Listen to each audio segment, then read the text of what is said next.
Some of them aren't, don't. This is delicate shape. Supposed to bring that on budget conversation, Brian. This should have been given to us during budget. All right, everyone. Good evening. It's 6:02 and we are live. Thank you, Madam Clerk. Good evening, everyone. Welcome to the Utility City Commission meeting in Commission Chambers on Tuesday, March 29th, 2022. Please rise for the flag salute, which will be read by Commissioner McCoy. Oh, I just unplugged your computer. I pledge allegiance to the flag of the United States of America and to the republic for which it stands, one nation, under God, indivisible, with liberty and justice for all. Madam Mayor, I did not call the roll. Well, would you please do that? I'd be very happy to do that. Mayor Betty Resch, Here. Commissioner Sarah Maliga, Here. Commissioner Christopher McVoy, Here. Commissioner Kimberly Stokes, Here. Commissioner Ronaldo Diaz. Here. Thank you. Thank you. Do we have any deletions, additions, or reordering? We do. We do, Madam Mayor. I have been asked to move consent item D, the Fourth Amendment to the Paymantis Agreement. Right. It will be moving to new business G. And the current new business G, which is a presentation about electric reliability and the SHRIP, will now be new business H. Okay. Thank you. Do I have a motion to approve? I wasn't quite done. Oh, I don't know quite whether it would be an addition or what it would be, but there were a number of items that have been discussed at previous utility meetings that I would like to ask for some updates on, and that could happen maybe after the consent agenda. but could you not get the updates from the staff? No, we all need to have the updates. These are items that we've asked for things to be done, and we need to. But if This is the not an community emergency. doesn't know, Addition, why would have, I mean, We only have utility meetings once a month, so we need to keep both ourselves as a commission updated and our community updated on where things are on some of them. So I would like that. I have to tell you, I mean, that we clearly have not had like emergency add-ons. Well, we do not have any place to have updates on the agenda, but we need to do them. So Well, we could certainly add that as an agenda item. Okay, I'm adding it. Well, I don't know that that's not fair for the community I mean, we're supposed to post notice of what we're talking Also about. the staff, I don't know, I mean, have you asked the staff to prepare for this? These are all things that we have asked staff to do. We're just, I'm sure they'll be more than prepared to just give us, hey, this is where this is on this is where this is on that. And How many items are you talking about? we have several RFIs and RFP, and that's about it. I suspect they'll all be short, but I think we need to do this. Is this the stuff coming from the presentation we got from our advisory board?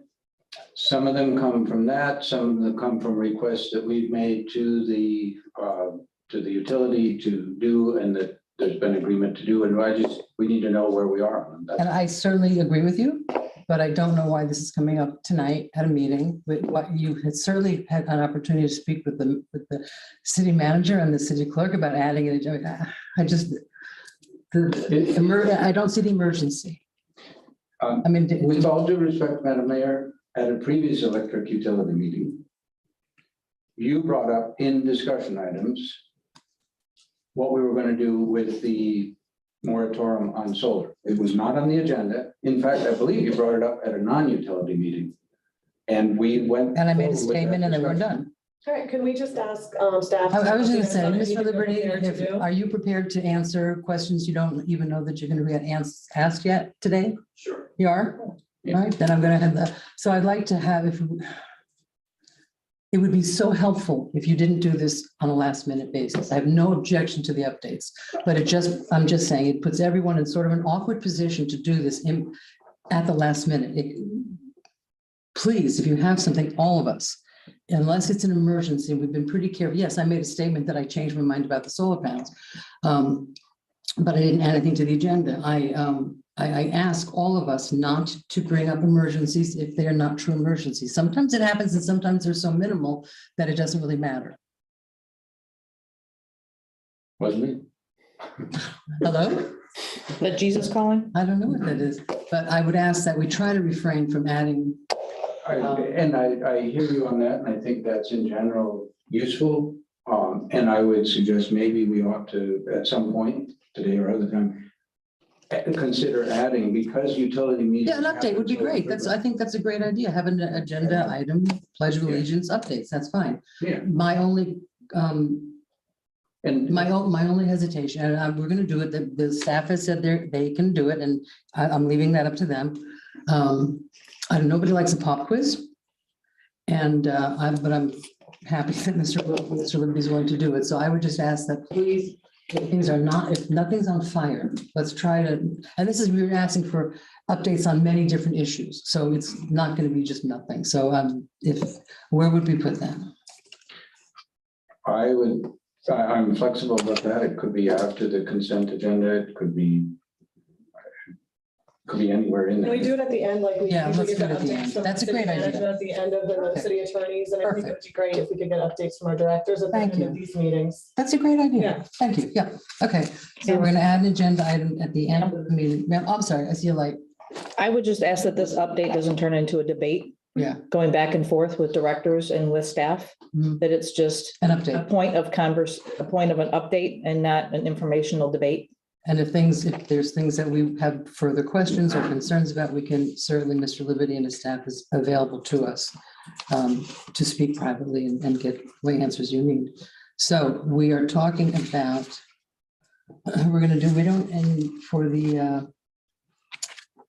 we don't have city attorney updates, we don't have city manager updates yet, but maybe we should do that just because it could happen, right?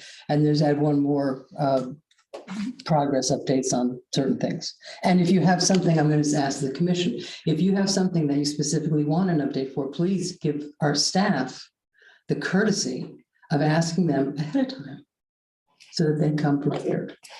That's all we ask, just to be fair. So we will do that the week, Madam Attorney, can we just, like for the next agenda, do we have to change, like to add a staff update on projects item to the agenda? Do we have to like vote to do that, or do we just do it? I think it's in actually in your rules of procedure, Mhm. the agenda process. Okay. But we could bring that resolution back to update that. To add that as an item to the utility agenda. That Thank way you you. don't have to request it every single month. Exactly, right. It's there, yeah. Okay, thank There's you. consensus to do that. We'll bring it back to the next Perfect. utility meeting. Thank you. Great. Okay, so we'll do this tonight after we'll do this as a last item. Thank you. That was crazy. All right, so adding that, are you done? Are you, okay. Yep, thank you. Anybody else? Okay, so do I have a motion to approve the agenda as amended? Motion. And- Second. Second, all in favor? Aye, okay.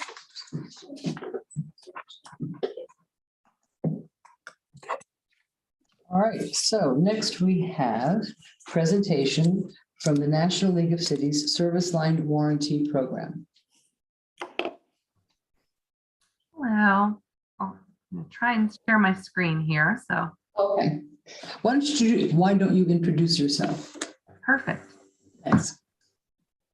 Well, can you all?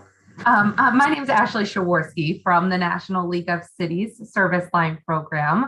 I want to thank you all for having me here this evening.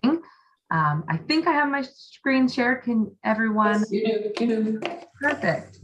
Yeah. Well, again, thanks so much for inviting me here this evening to discuss our program. As I did mention, my name is Ashley Shaworski from the National League of Cities Service Line Program. Our program is the only one that's endorsed by the National League of Cities, but the company I actually work for is called HomeServe, and we administer this program. And we are a Better Business Bureau business with an A+ rating, as well as we did win the Torch Award twice from the Better Business Bureau for marketplace ethics. So that's something, we're always proud of and strive to maintain that high level of ethical standards while conducting business. What our program just really is designed to do is to help address the public policy issue of aging infrastructure. We know that cities like yours all across the United States really do their best to either upgrade or maintain their public infrastructure, but the homeowners portion of these lines were kind of being forgotten about because there's really only so much that you can do on the private side. So that's really why the National League of Cities went out and did research. They wanted to make a program like ours readily and easily available to cities and towns all across the United States. So they went out, did the research on your behalf, and we were the company that they did choose to provide this program. So what we would actually do is we would partner with the city in order to make our completely optional program available to your homeowners there. And we provide residents with protection on their external water lines, external sewer lines, as well as their in-home plumbing. And we always provide these services with a complete turnkey approach for the city, where we handle all the aspects of the program. So we do the marketing, the billing, the claims management, and customer service. And there is absolutely no cost to the city if you do choose to participate in the program, and the city would receive an incremental revenue stream for their participation. What I always think is the best benefit of our program is that it really just helps to raise awareness. Pretty much every community that I do speak with, I hear that same type of thing, that if a resident does have some type of issue on one of their external lines, a lot of time their first call is to someone there at the city. And then you all are left using your time and dollars to send someone out only to determine that the issue is on the resident's piece of that line. And then someone there is a lot of times being that unfortunate bearer of bad news, at the worst time possible, explaining to the homeowner that these lines are not covered by the city or typically their homeowner's insurance. So that is kind of why I think of our program as a free public awareness campaign, because all of the residents there would receive a letter in the mail from us. And the beginning of that letter is really educational, letting a homeowner know exactly what their service line responsibility is. So that way, even if someone doesn't enroll in the program, at least in the future, they are well aware of exactly what their responsibility is for these lines. And just that the city really did try to take that proactive approach in helping to educate them of that. Also, a huge benefit of our program is that we do only use plumbers from your local community to do all of our repairs. And we do that for a lot of reasons. Mainly, we want to keep as much money there within your local economy as possible. But also, plumbers from your local community would be familiar with your codes and will make sure to do the work up to our standards as well as yours, which includes to get all of the proper permits for the repairs. And what would happen is if we did partner with the city to make this program available, we would develop a contractor network that would specifically service your claims there. And everyone there could be as much or as little involved in this process as they would like to be, where some of our partners will provide us a list of plumbers that they're familiar with or already working with, or that may be well known there in the city. And some want to stay out of it. Either option does work for us, but with all of our plumbers, we would go through a vetting process where not only are we verifying that they are from your local community, but we're making sure that they meet the licensing requirements, whether it's by the city, county, or state. They have the proper amount of insurance, as well as we conduct background checks and drug screenings. We just want to make sure that someone that a resident there always feels completely comfortable with coming to their home, but also inside of their home. And as for the important thing, what the program actually covers, we do offer 3 completely separate involuntary programs.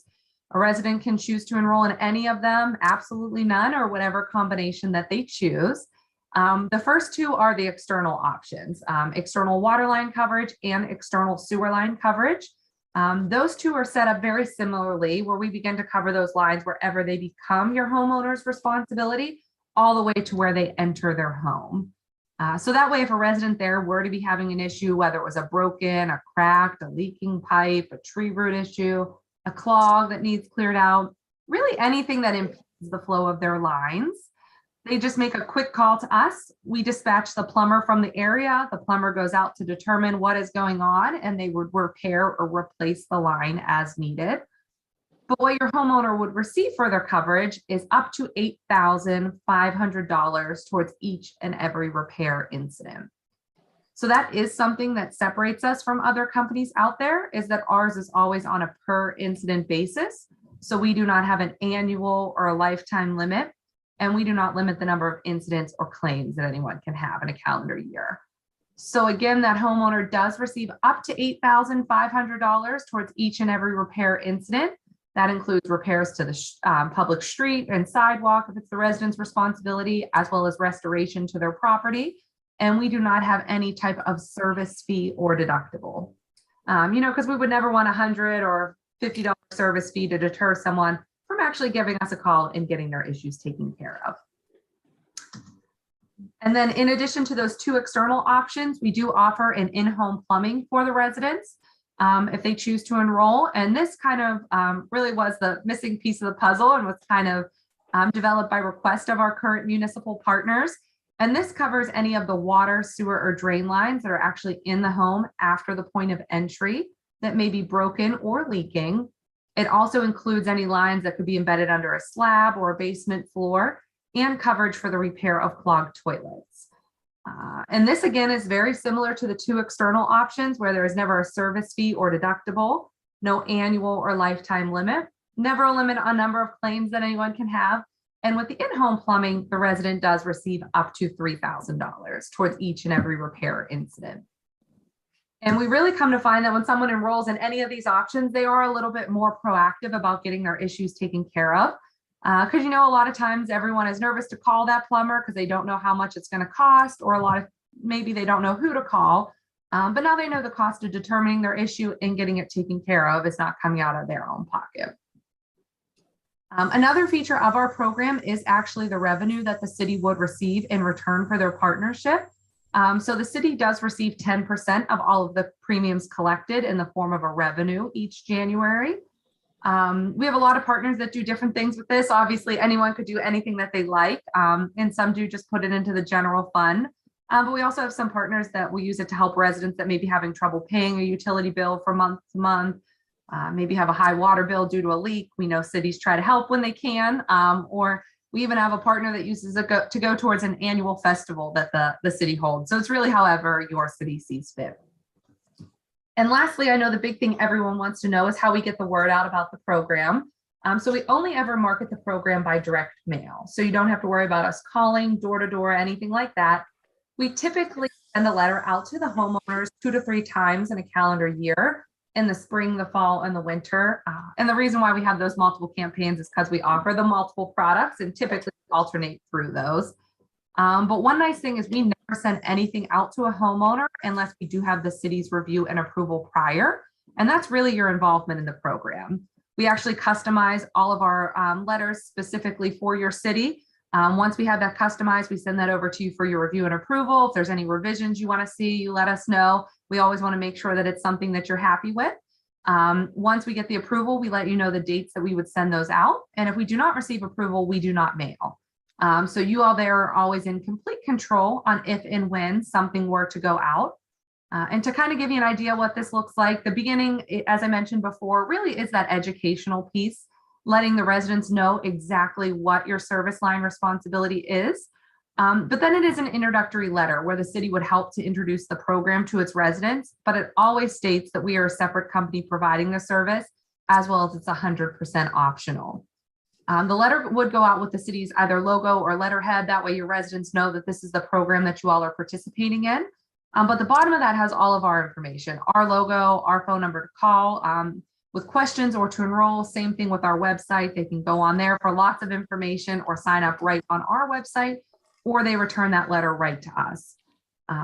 We know that you have more than enough going on there, so we do handle all the aspects of the program. We do the marketing, the billing, the claims management, and customer service. Really, by partnering with us, I just think that you're making a program available to the homeowners that otherwise would not be. Just to kind of wrap it up, we do have over 1,100 municipal partners all across the US. And we do have 27 municipalities and utilities we are partnered with in the state of Florida. And I know I have given you a lot of information this evening, so I'm sure you also may have some questions for me as well. You want to take a couple questions? I have a question. If we're going to do that. Are we going to a consensus to ask some questions? Sometimes we do and sometimes we don't interact after a test. But I see a lot of, I'm going to ask a question. How much, how much does this cost the consumer? I mean, you're saying all these things, but you're not talking about what everyone wants, the real question that everybody wants to know. Yeah, so our pricing is for the external water line coverage. If a homeowner chooses to enroll, it's $5.75 per month. I'm sorry, that's horrible. You broke up. How much was it? Sure. For the external water line coverage, Right. it is $5.75 per month. Okay, and the internal? The in-home plumbing is $9.99 per month. And the external sewer line coverage is $7.75 per month. Wait, I missed one. So the external is $5.75, the in-house is $9.99, and the third one is what now? The external sewer Okay, is $7.75 per month. so that would be things from the city line to the house. Correct. Okay, because our cities are really good about from the other way out. All right, does anybody have any other questions? Ms. Liga? Is there a time or an age of the homes that you cut off? No, so that is what's nice about our program. It is available to all residential, all residential properties within the community. We do not, it does not matter age, length of line, material. They would be eligible to enroll in the program. There is a 30-day wait. I don't know if that's what you were asking, but so they can file a claim on the 31st day. Okay, and on these mailers that you could potentially send out to advertise, do you have the ability to do it in multi-languages? We do, yes. Okay. As well as we have our call center, any claim call or would be handled by our call center, which is in Chattanooga, Tennessee. We have Spanish speaking agents as well as other languages, but they're able to translate and I think over like 500 languages as well. So. Okay, and my last question is, are renters allowed to do this policy or only homeowners? So a rental property would be able to purchase the program. The owner of the property just has to purchase it on behalf of their renters since they own the actual infrastructure. Okay, thank you. Thank you. Yes? Yeah, I can appreciate the going through the licensing, insurance and all that, but something that wasn't mentioned, and I can only imagine is a high probability because we're dealing with plumbers. But of the contractors that you're supplying, is there a strong preference to union work? So it depends. We definitely have a lot of union contractors in our network. It kind of depends on the area. I know, some areas have stronger plumbers unions than others, but if that's important in your area, we can definitely use union contractors.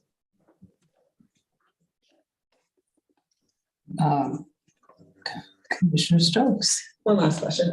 Yeah. So I was glad to see that tree roots are not excluded from the cause of the damage. Are there any exclusions? Sure. So our typical exclusion would be something damage caused by negligence. So for example, you decided you wanted to install something in your own yard and you're digging it up and another contractor damages it. It's normal wear and tear. So it wouldn't be anything caused by negligence of a third party. Or a tree. I have ficus trees in my yard, so I've replaced my entire plumbing system. I know whereof you speak. Yeah. Not cheap. All right, thank you. Any other questions? Okay. Thank you very much. Are there any public comment cards? No. Thank you very much, ma'am. This is very interesting. Yeah. Thanks so much for having me. Do we take, we don't take public comment on presentations, but that might be. That's correct, Madam Mayor. Right, okay, thank you. But that might be for something. So thank you very much. It's very interesting. I'm sure we're going to talk about it. And Yeah, thanks so much. I appreciate your time. And if any interesting concept. questions, just let me know. Okay, great. Thank you so much.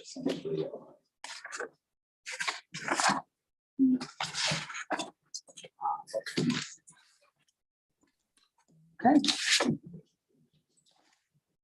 Well, here we go. Public participation of non-agenda items and I'm consent. sorry, Madam Mayor, we have to approve the minutes. Oh, I'm sorry. Do I have a motion to approve the minutes? Motion to approve. Do I have a second? Second. All in favor? Aye. Aye, thank you. That's not big. order on my schedule. I was gonna say, I don't have that on Not here. with Madam Clerk. Okay, now we have the public participation of non-agendas and consent agenda. Are there any public comments? Do you have any, ma'am? I have one, Madam Mayor. Okay, we've got a few here. That's not on my agenda. There's no It is, comment. it is, it's, It's in the I parentheses. see it's missing. I don't know how come it's not on here, but there should be following, it should definitely be on the agenda, so I apologize. I don't know how it got deleted. no problem. We have blue cards coming up. So what about the consent agenda? Do I have a motion to approve as amended? Madam Mayor, if any of the comments are on the consent agenda, we should have those. First, okay. All right.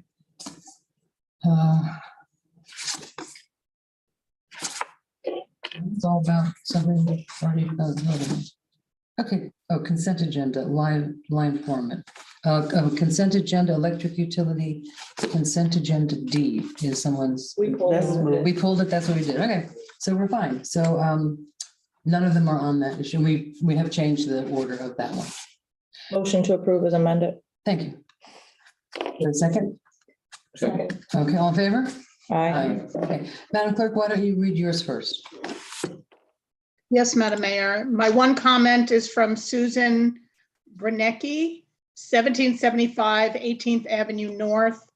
Why doesn't this city enforce the South Florida Water Management District rules? If you put in plants that don't need water and the neighbor waters every day at 5 p.m., your yard is wet all night and you have to weed all the time. Wrong time and supposed to be twice a week. That's the end of my comments. Thank you. We have 4 comments. I will go David Sims first. David? Just outside. You just stepped outside, then we'll move on. Lee Simons. Are you Lee Simons? Yes, Oh, well, then come on up, I guess I'm just speaking on the solar moratorium now. which we were lifting, but that's, Okay. Are you hearing my comments? yes, please. Okay. Yeah, of course. So, Florida, Sunshine State, Name and address, Yeah, please. name and address. it's 121 South Lakeside Drive, Lee Simons. Thank you. Go ahead. It's short and sweet. It's just that Florida is known as the Sunshine State, and we should be making our maximizing the solar power that we have access to. And so we just want solar power on everybody's home. Well, thank you, and we're working towards that. Thank you so much. Thank you. Thank you. Appreciate it. Jill Carlin.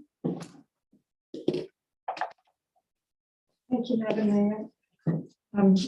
Congratulations, Ronaldo. Thank you. And I'm addressing the fact, one of the agenda items that you ran on was the solar moratorium lift. And I believe that's part of the reason why you got elected. And so congratulations. And I think and you're not hearing me? I'm just curious, we have lifted, we're in the process of lifting the This is what I moratorium. am addressing. Right, okay, no, that's, I didn't know if you knew that because, I did, Okay. and I'm addressing that it's long overdue. And we are far behind almost every community, not just in America, but the world, in doing so. One of the reasons that I moved to Lake Worth was because we own our own utility corporation.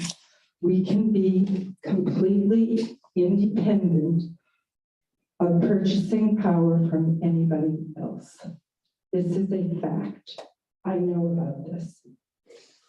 I'm very delighted to know that we are lifting the moratorium on solar power.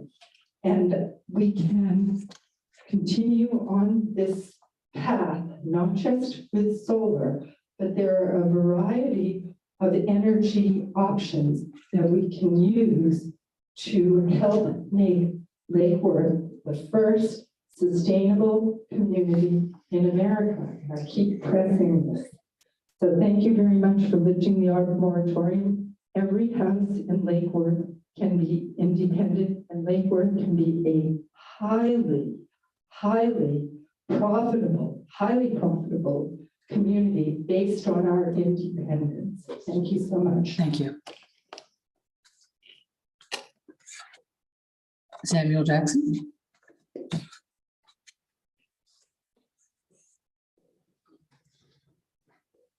Yes, consent agenda.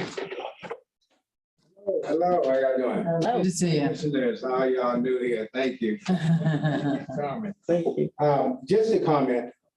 I've been there 17 years and the comment on the progress. Sorry, name and address, please. 2021 Southwest Brisbane Street, Port St. Lucie, work out of 1900 Second Avenue. Just, That's okay. that's your whole name. Well, Yeah, it's for the record. Samuel Jackson. Samuel L. Jackson. It's like the actor, right? Who are you? Who's he touch you? What's Do you know wrong? who I- Give this man an Oscar. But just to get information that out of 17 years I've been here, came in 2004. Last couple of years, we have our linemen, our apprentices, and our workers has improved this city. It's still a long ways to go. Wires, poles, a lot of the work that been held up by previous people or whatever.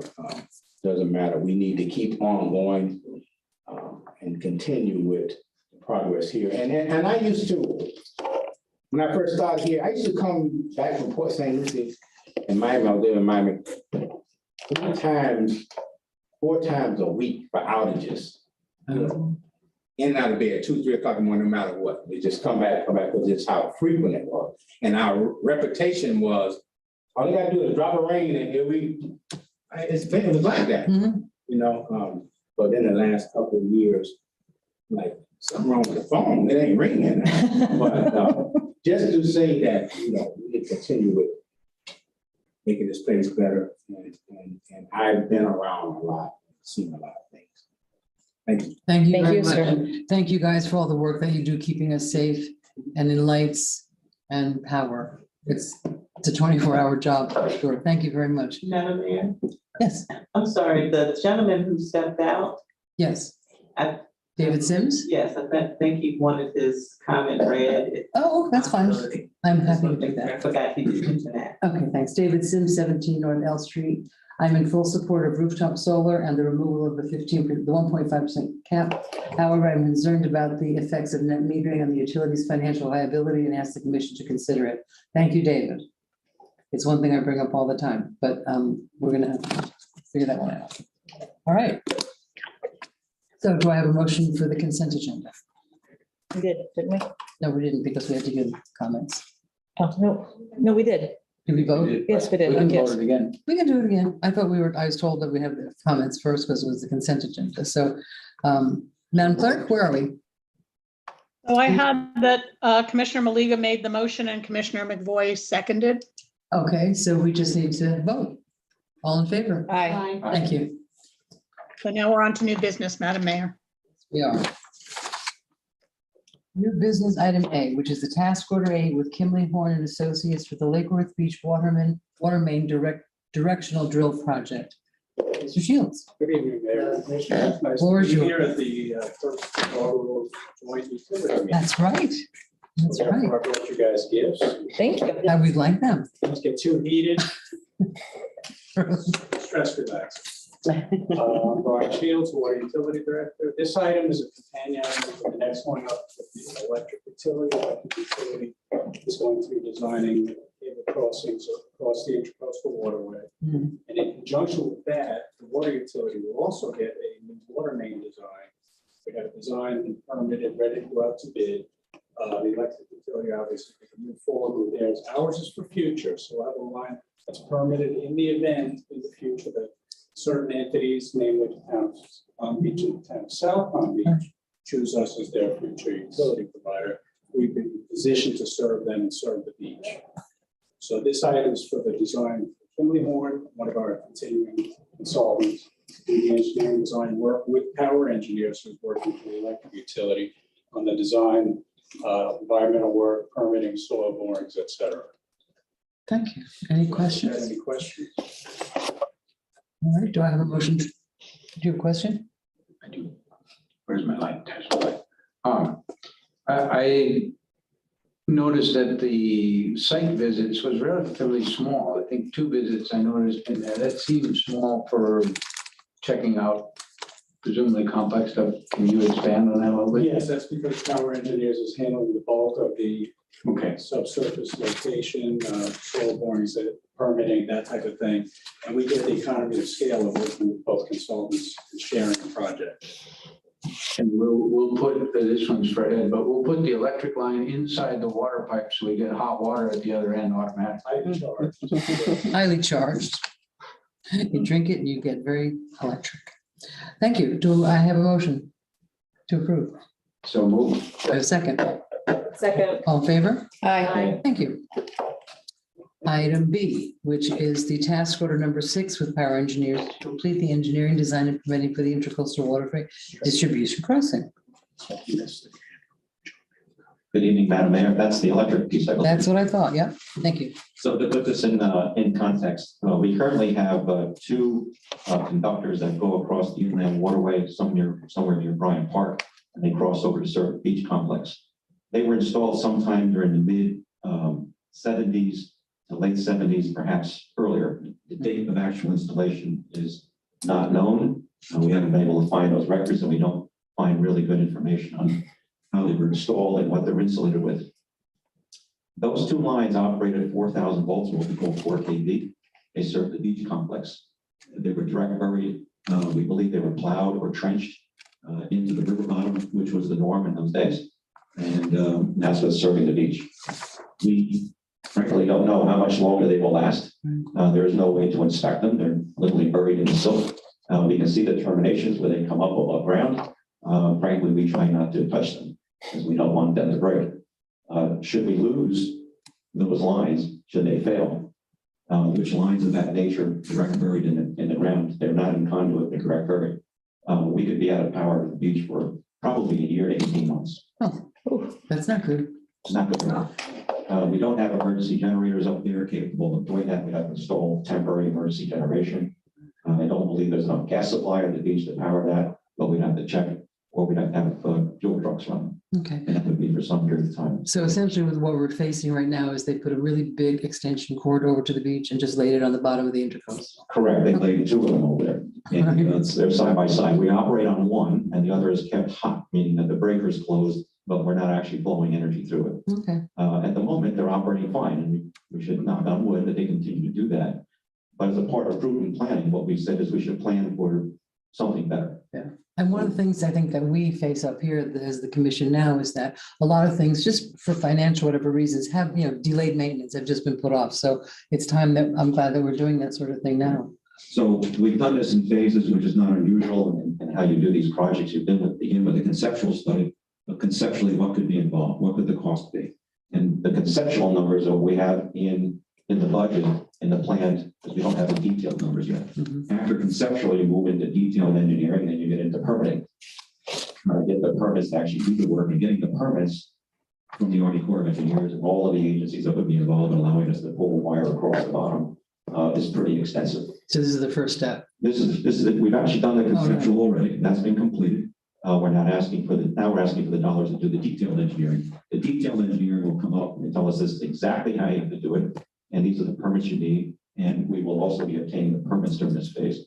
The actual project itself, as we currently envision it, would be to do a bore and pull probably a 10-inch conduit, probably 2 10-inch conduits. One could be reserved for the water for future, or it could be a spare for electric. And then inside that conduit, we'd actually pull the electric conductors.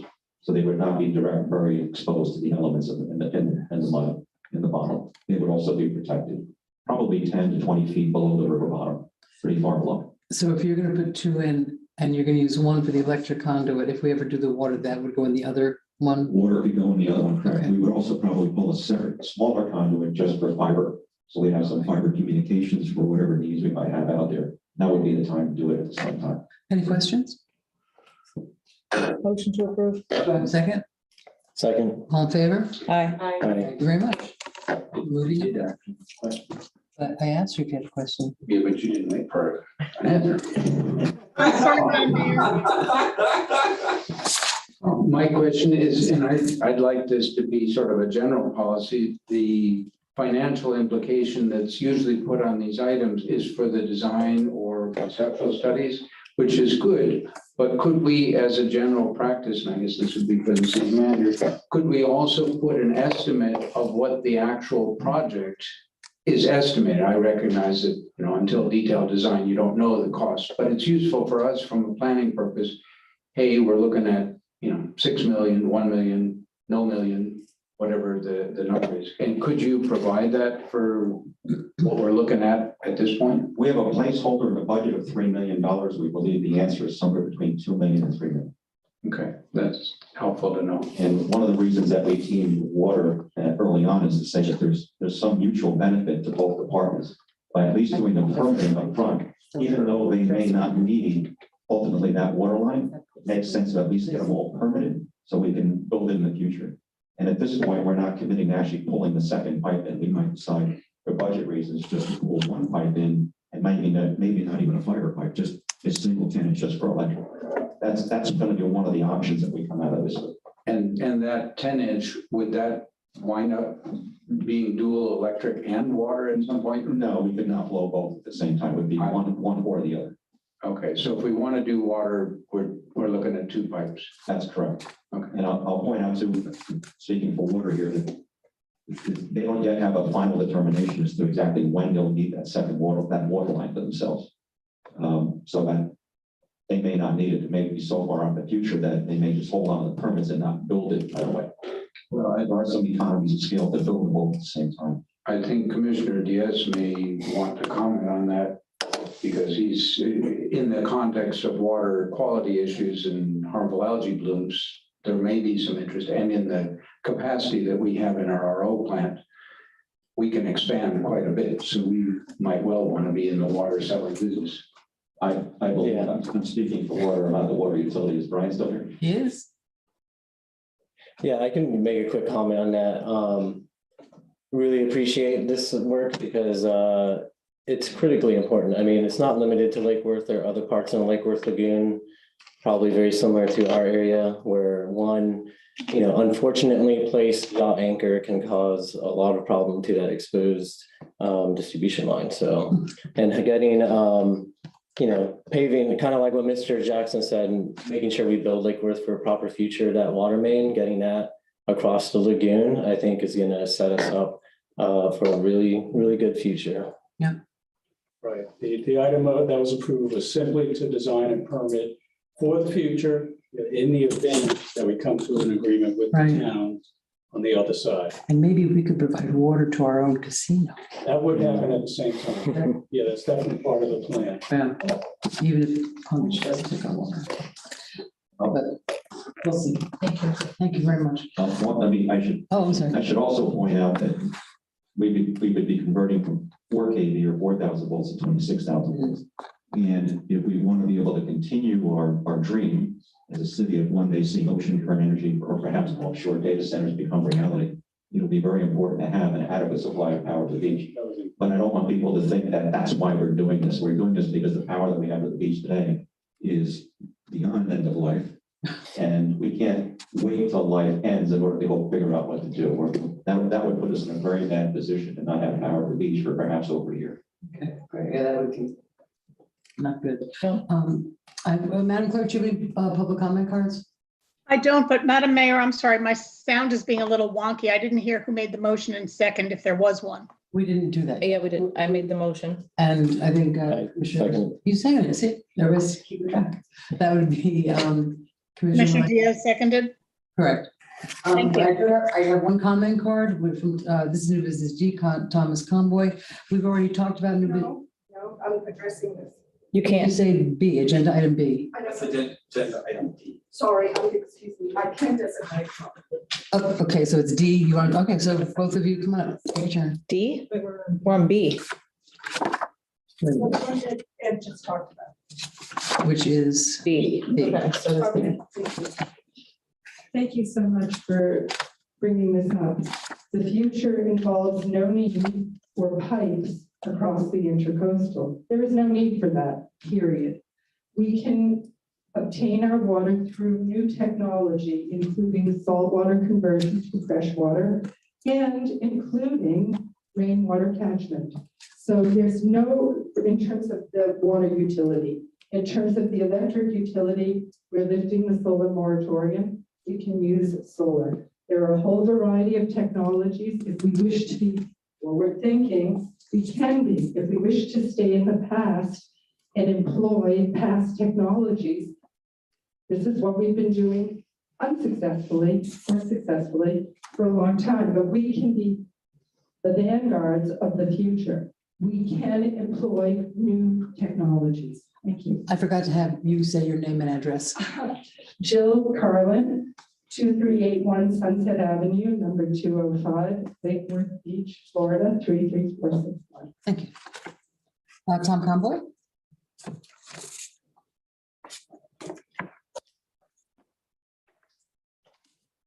My comment is on D. It says, right, I'm so confused about you're talking, you want to talk about net metering. yes. Okay, then go home, sit down. Thank you.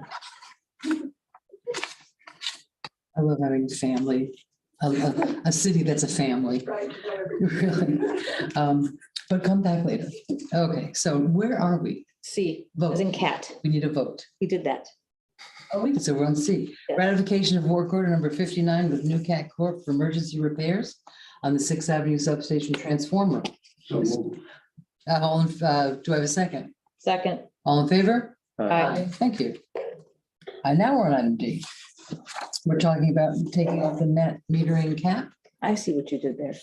I'm, Yeah, not Just yet. trying to help. and I didn't see your light. I apologize. He didn't turn it on.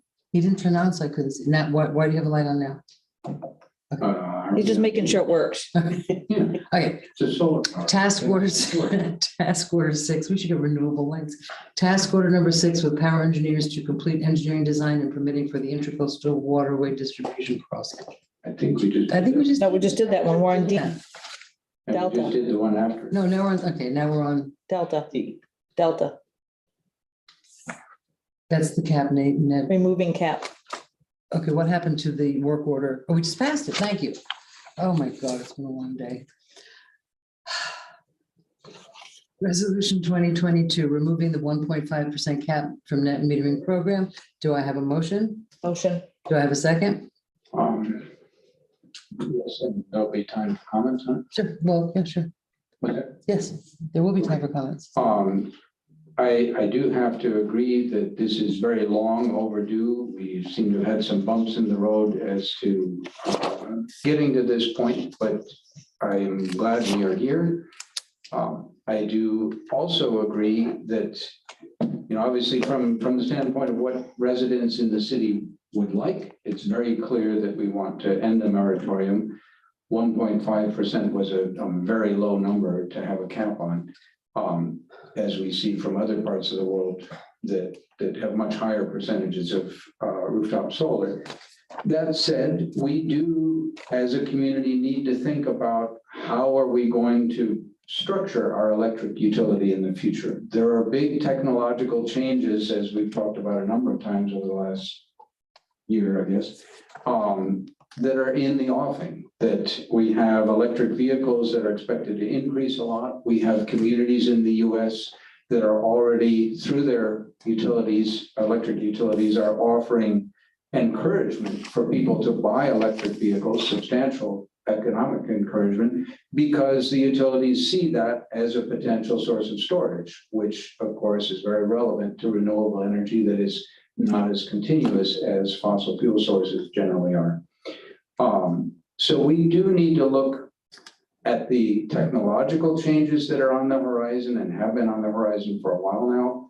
We need to be very forward-looking on that. And we also need to look at the economic structuring. There are electric utilities that are already thinking about, maybe we don't charge per amount used, maybe we charge in other different ways, or as we've started to talk about some here, maybe we separate out charges on the stuff that is amount-based, how much fuel you use, how much juice you use, and other things which are more fixed costs to keep the grid going.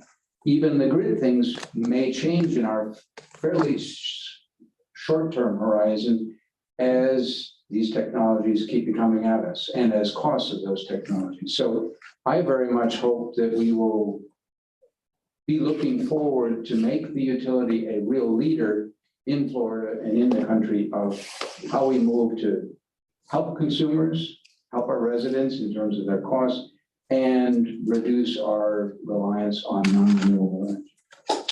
Thank you. We're heading in that direction. Really. No clap and shout. Thank you. So do we have, I mean, we're, Yeah. yeah, oh, I'm so sorry. Commissioner Melinda.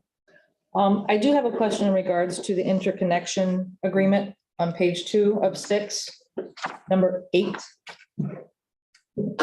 It reads, currently obtain written approval from the city for the interconnection of the customer systems of the city's electric system and a fully executed copy of the interconnection agreement. The fully executed copy of the interconnection agreement is the city's authorization. It doesn't say how long they have to execute that agreement. And I want to make sure that we don't go down that hole of having people out there using their solar without having the interconnection agreement. So are these agreements going to be time sensitive? And should we put that language in there? Are all the letters in by now? Yes, yes, Madam Mayor. The agreements are required before the customer can actually do the interconnection. So you can't have an interconnection without an agreement. The reason this was an issue was that when the state passed the law in 2009 or 2008 to allow net metering and actually to require all utilities in the state to provide a net metering program. Lake Worth implemented such a program, very few customers, and what was discovered in 2019, when I started looking at this closely, was that we had no interconnection agreements as were required by law. Okay. We were required to have a program, we were required to have interconnection agreements, and the city commission in 2012 had actually put a cap of 10 kilowatts on the systems. What I discovered together with council in 2019 was that there were no such agreements in the city. So many systems, in fact, all of the systems at that point in the city had been installed with no agreement. So we were in violation of state law. We had also discovered that systems had been installed that violated the cap of 10 kW, which the city commission approved in 2012. So we then sought to fix that. So we created what we call a tier 1 program. The state operates on what they call tier 1, tier 2, and tier 3 programs. 10 kW and below is the program that had been approved in 2012. We created interconnection agreements. At the same time, customers who did not have interconnection agreements, obviously we couldn't just leave them hanging out there and tell them to turn the system off. We grandfathered all of them in and gave them time to submit their agreements. Very few met the deadline, and I think it was with this commission that we came back and said, what do you want us to do? They haven't signed their agreements. We don't want to disconnect them. That's not a good place for us to be. We don't want to stop solar power. So what do? I think we extended the deadline again. They all got subsequent registered letters. Today, they have all signed these agreements. So everybody in the past is signed and proper. We've had some customers who have sold their homes with solar, and the new owners have signed the documents as well. Because it's not a one-time agreement. Each owner, as they buy the home, has to sign the interconnection agreements. And certainly no new systems will be allowed to be installed without signing the agreement. So it'll be done prior to connection. That's correct. That's As the short required- answer. As required by law. Okay, thank I you. just wanted to provide a historical perspective that Thank you. this wasn't something that's. I just wanted to make sure we weren't going backwards on that. Yeah, this is really exciting because Florida already, well, some parts of Florida are a leading example on rooftop solar. I'm pretty sure Gainesville is a leader on the planet, which is really impressive. And I think Lake Worth, I mean, I've said it many times before, Lake Worth kind of has the framework to do even better. We have a lot of small homes, a lot of environmentally friendly communities, so on and so forth. So this really is gonna pave the way for a long-term future on that. I heard, there was a comment about concern on the cost and finances of this. So I just wanted to share some notable stats on that. For example, the environmental and the energy aspect of it has been very well studied. We know it works. The financial side of it similarly has been pretty well studied. For example, National Renewable Energy Laboratory, a little NGO that's financial studies, they estimate that for every megawatt of solar that a city brings in, it contributes 240,000 at least to the local economy, thinking about contractors and jobs and so on and so forth. That number increases when it's a locally owned utility like ours, and gets even better from there. But perhaps more importantly, Department of Energy themselves, through the Office of Electricity, they point out that cities and places that use things like demand response systems, they really get a return on their investment, because these operators that are using demand response, they're managing supply and demand is what they're doing. And what we're finding is that lowers the cost, the wholesale cost of electricity. So in the end, by default, the retail cost comes down. And so that comment, I think it was from Mr. Sims, about concerns about cost of electricity. It's not unwarranted. It's something to be, it's a good question to ask, but I just wanted to point out that it is something that's looked at. And what we're seeing more and more as the technology improves, like Commissioner McVoy mentions, that cost also comes down and gets better.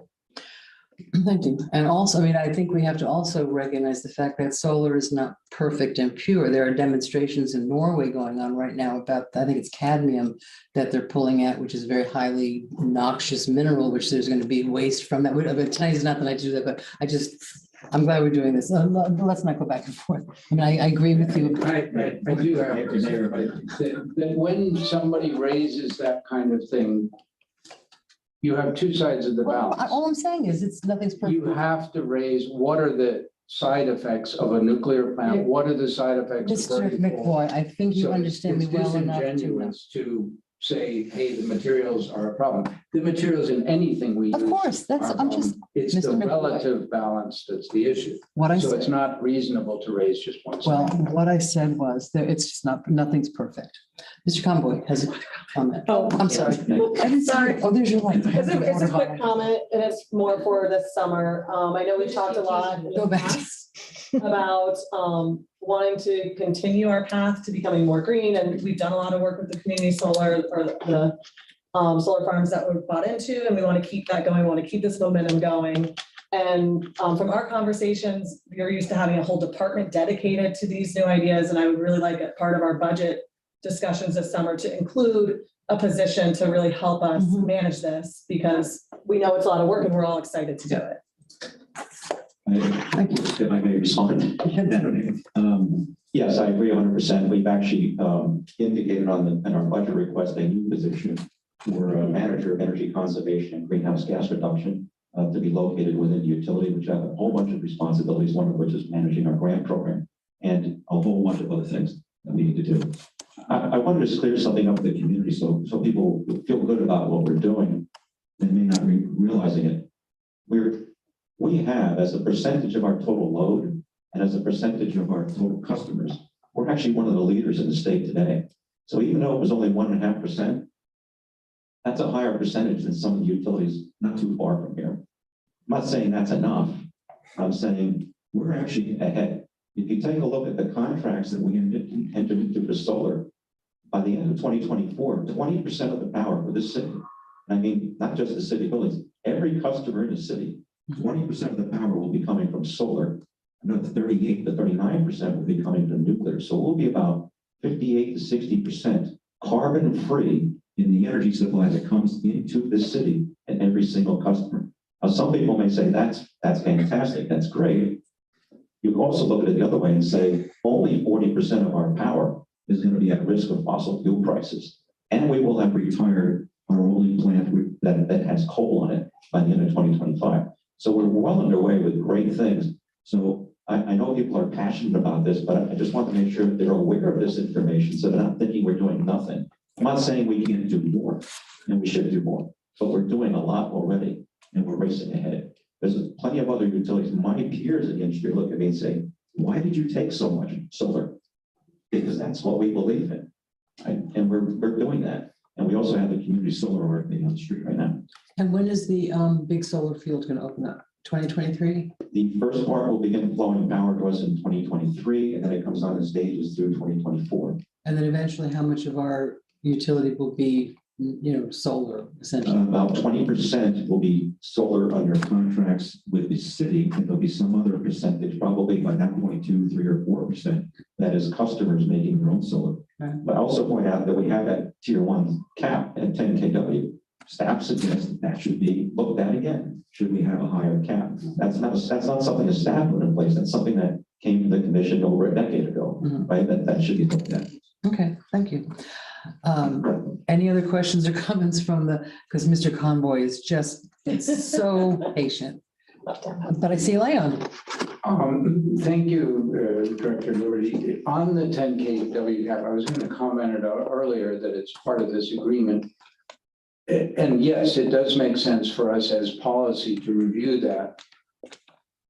As we look at, and it'll be probably in the later presentation, the SHRIP efforts, if we were to go to say 20, if a homeowner wants to produce considerably more than what they're likely to use, because most people are not going to use 20 kW, will all the upgrades that we're doing to the grid be ready, ready to rock and roll for 12 kW, 20 kW, what sort of a range do you have? And you don't have to answer that right now because there's a lot of complexity to that question, but to give us an idea, yes, be no problem to plug that in, or we might have to think about that.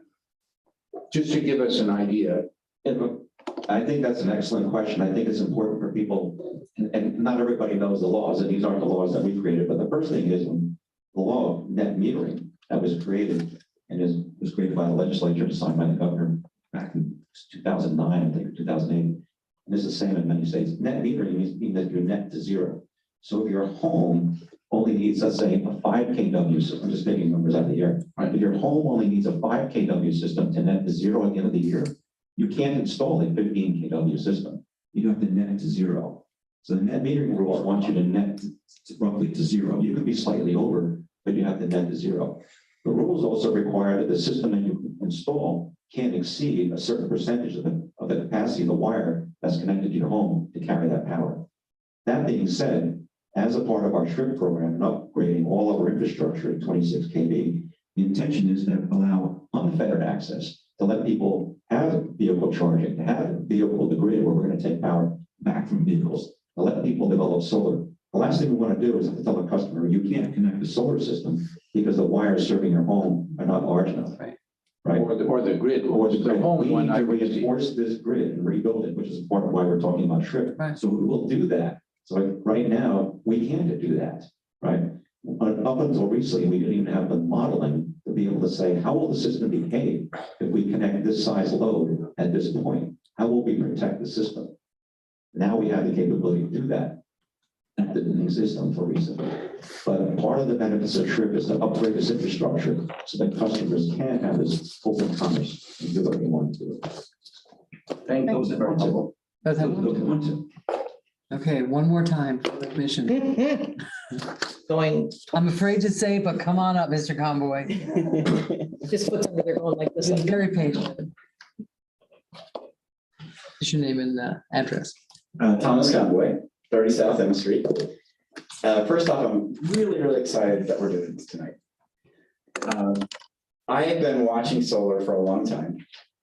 Hawaii has the most penetration of rooftop solar with 30 to 35%, depending on which island you're on, which is pretty intense compared to our 1.5% cap. One of the reasons why Florida has been lagging behind Hawaii is because of fuel prices. FPL is the dominant generator of electricity in the state of Florida, and they went to natural gas. And so our electric prices in Florida are cheaper than most places in the United States. And that's what really drives rooftop solar, is how much it costs, right? Compared to how much utility prices are, right? We've reached grid parity here now.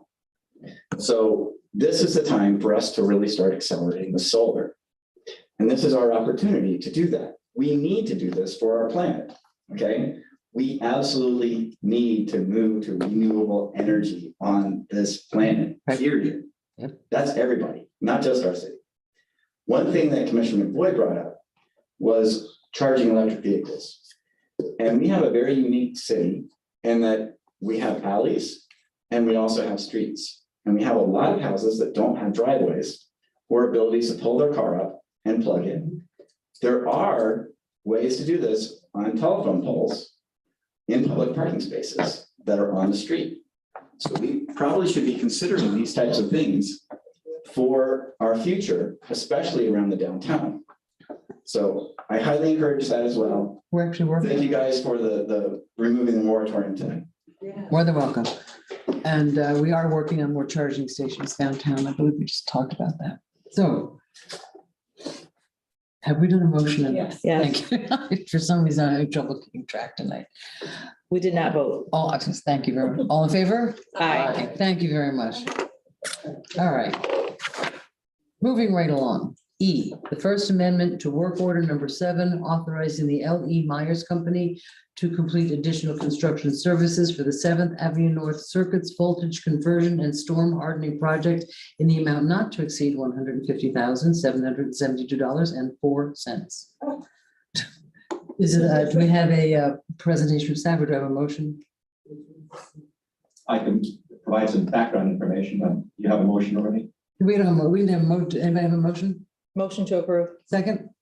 Second. Okay, now we will. Okay, so as background, these circuits off of 7th Avenue North are fed from the 7th Avenue North substation. Goes to Apollo. This is one of our oldest substations, 1970, 1972. It happened to be the one that's in the worst condition. We also happen to have circuits that had one of the poorest reliability.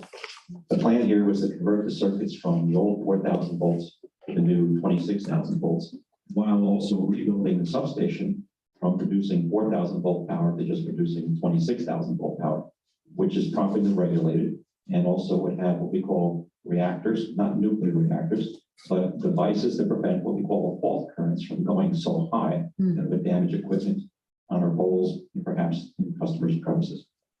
So that while we're rebuilding the substation, we've been rebuilding the circuits, but the customers continue to be in service. So what we do is we serve a customer from an adjoining circuit, and as we swap them, we move them over block by block by block, and we're working our way back to the substation. The substation will be energized probably sometime in April, and those customers will all be swung over probably by, I'm guessing, early May or so. I give myself a little leeway, staff is working to do that even faster. That'll be the most reliable section of our system probably. Those are all poles that are hardened to withstand Category 5 storm, have modern technology, have reclosers and sectionalizers, and soon after that, we'll also have short savers. During the course of this project, we have done conceptual engineering. We've gone into detailed engineering. It's a multi-million-dollar project we've undertaken. And as you go through projects, you find things that you didn't anticipate in the design, particularly how we're going to get temporary power at the location, and things that you find. For example, we found customers that had service from a transformer, except we discovered that for whatever reason many years ago, some of these customers, a transformer that would normally be mounted up on a pole had been mounted on the ground with a box on it. And we needed to correct that situation because that was not a good way to continue. So we found more things that we had to address. We found some workarounds that we had to create in the field. And that this happens in construction projects as well. We had this change order. That whole section, we're talking about probably, I don't have the exact customer count, but I would say somewhere between 750 to 1,500 customers plus will enjoy probably the best substation, the most reliable service in the city, starting in early May. Thank you. Commissioner McGoy. This all sounds good and appropriate and necessary. The only comment I had was, in general, as a elected official, I'm a little bit hesitant about change orders because it's known that sometimes people build low and then come in with a change order later. I have no idea whether that would apply here, but I was a little concerned that the language said that the scope of additional work was not identified during the design phase. I understand can happen. It's just a general thing. If we can avoid change orders, it seems like that's better. Get people to bid the full thing up front. So that's all my comment. It's not very specific to this one. I know nothing about this one. So it's a good observation. To have a project of these order of magnitude projects, to have one with no change orders would be highly unusual. And you can spend a fortune doing detailed engineering. It takes a long time of day. It's so detailed and so specific that there couldn't possibly be a question about what you do when you get to intersection A. right. But it's too expensive. So what we do is we allow ourselves the ability to look at a situation that arises The contractor does not have the authority to execute without checking with us. So they have to confirm with us that it's okay. This is outside the contract. We agree, yes, let's fix this while we're here. And let's do a change order because it was not in the original contract. But it is a notorious way of the contractors getting a lot more money out of a contract is to change order, to no end. And we're wary of that. But to get to zero change orders is very difficult. Right. But we do look at all of these things very closely and say, you know what, we agree. Sometimes we go to the contract and say, we decided, by the way, we want to make this change. Don't complete it exactly the way we've asked you to. This is something we need to change now before we go further. So sometimes it's initiated purely by us. Which is understandable. Thank you. No. Thank you very much. Any public comment cards? Madam Clerk? I don't have any public comment cards on any other item tonight. Thank you. All in favor? Aye. Aye. Aye, passes unanimously. Thank you very much. Now we are moving on to, and I'm a little confused by F. the agenda. Yeah, I have that, but after that, we go to G, and I don't find an H, so I'm having a little trouble. Because H is H now didn't exist. Okay. consent agenda D. Item F, work order number 2 with Hooper Corporation for the main substation bus insulator and switch replacement project. So moved. Second. Do I have a second? Second. All in favor? Aye. Thank you very much. Now we are on G, which is the trip. No, we did D, consent agenda. So we're going back to the Now. consent agenda D now? Yeah. This is okay, fine. Thank you. This is amendment number 4 to the Paymentus agreement to increase the maximum transaction amount. Thank you very much, staff. For utility payments using the Paymentus payment portal from $500 to $1,000 and to $20,000 for ACH e-check. What this is we got a lot of feedback and the staff was able to go back and renegotiate that there was a little service charge every time you had a credit card. It was $500. So people were paying it double if they had that big of an electric bill. Now I believe this makes it that it's only for the first $1,000 that you have a charge. Just to explain to folks out there what this is. Do I have a motion? Motion. Mr. McBoy? The only reason that I thought we might want to comment on this one is not that I have any problem with the moving from 500 to 1,000. That seems reasonable. It's more the overall issue of, are we being very conscious of the community that we have here and making sure that for folks who, especially in the light of drastically increasing rents and other increasing costs, may not have the flexibility that some of us have to do automatic withdrawals or to pay with a check that might or might not get there in time and might or might not incur a disconnect fee or a late fee or some of these things that if you're living paycheck to paycheck, are we careful that we look at our distribution of customers and make sure that there are realistic ways that they can pay without incurring a paying? I think we went through this last year. I drop a check off at the box Yeah. for my business. Or you go to 7-Eleven. And But I'm saying that's free. have I mean, we for did years- this last year. I just would like us, given that the finances of many people in the city have not gotten better, they've gotten worse, that we make sure that we look into our distribution of ways that people are paying and perhaps correlate that with amounts that they're using or average bill size and make sure that we are, and it's in our own interest, that we do not want to be in a situation where we have to mess with disconnects or that we have receivables that go quite high. So let's make sure that we stay on that top of that on a regular basis, that we have realistic ways for people to pay. Mr. McBoy, you can't get cheaper than free. I mean, you just drop off your check. You've had the floor almost all night, so you literally can't get cheaper than dropping off a check at the electric utility drop box. And not everybody has the ability to have checking accounts here.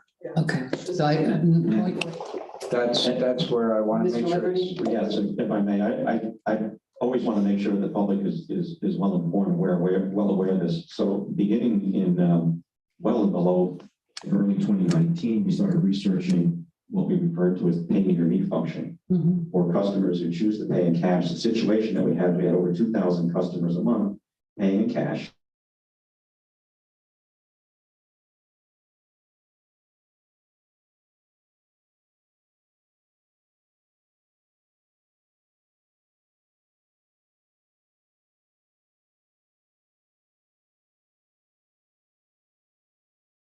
service territory where they could pay in cash locally. So we stopped taking cash at our offices, instead allowed customers to pay in cash at CVS, 7-Eleven, Family Dollar, and most recently, I believe, Walmart has added that program. So they can go any one of those locations virtually 7 days a week and pay their bill in cash any number of times. And it was disturbing to see customers very upset, did not get to the door on time. The door closed and their power was off and they wouldn't be able to get back on until Monday because they didn't have a way to pay with any other vehicle other than the cash they had. Now they're holding a bag of cash to the weekend and they're traveling on foot.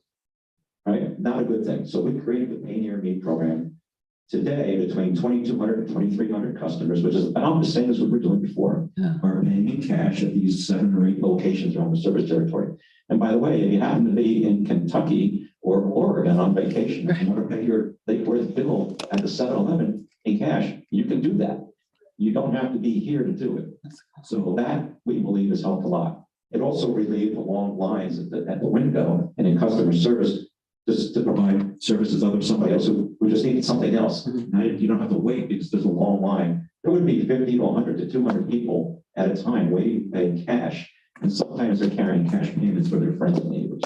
Right? And they're taking their kids along because they didn't have daycare, they didn't leave home, difficulty parking. So that's all been solved. Pay in cash at all these locations. It's actually $1.99, the convenience fee that the vendor or the storekeeper charges to transact, as we were charging $2. So we were earning about $100,000 a year in revenue as a city just on these convenience fees. That $100,000 is now in the community at these merchant locations, the Family Dollars, the 7-Eleven, the CVS, and I think Walmart now. Great, thank you. I remember those lines at the annex. Mr. Diaz was first. Yeah, I was just gonna say thank you for highlighting that, Mr. Liberty, because I think what Commissioner McVoy was getting at is, this agenda item is certainly a good thing. It certainly helps a segment of people who are affected, but there are other options, and that pay by cash, like the significant amount of population that's in this town that needs to do that, not by choice. Just like Commissioner Malega mentioned that dropping off a check is free. Well, it's not free if you have to take time off of work and Uber across town and drop it off. So we need to consider all these options. This agenda item is really good, but there's always room for customer service improvement. So Let me point out some very interesting statistics, because so we're talking about the customers are paying cash on about 2,200 a month, 2,200 customers per month out of a population of customers of 27,300 plus another 15,000 water. There's not a direct overlap.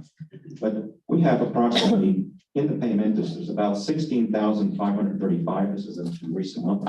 So 16,535 use the paymentus system. 162, only 162 had a balance of over 500. The average balance is down about $175, $180. So there are about 162, and I'm not saying that's a lot, I'm saying, listen, there were 162 customers who were tripping over that $500 threshold and having to pay the extra fee. There were 69 customers who had a balance of greater than 1,000. So there's really, this is going to help 162 that we're going between 500 to 1,000. So you only have to pay that fee once now. The other 16,466 are going to be fine. But I just wanted people to be aware that that's what's at stake here. And at the average bill, we're talking about many customers, even combined water and electric is down below $200. Thank you. Commissioner Stokes.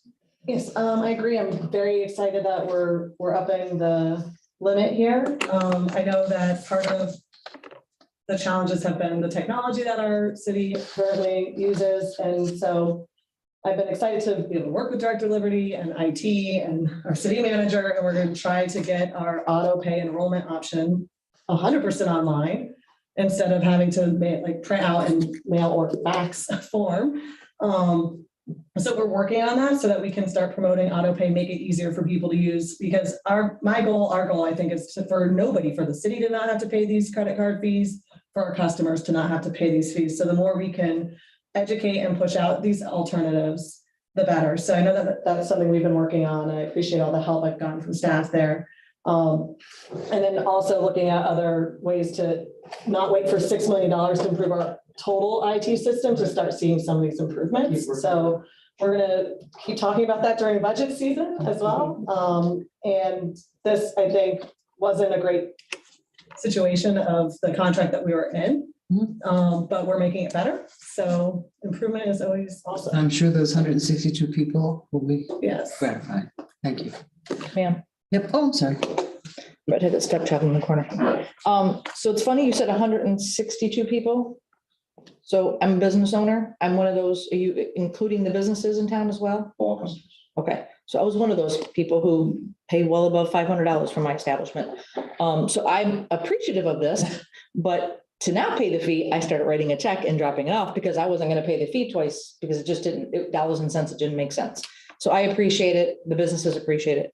I will say that for everybody listening, we do have a budget program.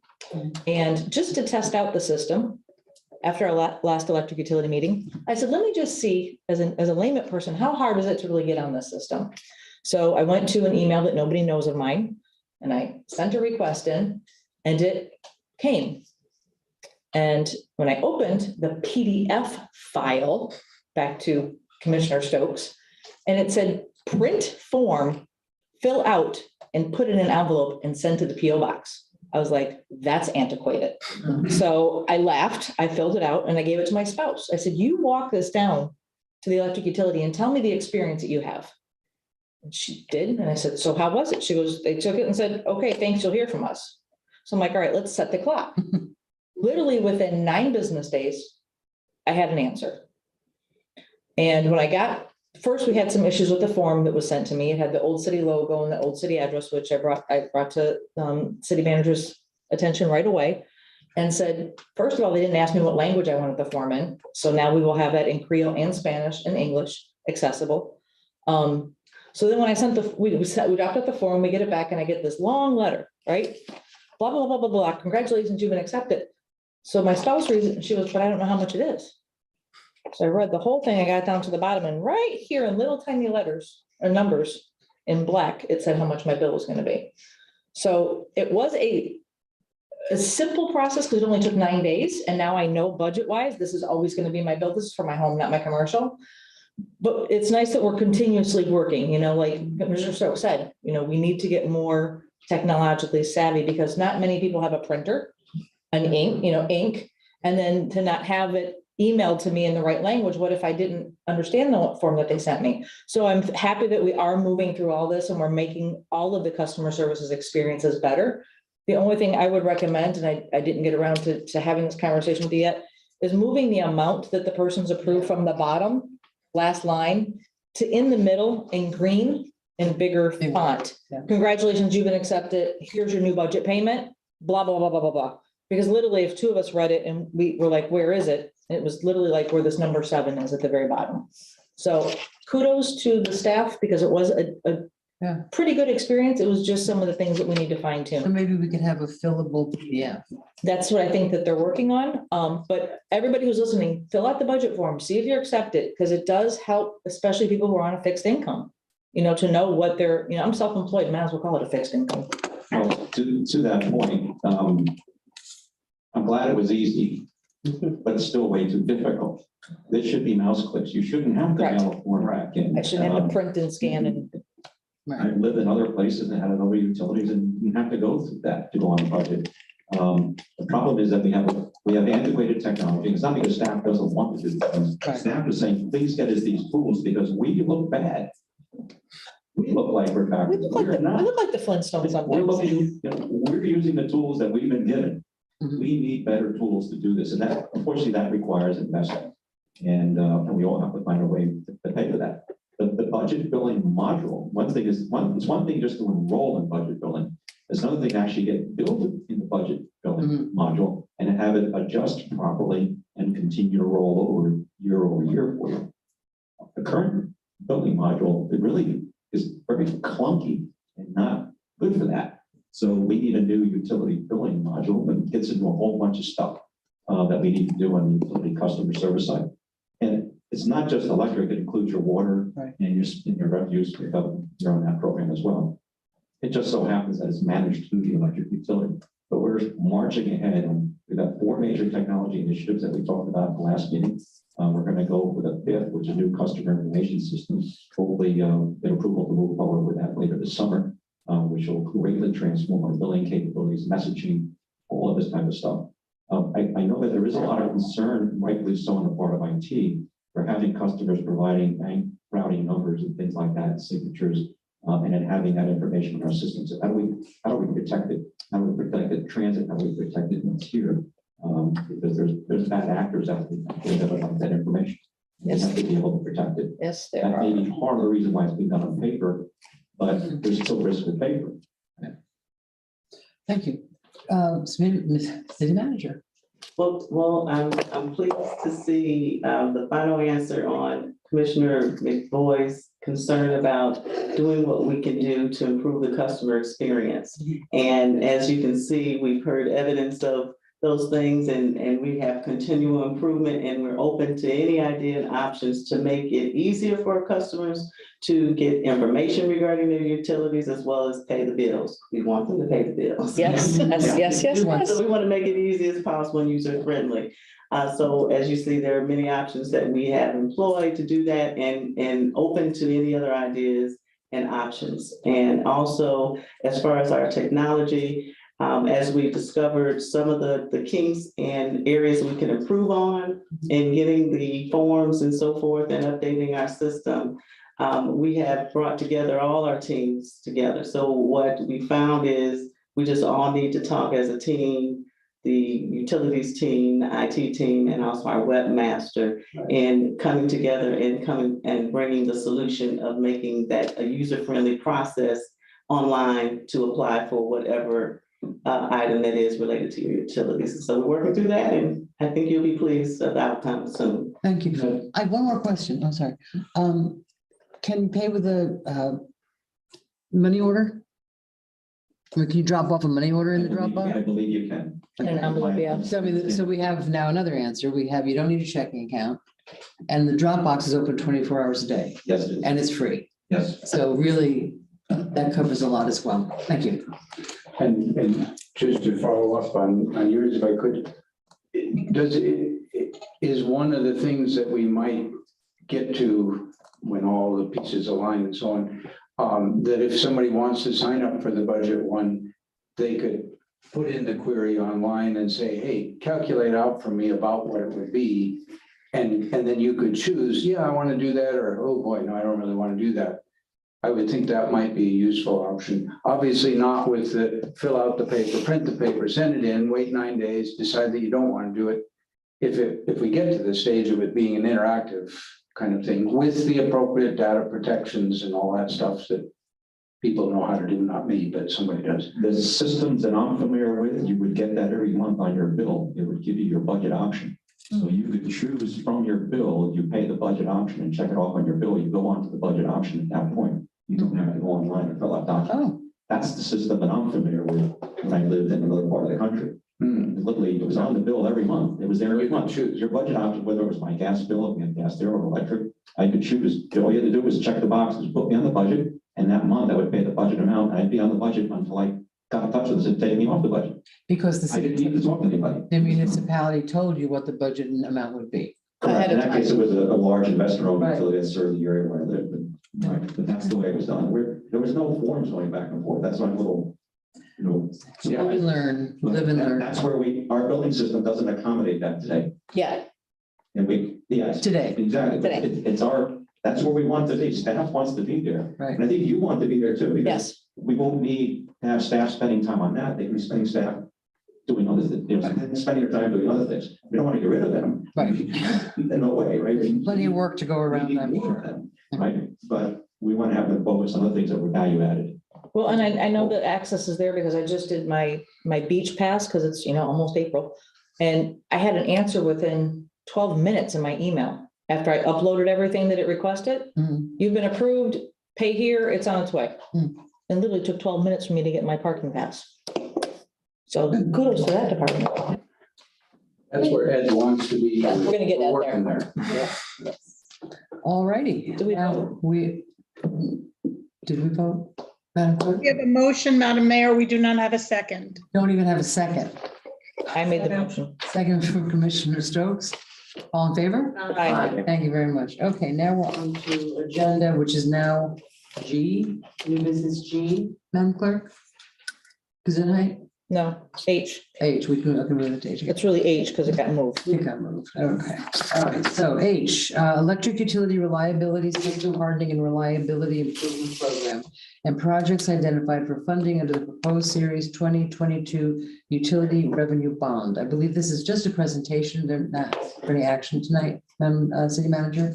That's correct, Madam Mayor. Okay, great. So I have a feeling there might be interest in a quick bathroom break. I think there's a bathroom break and I appreciate it. We'll take a quick break. We'll be back in about 8 or 10 minutes. Thank you.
Madam Mayor, can you unmute? It's 7:40.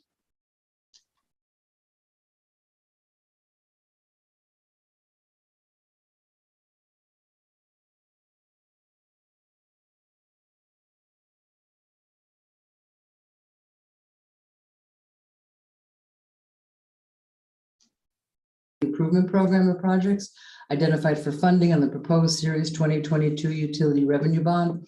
This is presentation only. Mr. Liberty, Thank you, Madam Mayor. thank you. I'll provide some backup and I'm going to have members of my team come up and speak to portions of the presentation. To put this in perspective, when we talk about system hardening and reliability improvement program, we're talking about our distribution system. So we have a power generation business. We're a power plant and power plants we source from. We have transmission and we have distribution. So we're vertically integrated. And we also have customer service and billing and all those things we just talked about. In 2018, we began looking at things very closely. I arrived in 2017. In 2018, we had gotten realizing we need to renegotiate our power contracts. We need to come up with a resource plan. It was a supply side resource plan. It was not integrated because it didn't look at demand side options. But we did create a resource plan together with power engineers and Horizons Energy that focused on our supply resources. At the same time, we took a good hard look at our distribution system and began to gather data on just how bad the system was. We did not have at that point reliability indices that were being measured or tracked or published or studied, and it wasn't driving management action. We were reacting to things that broke. When something broke, we jumped on the truck, we ran out and we fixed it. There was very little predictive or preventive maintenance going on. We were basically in firefighting mode. Coming out of that, we decided that we needed a plan for distribution, and that became the System Hardening and Reliability Improvement Program, or what we call SHRIM. Some people call it SHRIM. I like SHRIM better. It's quite common in the industry. We didn't invent this here. The concept of improving distribution reliability is something that's been going on for decades and decades and decades, and I'm aware of in the industry, but certainly all of the decades I've been involved. But not in Lake Work. I have the obligatory amount of gray hair because of to say I've done this before. And I come from companies that have won awards nationally for being best in class for doing this. The underlying philosophy when you start to figure out what to do is to understand what's your performance. You can't inspect for what you expect if you didn't measure it and benchmark it and say just how bad is it. So are we as bad as we think we are, or are we really good? Well, we don't know. We said, let's calculate it. So we began calculating indices. We started doing that sometime in late 17, but we realized that data that we had between 17 and earlier really was not very reliable because it wasn't what I would call audit quality and it wasn't peer reviewed. And we had to straighten that out. In 2018, we started tracking to very, very specific performance indices that were published by the International Electrical Engineering Society. And they're adopted by each state around the country by the regulatory bodies, in our case, the Florida Public Service Commission. And those indices are used and they're actually required of all of the major utilities to be reported annually. And it's basically the report card on how well you're serving your customers. How reliable are your system interruptions, duration of outages, time to respond, things like that. We also then needed to understand what was the best way when we realized just how bad numerically the forced outage rate was, or the outage rate was. Numbers that I've never seen anywhere in the country. I was shocked to see that that's what those numbers were here. Began to look at, okay, how are we going to fix this? So what you want to do is you want to start with the worst performing circuits. Which ones are the worst? And the data leads you through analysis to the ones that are the worst. Now, if Sam was here with his team, he'd probably say, maybe no college kid tell me what the worst was, right? We know what the worst is. That's where we go all the time, right? And that's largely true. But when you're going to drive millions of dollars of investment around it, you need to have data, because that data needs to be transparent. It needs to be data that independent engineers, financial community, the rating agencies, potential investors can all look at and say, yeah, that's the data, and that's what they're going to try to fix with this money that they're asking us for. So we created, prioritized list of projects that were driven by reliability performance. So the poorest performing circuit would get to the top of the list first, and that's where you start your efforts. Which one do you start with? Start with that one, is the worst one. We started, however, with a lot of stuff that was low-hanging fruit. Things like animal wraps, re-insulating, some basic maintenance, tree trimming, vegetation management, things that we could do that were entirely within our control, that we had the dollars in the operating budget to address. So before you start to ask for big dollars, and that's even if you get a yes, it's going to take some time to get those dollars. Start with the stuff you can fix today. So we started turning that around in 2018 and 2019. We also benefited from the fact that we had roughly $13 to $15 million in the bank when I arrived that should have been spent and had not been spent on capital. It needed to be spent on capital. And there's a big difference between capital and O&M, right? So if I'm fixing something, that's O&M. If I'm painting my house, for example, it's O&M. If I put an addition on the house, that's a capital improvement. But the first time I painted, that's also capital, right? The second time I painted, now it's maintenance, right? So you have to understand those things and how you spend your money. So we started work with what we had available to us. We quickly, or maybe not so quickly, put together our first round of SHRIP, the first bond issue. And in that process, we recognized that we were also, we also had a lot of debt in the utility from prior years. It wasn't bad debt. It was debt that was taken on over the years for good purposes, but it was a relatively high interest rate. So SHRIP round one, or what we refer to as the Series 2020 Consolidated Utility Revenue Bond, big word to say, we sold bonds. We did a cash out refinance. We teamed with water. The finance actually had a big part, awfully big part in this. One could say that probably helped lead us to this, together with Downport, our financial advisors. We created that first bond issue. We did a cash out refinance. So we refinanced all of the debt of the utility, which lowered our fixed debt service. And we got $44 million for the electric utility. And I believe somewhere between $5 and $10 million of capital went to the water utility. I'm just speaking to electric tonight. We took that $44 million. The closing on that transaction occurred just after Thanksgiving of 2020. And we were then able to come to the city commission, I believe, in January of 21 and start asking for approvals to spend that money. So all of these capital improvements that we want to do in the municipal market, for example, if we want to buy poles, well, and equipment, we can't place that order until the money is in the bank to pay for it. Even though it may take 6 months, 12 months, 18 months for that stuff to arrive, we can't order it until the money's in the bank. So you have to borrow the money first. Now you're incurring debt service while that money is there. Well, you can't order the equipment until you've done the engineering. Well, you need that dollar, that finance dollar, to even start the engineering, because you don't know what size transformers you're going to need, how many switches, how many poles, where are they going to be. So you have to finish the engineering.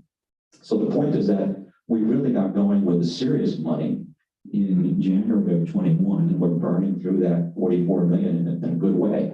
And we anticipate running out of runway with the dollars that we have.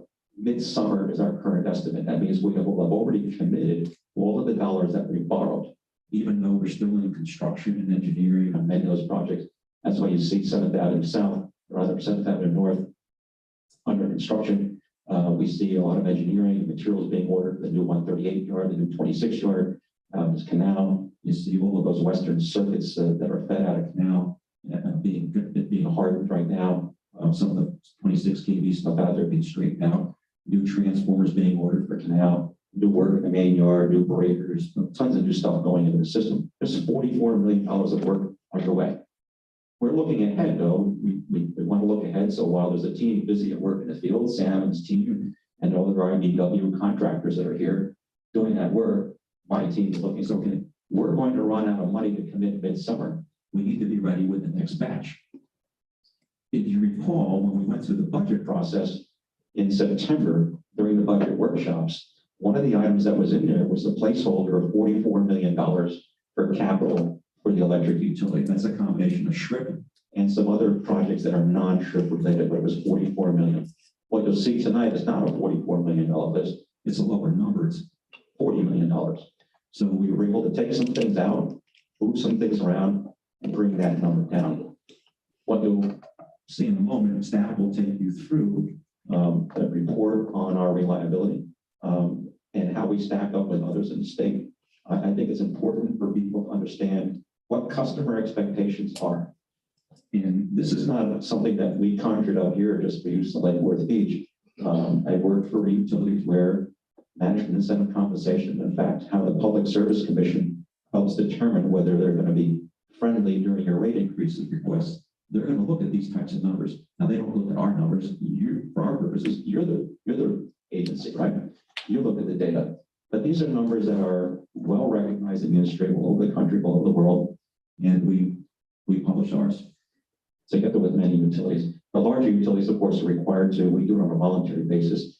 The Florida Municipal Power Agency gathers all the information from the members that choose to share their data, or we're able to keep up. They also provide a peer review. So it's important that the numbers not be just numbers that we conjured up to make ourselves look good, but that they're audited by somebody and say, yeah, that looks right, or it's not right, we need to change that. And that's good to do that. So we participate in that process. So you'll see comparisons of how we're doing to others. The ultimate goal is to have an appreciation for the fact that there's only so much we can do with operating dollars. We need capital dollars to continue to improve the system. We talk about reliability. We talk about the inconvenience of the lights being out for an hour, 2 hours, or 3 hours. I can tell you without a stretch of imagination that with a system that is largely 50 years old, we don't have so much of a risk of being out for a few minutes or a few hours. We have a risk of being out for weeks and months in some of our system because this equipment is really at the end of its life. Now, I jokingly say to people, and you've probably been in my office and had me ask you this question, do you remember what car you were driving in 1972? Well, actually, I wasn't driving then, and I'm not sure any of us were. But if you weren't, do you remember what car your parents were driving in 1972 to go to work every day? And the next question is, if you do remember, if you still have that car today, is that how they get to work every day? Is that how they support their families? Is that how they run their business with that 1972 vehicle? I don't think so. Yet here we are with 27,300 customers, probably 35,000+ residents that rely on us for this lifeline service called electricity. And that's what we're driving every day. We need to fix that so that we don't have a catastrophe of outages that go on for days or weeks. Now, some people might say that that's a scare tactic. It's never happened before. Well, it has happened before. We've had tie line outages. We've had hurricanes. Fortunately, none lately, and we hope not to. But what we've said is we need to rebuild the system, and we need to rebuild it to withstand a Category 5 storm. Now, some people might say, well, how did you pick Category 5? Because at the time, I couldn't find a Category 6. If I bought you a plan to rebuild the system in a Category 2, you'd say, well, what happens if we get a bigger storm? Why spend the money multiple times? Why have mutual aid crews come here to stand the poles back up that we just put up? Because now we get a Category 2 or 3 or 4 storm. So let's get it over with and go to Category 5, right? So that's why you see such robust wood, concrete, and steel poles going up. That's what we're talking all about. So I'm going to ask my team to come up and go through the presentation, and then of course we'll take questions. Okay, thank you. And I'm going to do a share screen from here.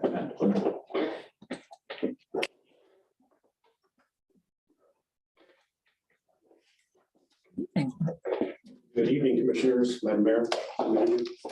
Jason Bailey, Assistant Director of System Operations for Lake Worth. Also a homeowner and customer of Lake Worth Utilities, just down the street from Commissioner Malega. We're going to start with the reliability indexes. These are just some fancy symbols. E, C, safety, and APR. These are the standards that are across the industry that utilities benchmark themselves against. We brought a consultant in the beginning of 2018, end of 2017, to go through our numbers, look at these formulas, make sure that we are calculating them correctly. He got us on track where we set up all the processes and procedures for tracking our numbers, for benchmarking our numbers, and then how to do cross-referencing our requirements.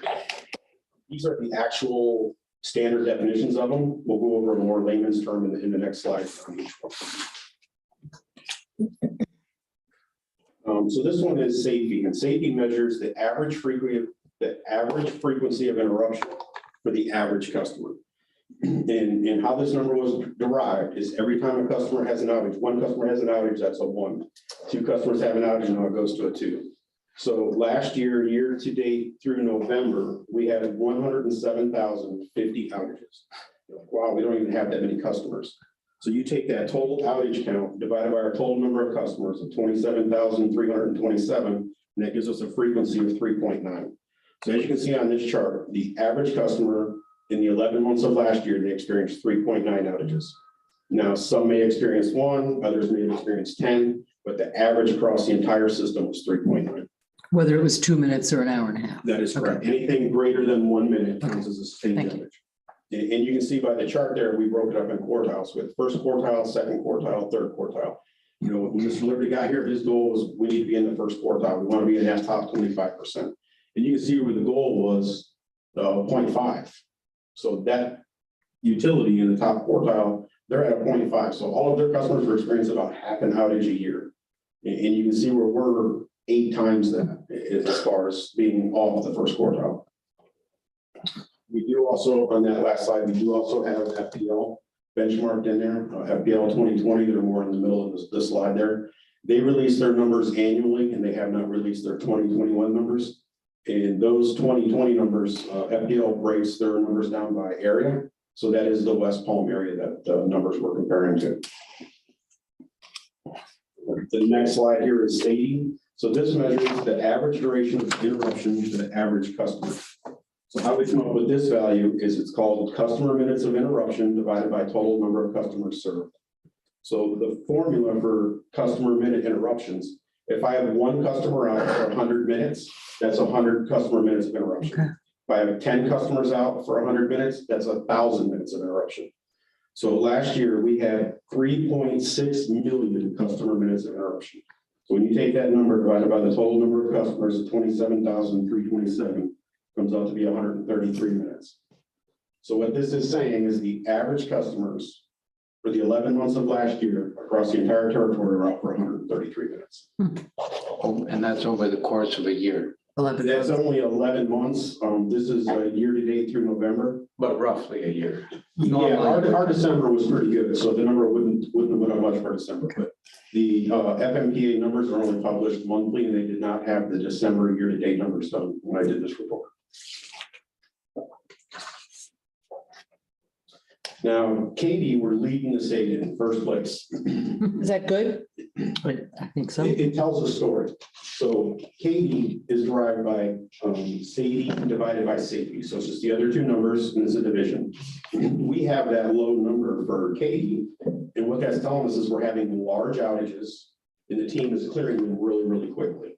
And our outages corroborate that. We've had large substation outages, 8, 9, 10,000 customers out and getting them back in a half hour. So that is directly related to that. Maybe. So maybe is the average frequency of momentary interruptions.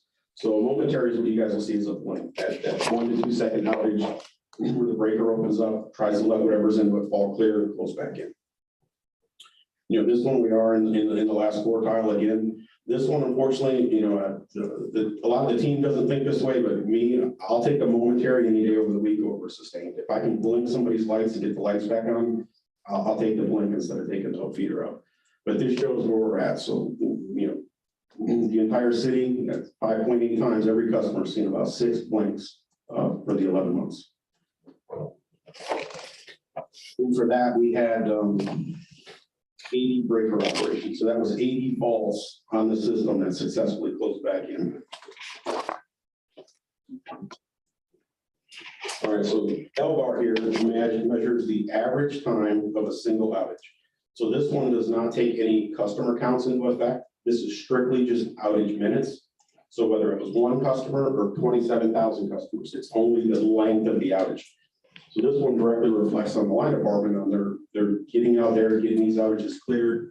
I mean, you can see 107 minutes. I mean, FPL was what, almost 200 or 180. Yeah. So I mean, we're clearing, the late working T&D team is clearing these outages a lot faster than our neighbors. And you got to remember too, if you look at FPL, they had their frequency was a 1, ours was a 4. So these guys are clearing 4 times the outages That they are. faster than the neighbors. Right. So Go team. I think, I know Sam Jackson's not here, but a lot of credit goes to Sam and his team, recognizing that a lot of these outages would happen at night. That means they've already gone home, they've worked a full day. It's a hard day doing their work. I can't do it. And they go home and then the phone rings, they come back. This time reflects the fact that they had to drive here, get their truck, roll to the job, get up in the air and fix these problems. So it's amazing. What it comes down to is that we have a lot of outages that are very similar. They know the neighborhoods very well. Jason's team identifies where it is very quickly. And what we call the trouble truck is an operator. We're 7 days a week in a trouble truck responding to damage, and we find it very quickly. We solve it very quickly. The problem is that it shouldn't have happened to begin with. There's so many outages. Exactly. We don't want to be that good at it. We'd rather not have outages. I'd rather have Sam's people here working every Saturday, building new stuff and doing preventive maintenance, which is in fact what we're doing now. So now we have some slides and some pictures. Yeah, sir. Do you mind if I ask a question Okay. before we move on? So going over the meeting, I know we've gone over it twice now, all these different metrics. And I'm just curious if there are other metrics that we want to look at in the future, like the more customer-centered metrics, and I'm hoping, I don't know anything about it, so I'm hoping you do. The CELID, CEMM, that are more about like distribution. Have you heard of these other ones? Because I've tried looking up stuff on my own, and these are the major ones that have been around the longest, but as things are evolving, what I've read, but I'm asking for your expert opinion on, are there new metrics that people are starting to use to? There are other metrics out there. These are the ones that are the most popular, the ones that are most used by regulatory commissions. We could take a look at those other metrics and see how good our data, we have the raw data that fits in, actually calculated in those methods. We could certainly take a look at it and see what others are out there. We could talk, you want to come back and say, here's a list of metrics. Do you think these adequately describe the customer experience that you're interested in capturing? Okay. But these are the primary ones. These are the ones that are used, like I said, all over the country. Utilities compete. There's actually significant competition between utilities to have the best results in their region. And for example, FPL wins what's called the Reliability One Award year after year. They're outstanding. Utility I came from would win that same award in the Northeast for a better part of a decade. But these are the most popular ones. These are the ones that really drive the public utility commission's insight to what's happening in utilities. And these are the ones that many commissions require them to report. Okay. So you just needed that information. Well, yeah, we'll follow up on it, so just to make sure that we have a full, clear picture of as many angles as we can get with the data that we have.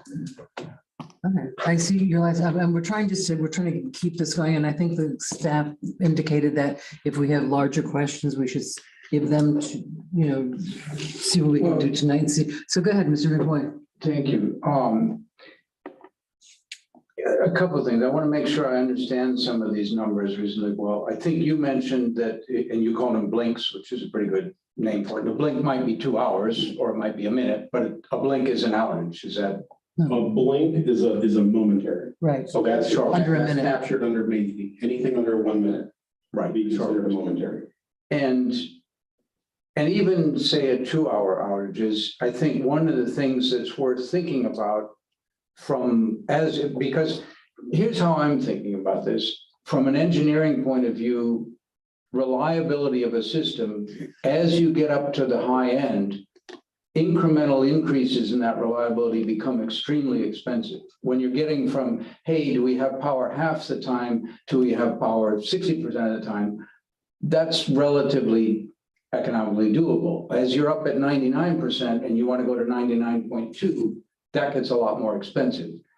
And so one of the things I looked at, and I forget which of the Sadie, Mady, all those guys it was, but 133 minutes was an average time. So the number of minutes in a year, by my calculation, I might have gotten that wrong, but somebody can check it, was about 500,000 minutes a year. So in a percentage of time that a customer is out without juice, that's 0.02%, no, 0.03, I'll round up, percent of the time. It's an extremely small percent of that. That means you're at 99.97% of the time you've got juice. So if we want to move it to 99.98% or something, we're in that range of very expensive to do that move. And then it makes sense to come back and say, well, let's think about what people do with electricity in their home. If it's your refrigerator or your AC or your hot water heater and it goes out for 2 hours, it's pretty much irrelevant. If it goes out for 2 days, it's not at all irrelevant. That's a big deal. Many other things, it varies. Or some of the things where it's critical, mission critical kind of things, it's a term in industry. If you've got something that's mission critical, and the example I usually give is you work from home, you got expensive clients around the world, you're on the phone to Dubai and you guys are doing a Zoom call and your juice goes out.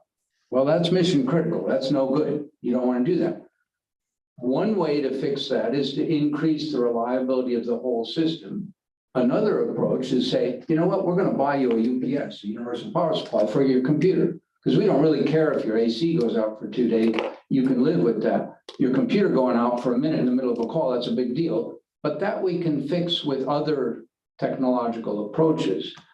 And that's where, as we are thinking about multi-tens of $millions of things, I want to make sure that we're looking at the whole system. And perhaps that gets at some of these other performance metrics that in the household, there are some things that are mission critical and a blink is a big deal, or even a 10-minute or 2-hour. Other things, maybe it's not worth fixing at the grid level. Maybe it's worth looking at other ways to deal with those mission critical things. And usually the mission critical ones are low power.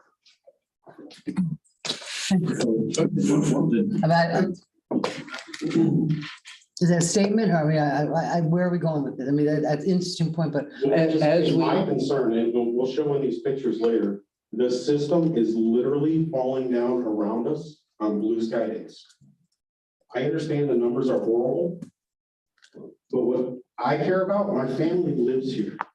We drop energized conductor in the roadway on blue sky days. Palmway and Lucerne. 95. We dropped energized conductor across I-95 on a blue sky day. That scares me as a resident of this utility. Sure.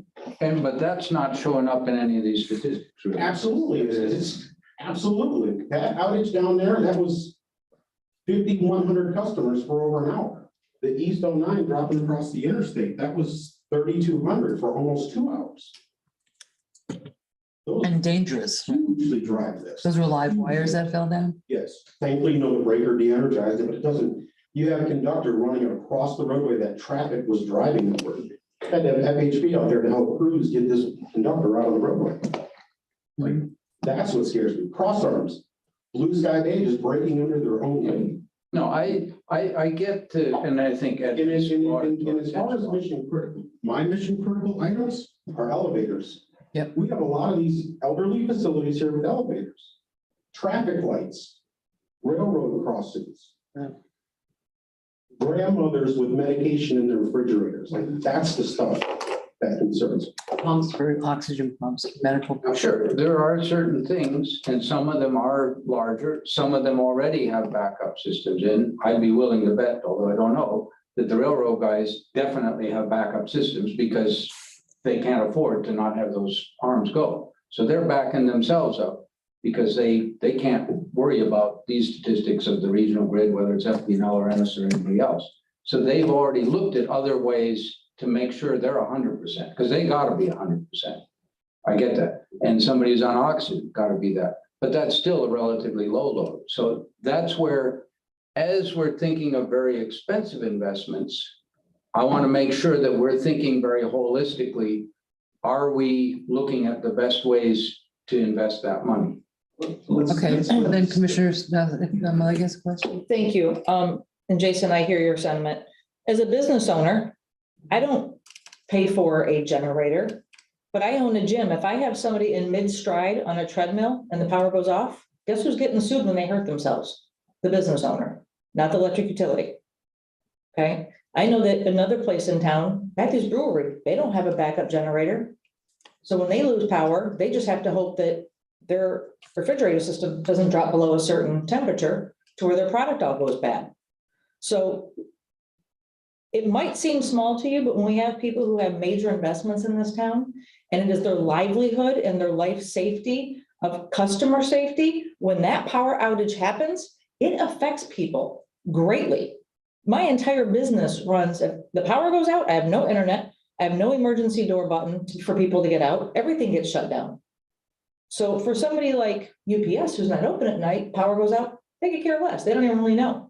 But for other, I mean, you have to just, I hear what you're saying, but you have to realize that that does affect people's livelihood, their home, and that is a huge safety issue. In some cases it is, some cases. No. Internet. I would love to know the numbers for the downtown community and how often it goes out. And that's where a lot of the businesses are affected. So as one of, there's two of us up here who are business owners, I will tell you that the businesses are tired of the outages. It's exhausting when they've got to reboot everything. They're in mid-lunch rush and all the system goes out. And Dave's is up to his eyeballs in customers that are sitting there in the dark with no air conditioning waiting for food. So to you, it might seem minute, but to the business owners who write big checks for the electric utility in this city, it is not minute. And for every dime that we can invest to give the best service, to get more businesses here, to spend money in this community and create more jobs is what I'm about. So I hear that when you say the number's so small, but when it's that, when you're part of that small number, it affects you. And it affects your business, it affects your customers. And in terms of resources, one might say, okay, look, many businesses are mission critical, the whole business is. So let's focus our investment in reliability in that area. And let's think about the overall. It's the cost that, you know, all that cost gets paid for. When Yeah, we but who do you borrow think this pays money, for it? it's I mean, back the on- businesses Okay, pay we're for it. sort of, I'm really, let's come back. I mean, I have things I want to say as well. I mean, we could get back and forth. But I think that we owe it to the staff to let them present what they're going to present.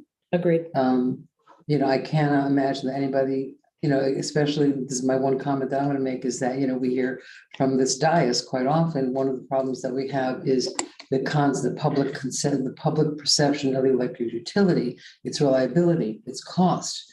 So I think anything that we would do to, I mean, things falling out of the sky is not good. And I think that if we're looking for, you know, we're sitting here with the consequences of not having this done years ago on an ongoing basis. So if we're the commission that's going to sort of take charge about these things, then we need to actually do that. So please, I mean, and this is, again, there's no action tonight. This is just, you know, we're learning from staff what they're talking about, what they feel, what our professional staff feels their needs are to run an electric utility. Thank you. All right, moving on, these are a few slides with photos of the recent damage and stuff that caused outages on our system. So these are the Mylar balloons. These actually wreaked havoc on the system. There's 3 of them up there in the upper right-hand corner. Those were all on the transmission line. Of course, you all know we have a single radial line. So when those get up there, we have to take outages on that line, which is either, you know, bringing the power plant on to carry the whole system, or as we've done one time a few years ago, we did a 30-minute outage where we actually blacked the whole system up to go up there and get those down. The other 2 in the middle, those were able to get off while that line was still energized. And you can see those on the distribution, they just, they create havoc on the system. So these are animal contacts. So as you can see, that one center at the bottom had a metal wall. Walt said, "Oh, them lizards aren't getting up concrete poles." We watched them climb right up. I never said that. We caught one just running right up the side of the pole, and those get up there, and they don't look that big, but that's all it takes to bridge the gap and create a pole. You see the picture to the left of birds, and there's literally thousands of birds on that structure. And when they take off, all of them take off together. They get the wires swinging, they slap together. Looks cool. And the other ones up top, you can see where the contacts were, where the burn marks are on the equipment. The animals are getting up there. Those were all lizard or iguana contacts. That one was actually a bird contact there on the right. That's the top of a breaker out at Canal. That fault, unfortunately, did take the entire station out. That was over 5,000 customers that went out because of that. And because it was a station outage, we were not able to switch around all of it in the station because that has to be thoroughly inspected to make sure that there's not damage to the transformer or anything there. through the midpoint reclosers, part of the DAC program that Ed got online for us. We have midpoint reclosers and then normal open ones that we can operate remotely in the system. And we were able to backfeed a lot of those circuits remotely without the use of line crews. I'm gonna take it the iguanas didn't survive. Believe it or not, you'd be surprised. A lot of times they did. Really? There's quite a few of them where they're still going. Pesky little. And then there were repeat offenders of it. So these are some of the blue sky failures.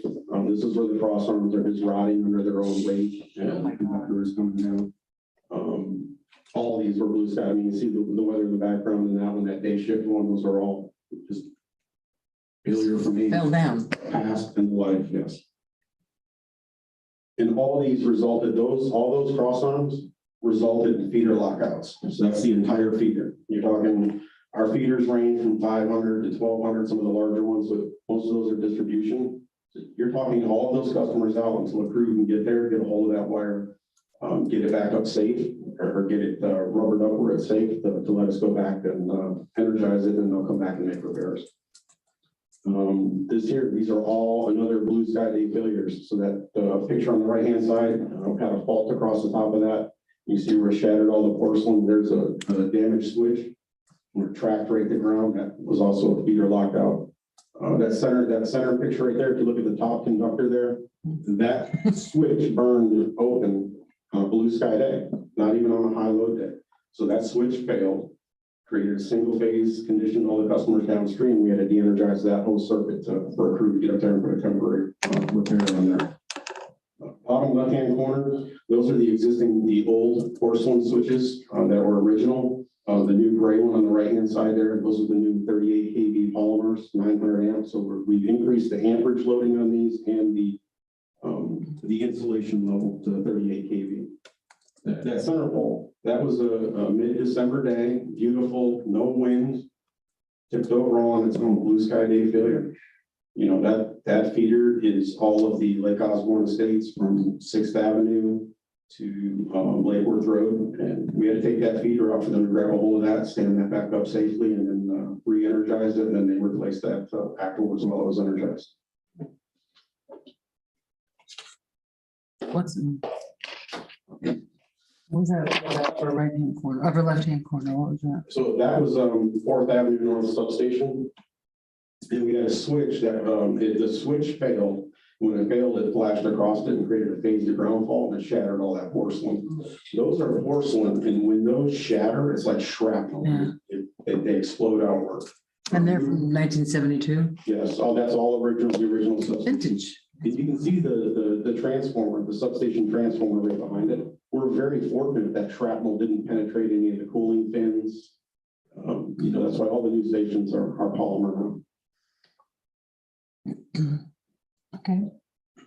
These are more, unfortunately, blue sky day failures. So upper left-hand corner, that's a failure of a lightning arrestor on top of our 11th Avenue North substation. The picture right to the right of that with the switch, and you see where the contacts have just burned right off the switch due to loading. You know, the switch failed. The right two pictures, those are explosions that we experienced in the main yard. So those, we had breaker failures.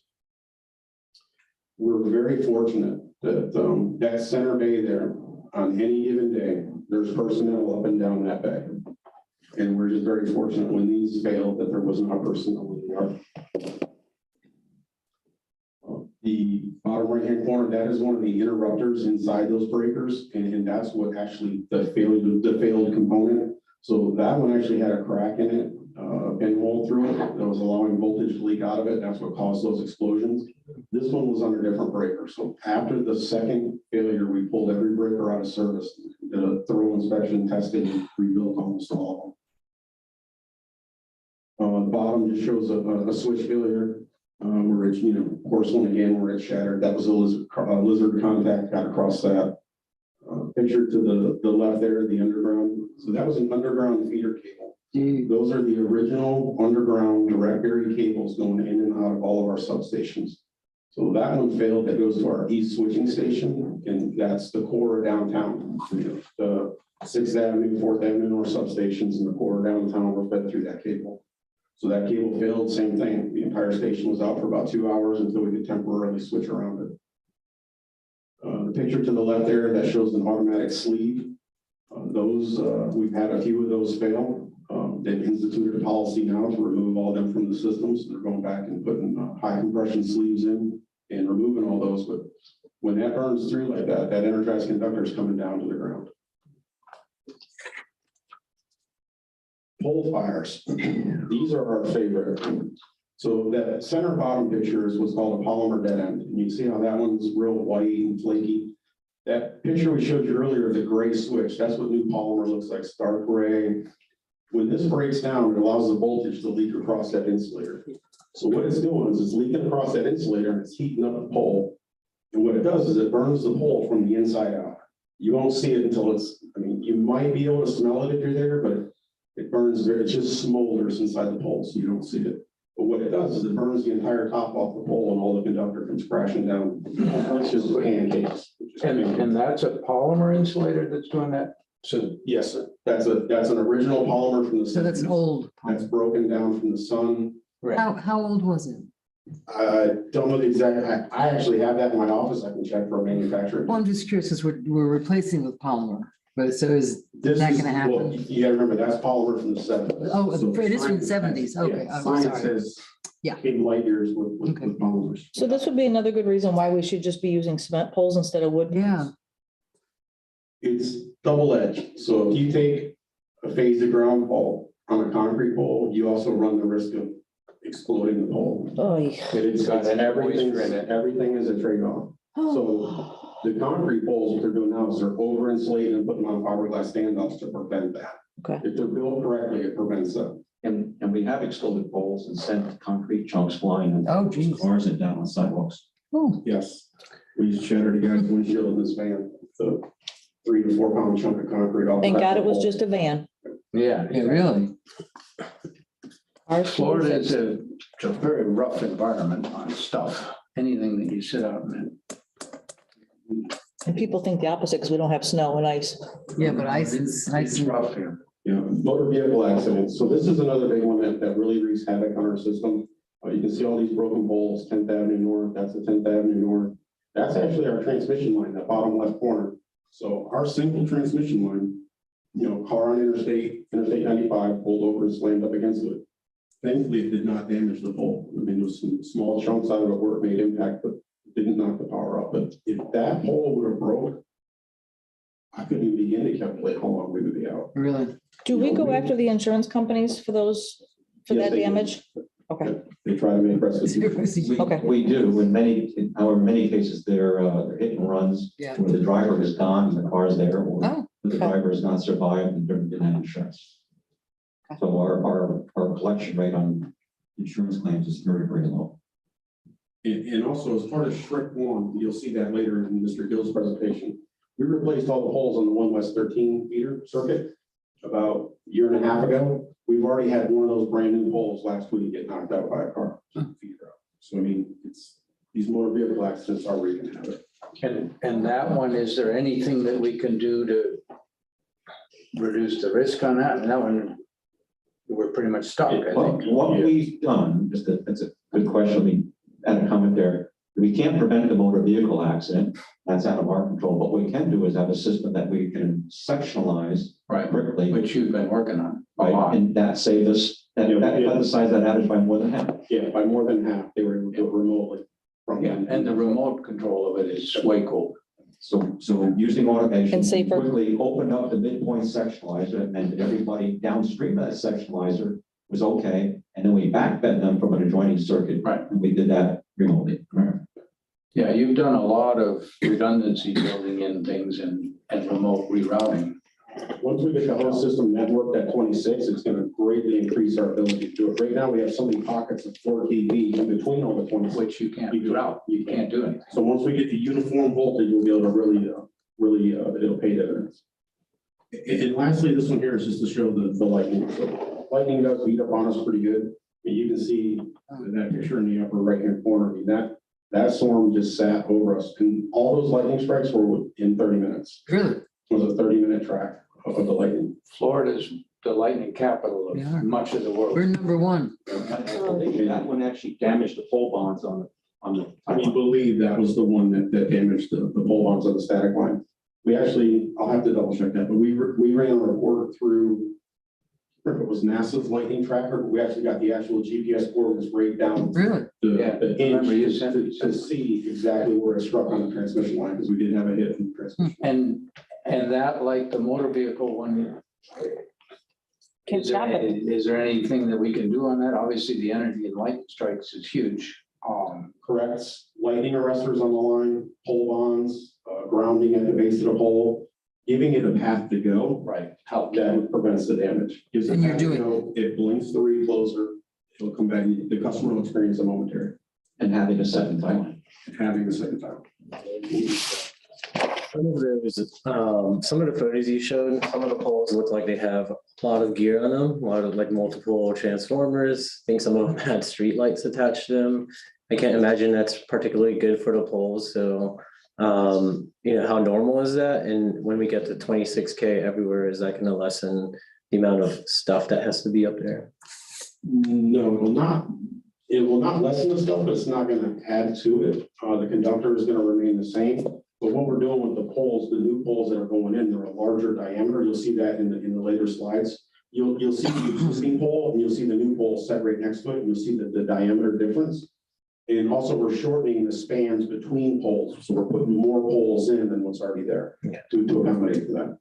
And when you say larger, that's wood poles presumably? The wood poles are larger, yes, sir. Even the concretes that we put in were the larger KIP 12, KIP 8s. They were the KIP 8s. Yeah, they were not the normal concrete poles.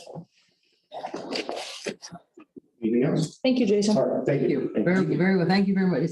Every time we have one of these talks, we've just learned so much. There's so much to learn. And at this point, I'll introduce Walt Gill. He's our Assistant Director for Transmission and Distribution. We'll talk a little bit more about our system hardening, reliability and program or SHRIP.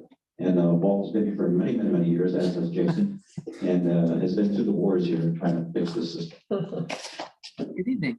Madam Mayor, Commissioners, Paul Gill, Assistant Director of Electric Transmission and Distribution, 25-year employee for you guys. Been in the business since 1986 is when I started my career here, or not here, but Yeah. and started my career.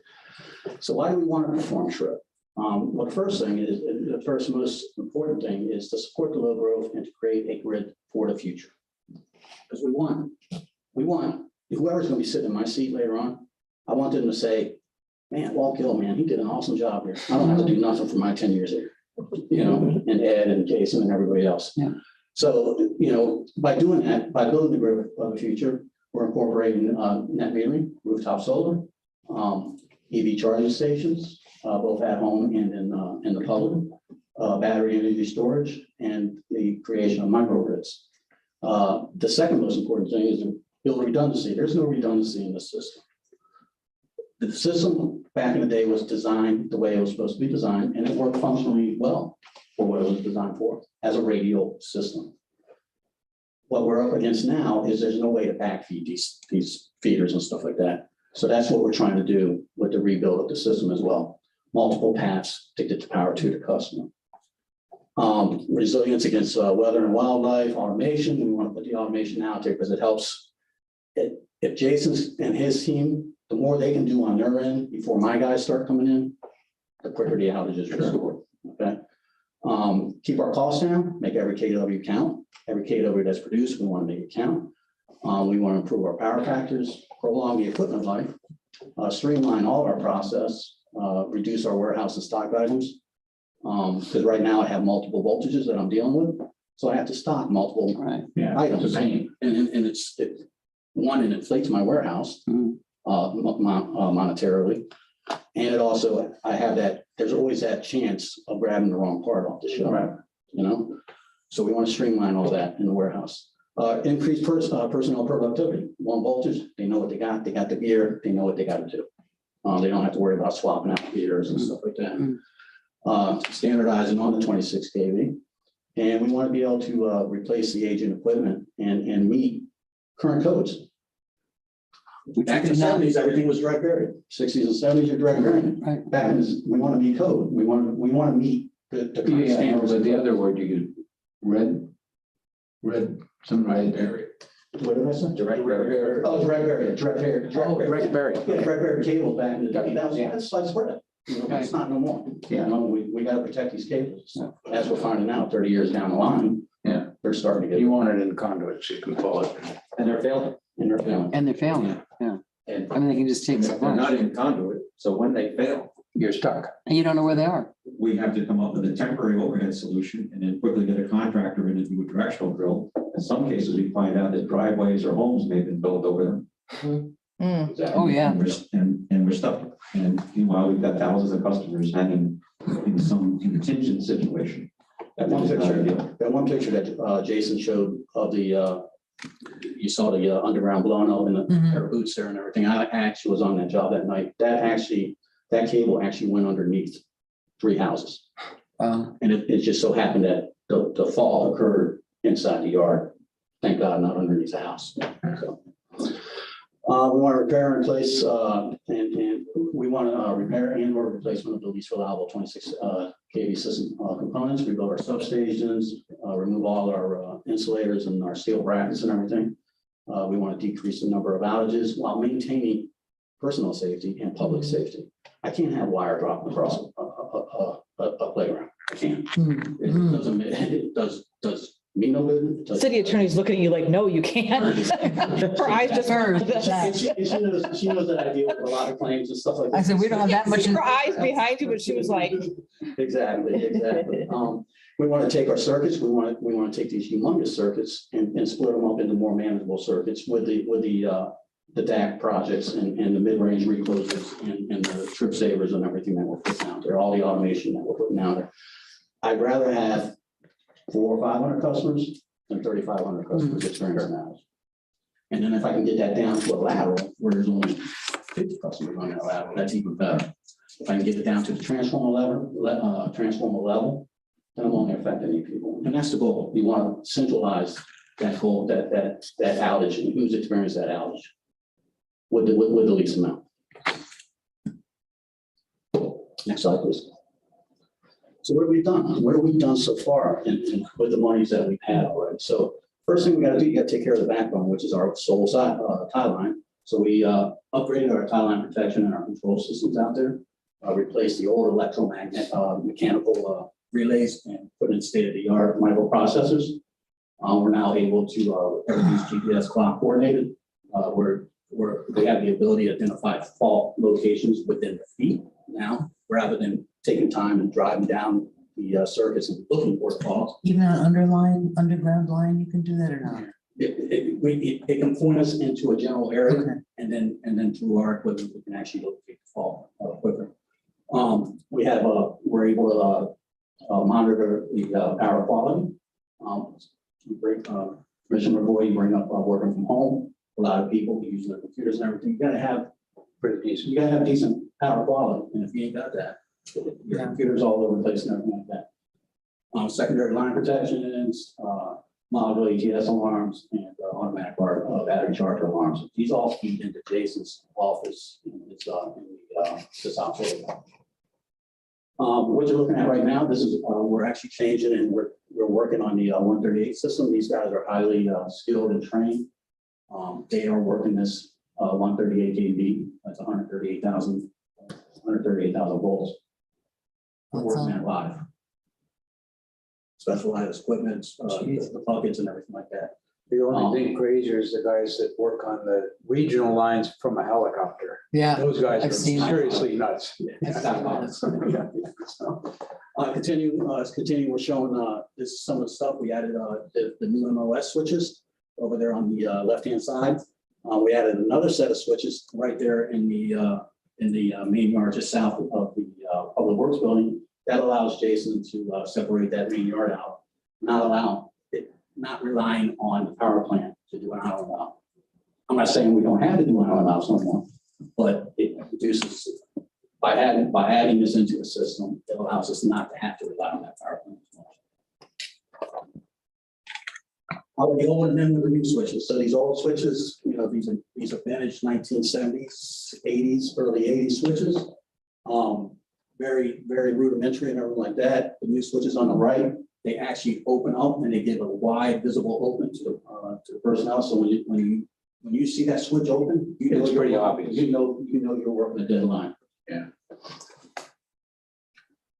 This is the actual work that we did on the stack line. On top of the 138 stack line is a line that runs across our whole 138 transmission system. What it does is it captures the lightning is designed to hit the stack line and it travels down the pole bonds.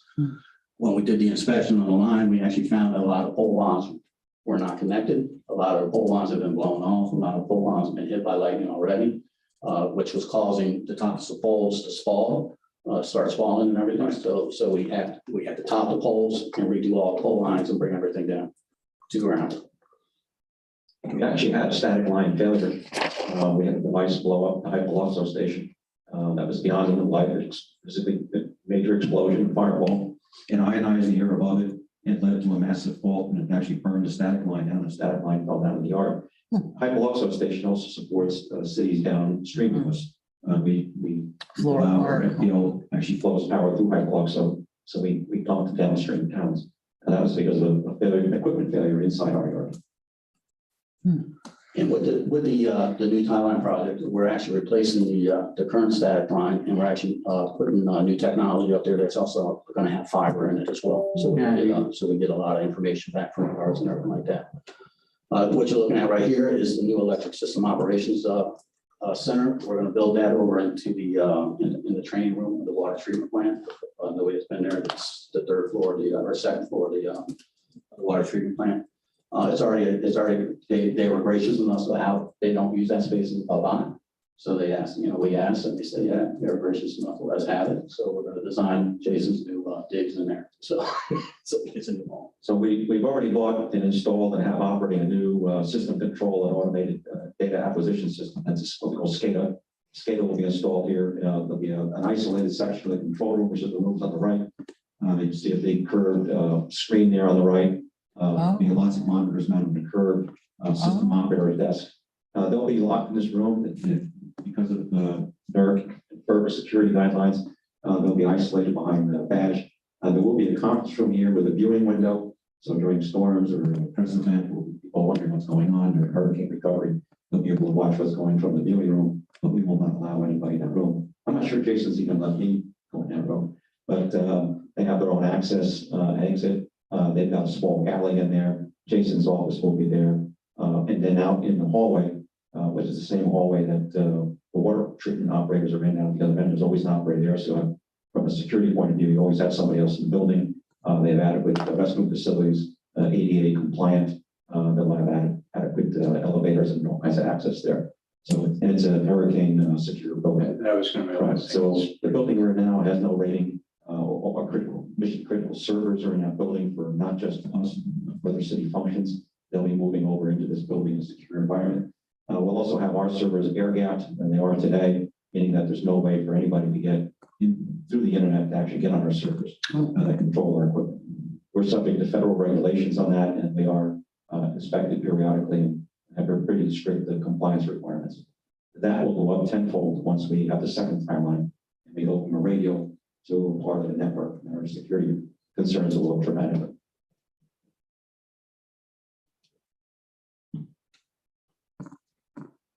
Is that room storm rated? Is that room storm rated that Jason's new? The new SysOps center is in a storm rated. That part of the water treatment plant is storm rated. Yes. I do believe category 3, right? I believe it's category 3, and that's actually during Irma, when we locked down the management team. That's where we locked down the third floor in that room, and we slept in the hallways in the empty offices down the hall. So this is the new 138 kV canal switchyard and AV distribution system that we're undertaking. So in the back on the west side of the print there, that'll be the 138 section for the north and south run coming out of FPL. And then we'll take that into the new 8-bay distribution substation just to the east of that. And what that's going to accomplish is right now I currently have 6,001, 2, 3, 4 that come out of that station. That's going to give me 4 more circuits out of that station, which will allow me to break up the current 4 stations from having 4,000 customers on it to a more manageable distribution system out west. during our recent call, and I gave you an update on what was happening with TD 70. That's where TD 70 is. TD 70 is in this substation at Canal, and it's supporting all of the customers out west. Right now with TD 70 out, and we hope to have it back in service within about a week or so, possibly as early as the end of the weekend. But we would normally have thousands of customers spread across 5 or 6 or 7 circuits. All those customers right now are on 2 circuits. Thousands and thousands of customers on 2 circuits. We need to get through the next 5 or 6 days. But we're repairing a 1982 vintage transformer that should have been retired by now. We had started these projects earlier. But here we are trying to we have 2 new transformers on order, which one will be here in September, October, the other one a few months later. They're about 1.2 million each. That's where they're going into this yard. But here we are putting money into this transformer that should have been retired by now. Just to find a way to get through the summer and hang on. Is that with the flickering lights where people are having trouble with flickering? Yes, that's the problem with the device called a load tap changer that failed inability to control the voltage. So we switched it out, 3 volting. Basically, was able to do that without rolling crews. We brought people into the inspection, opened it up. We started sourcing parts from all over the country, and our contractor, NewCat, is doing a great job of tearing it down and putting the parts back in together with our own staff working out there as well. And we even have power plant staff out there helping on the show right now, and they're working long hours to get this thing back so we can get rid of that contingency and get back to some normal situation in November next week. Get through the summer while this new station is being built. And that's all happening with everything live around it too. Well, I assume. Well, interesting enough, the switches are so badly rusted and frozen shut that we could not get a visual open air. We had to take the entire 138 line out of service back to the main yard, get the visual open air, and then backfeed at lower voltage, 27,000 volts that we call the express feeder, to get power out to that area and serve those customers. So everybody's hanging on the thread right now. A balloon, an iguana, a bird, a parrot, a twig. But that's you hear the passion in our voices, and you may see our ears get red. I know mine too. This is no way to run a railroad. Yeah. We're hanging on an edge day in and day out for year after year after year after year. Well, that's what we're fixing now, right? That's what's happening. That's why we're making these pleas to install this new equipment, and we're focused in the right places. We don't want to have to live our lives this way. And fortunately, unless customers are hearing tonight, this is what they've been living under. We need to fix that. Yeah. That's the plea we're making.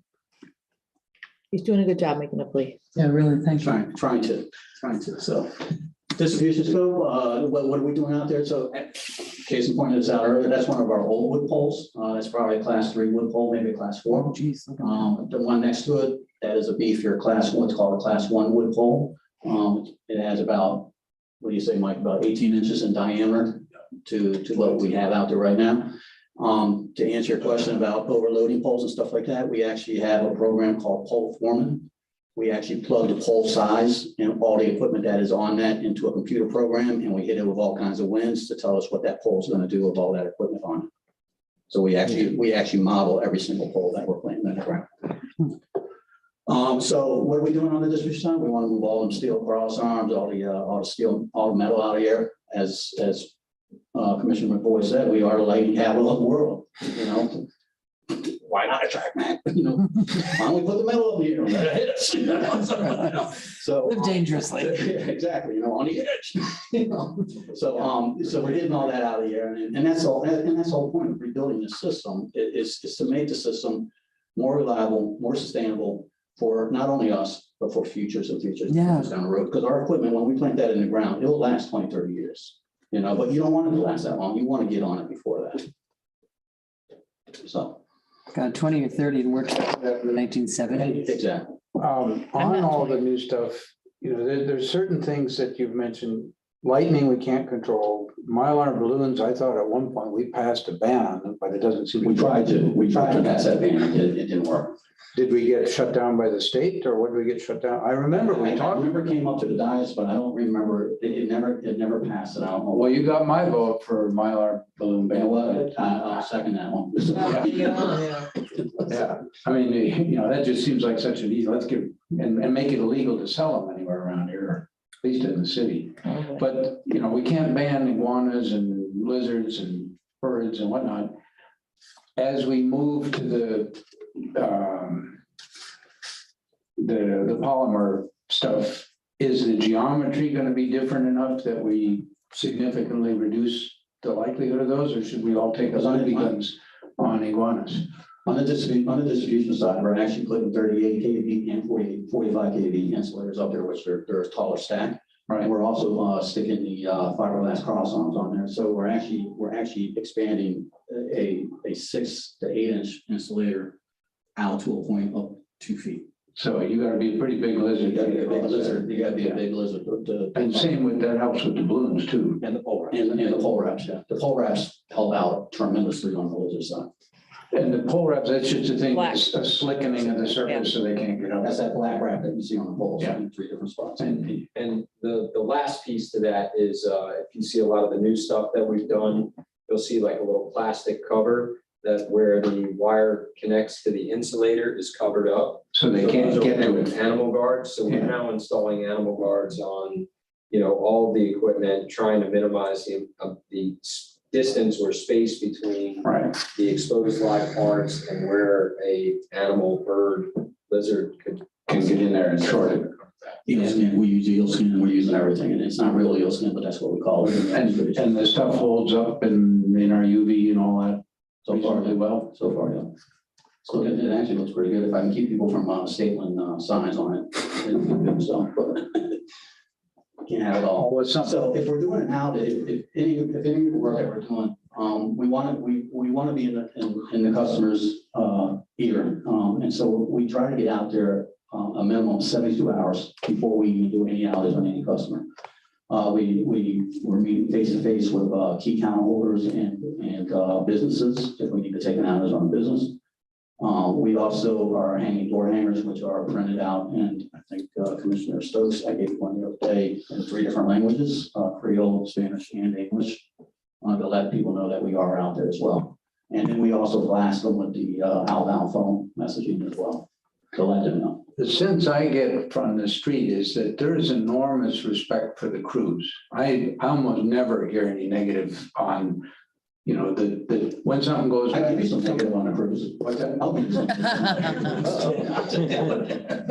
But I think there's a pretty strong perception, favorable perception in the community about that. And probably part of it is, 4 times as many, but you're getting them fixed faster.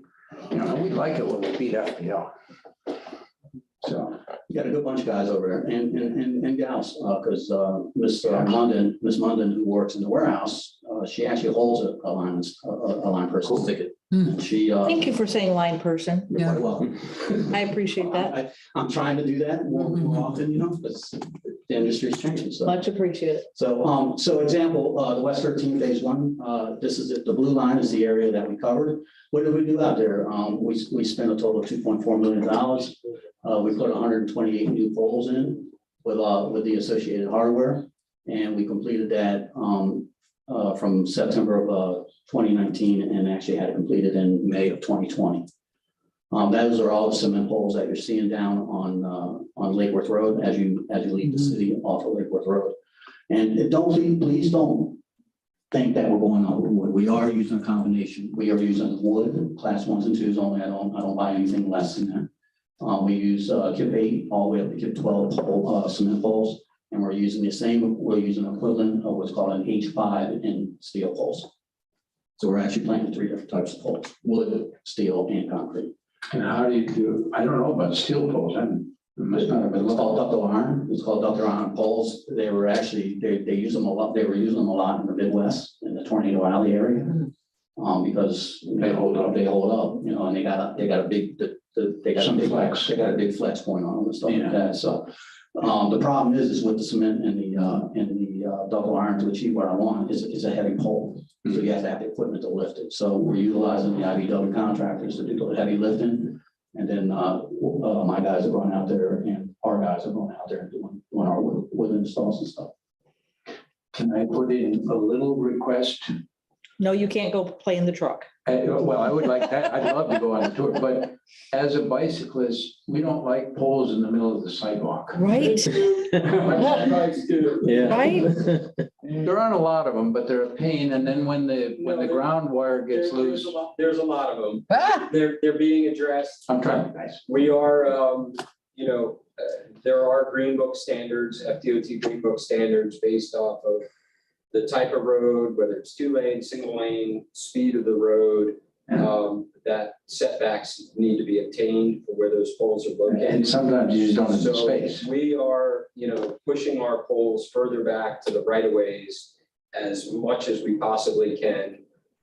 ADA also requires specific clearances, which we were talking in the field the other day with an FDOT inspector for the work that we're currently doing on Lake Worth Road with the 7th Ave circuits, and they're actually, maybe increasing what they call a clear width distance for people with, motorized. is it wheelchair. 36 inches now?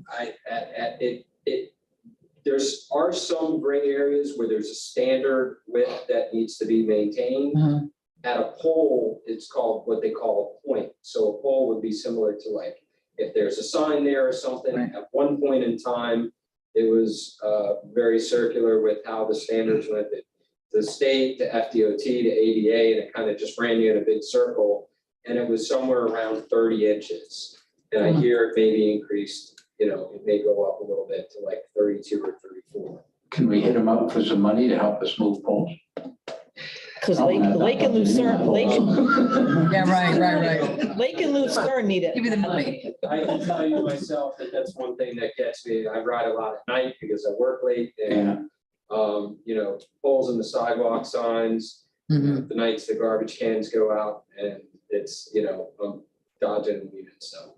And especially, I see the copper ground lines, probably they're phone line grounds or cable grounds or something, but they come loose sometimes and they're flailing around. That's no fun.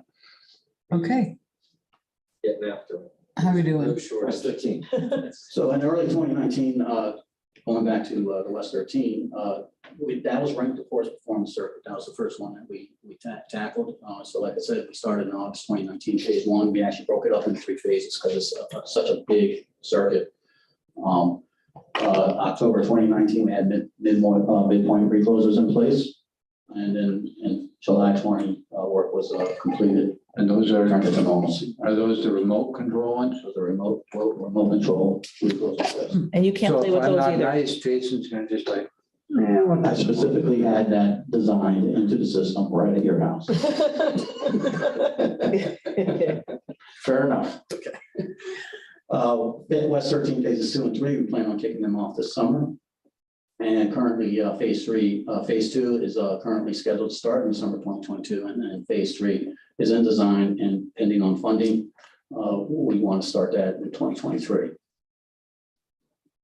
And this is all the stuff that's west of 95 out into Palm Springs mostly, or? West of 95 into, Palm Springs, a little bit area that, right in that area. Laurel Park, all that. For Dusty and Dusty, the closest area is the Park of Commerce. Right. Reinforcing that, the Park of Commerce. Oh, yeah. So for customers in those areas, life with electricity has changed because their outage rates were absolutely horrendous. And it's gotten much, much better. So when we talk about this, when we go to city commission, for example, at Village of Palm Springs, we get rounds of applause because they feel the difference. They know what's happening. And I remind everybody too, that's a franchise territory. That's a contract that we hope they will renew. Right. To allow us to be their electric service provider. Right. It happened to be the worst performing one. Oops, That's why we started. We didn't start there. Now it's going to be the best. that's right. So currently, we also, another project we got going on out there is the Western Circuits coming out of Canal Substation, which is 6001, 6002, 6003, 6004 circuits. We identified with our own in-house engineering staff, 2,348 poles that needed to be touched, not changed out, but touched and looked at and inspected. So we went into a contract with Cooper Corporation, another IBEW contractor, and they are actually in the process. They're at 99.5% complete on the 6004, which is the largest out there. We're about 50% down on 6001, and then hopefully by midsummer, we'll be moving over to the 6003 circuit. We'll get that all taken care of. It's amazing how much work is going on that people have no idea Correct. of what's happening. It's all behind the scenes kind of stuff. Looping projects, our own internal crews. We want to spread the work out to everybody, not just to contractors. I got a good bunch of guys back there. All of them are well knowledgeable. They're hard workers. So we want to give them the work as well. We don't want you just to come in here and fix it after it breaks. We want you to take pride and ownership in building the system. So we did what's called looping projects. We did a couple of looping projects with this productive use of in-house labor. It was a learning opportunity for the crews because they actually saw the construction. They're actually involved in a construction project now. It alleviated immediate needs for the request for bonds because we were using in-house labor. So we were able to capitalize on the. What I did is I used O&M money and then do a capitalization on it at the end of the year once the projects are completed. All design and construction was done by our in-house engineers and our own line crews. Nice. So what did we do? We did a North Loop conversion project right along the golf course, District 3 area, all 4 kV circuits. They were operating beyond their limits. So that's the area we covered everything in blue right there. And when you say looping project, does that relate to the redundancy? That relates to redundancy, allows us to flow power from different directions. Exactly. Actually, we converted them to 26. That is correct. And then we tied them into an adjacent 26 kV circuit. So they were better off because they were no longer on 4 kV. But the folks who remain on 4 kV were glad they were gone because it reduced that load on the 4 kV circuit. Which makes it hopefully more reliable. 4 kV, exactly. The 4 kV circuits were running 350 to 400 amps, right, Jason? Yes. And we really don't want to be much above 200. No. And copper has this really weird anomaly that when you get it really, really hot, it stretches and sags. Yeah. And that's a lot of bare open wire copper out there, which was replaced with modern aluminum, converted to the higher voltage. So it's much more reliable. The downside is that we now have more customers on the 26 kV circuit than we did before, but the 26 kV circuit can handle it. But we have a higher exposure if we have a problem in that circuit. Once those other 4 kV customers come over to 26 down the road, and probably strip 2 or strip 3 or strip 4, they'll be on 26 and won't be able to interconnect those circuits, have the ability to feed customers through multiple paths and accommodate vehicle to grid, more solar. Those constraints will be gone. We won't have those amperage limits. How many strips are there? We think there's probably 4. For all. Just We have about 12,000 poles in the system. I think Jason, I said 938 linear miles of wire in here.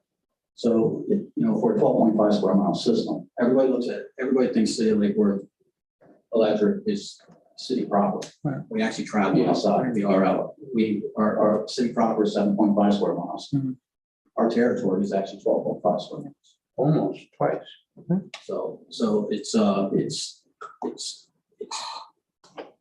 just benefiting everybody and Yeah. both inside and outside city limits.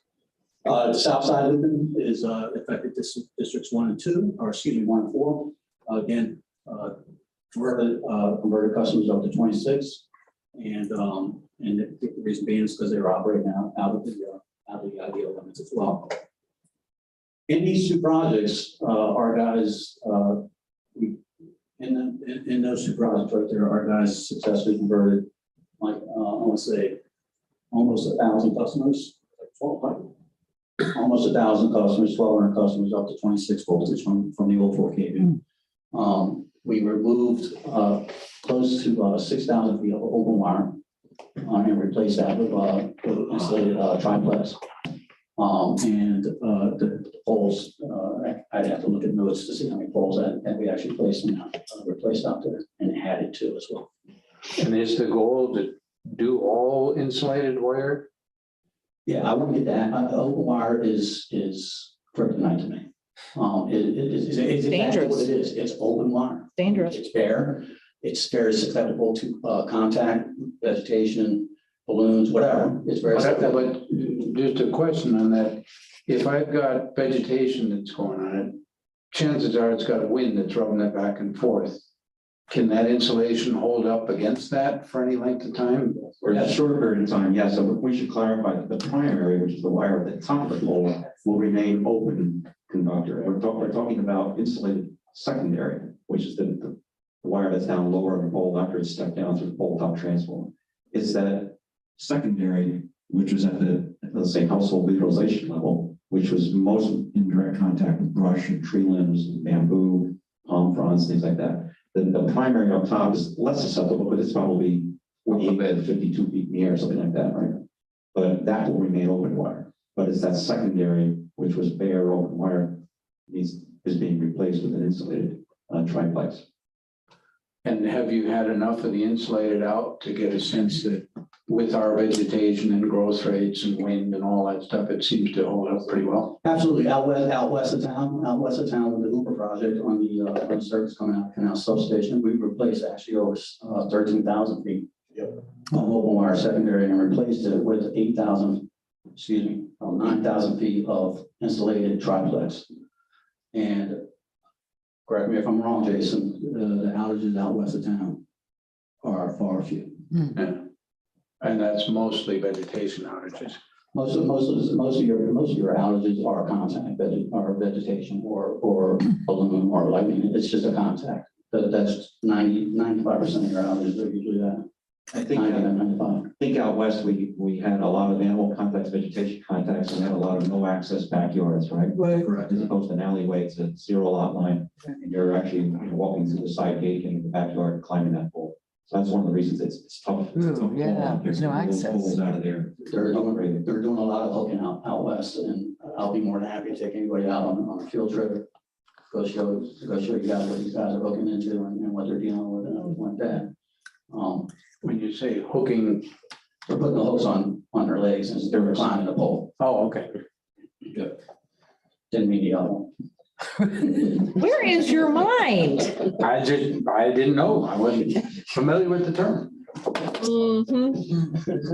Seventh Avenue we talked about, substation services, about 1,200 customers. This project, and Jason said, we're planning on having the substation energized here shortly mid-April, towards the end of April, and then at the same time, the distribution circuits will be coming in at right about the same time, maybe a week afterwards. And that's the area that Seventh Avenue feeds. These are some pictures of Seventh Avenue substation. As you can tell, needs a little work. Needed some help out there. A lot of water intrusion. We got a tarp over top of it to keep the water out of it. That Water means and for electric. work and all that stuff. Water and electric do not mix. That's great. So as Brian said, it'd be energized water going out there too. Yeah, really So snappy. I try to keep that. And this is the new substation. These are the new voltage regulators, the new bus structure. No tarp? Excuse me? No tarp? No tarp out there. It's a really beautiful station, and I am very excited to see this one come on. Because it is our first one, and it is our ugliest station. What are the lunar landing modules over on the far right, the round things? Those are the reactors, correct, Jason? Yeah, line there. Line reactors reduce the limit of fault current going back to breakers.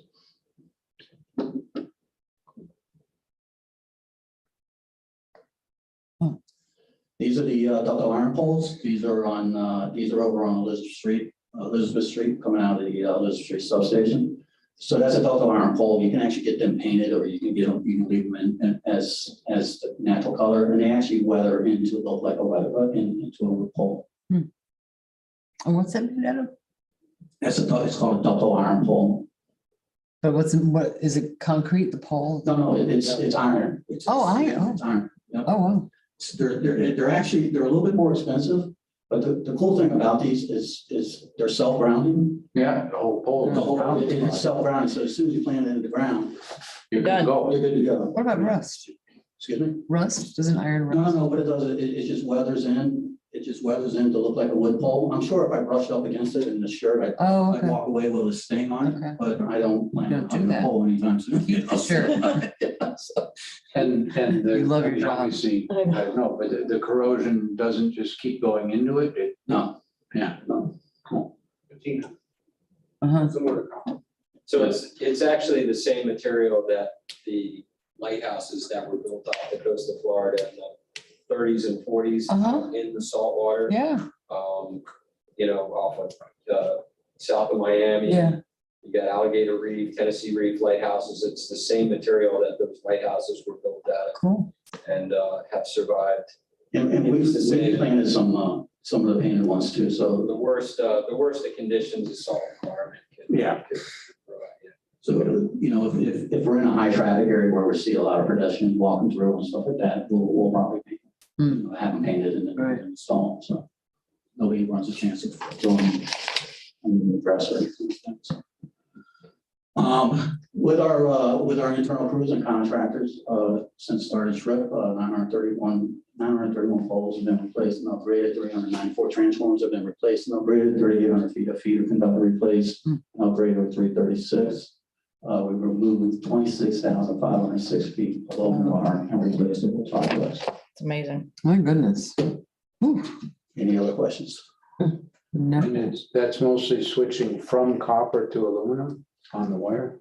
That's just getting the open wire out of here. Yeah. So you're going, instead of having the open wire here, now have jacked wire.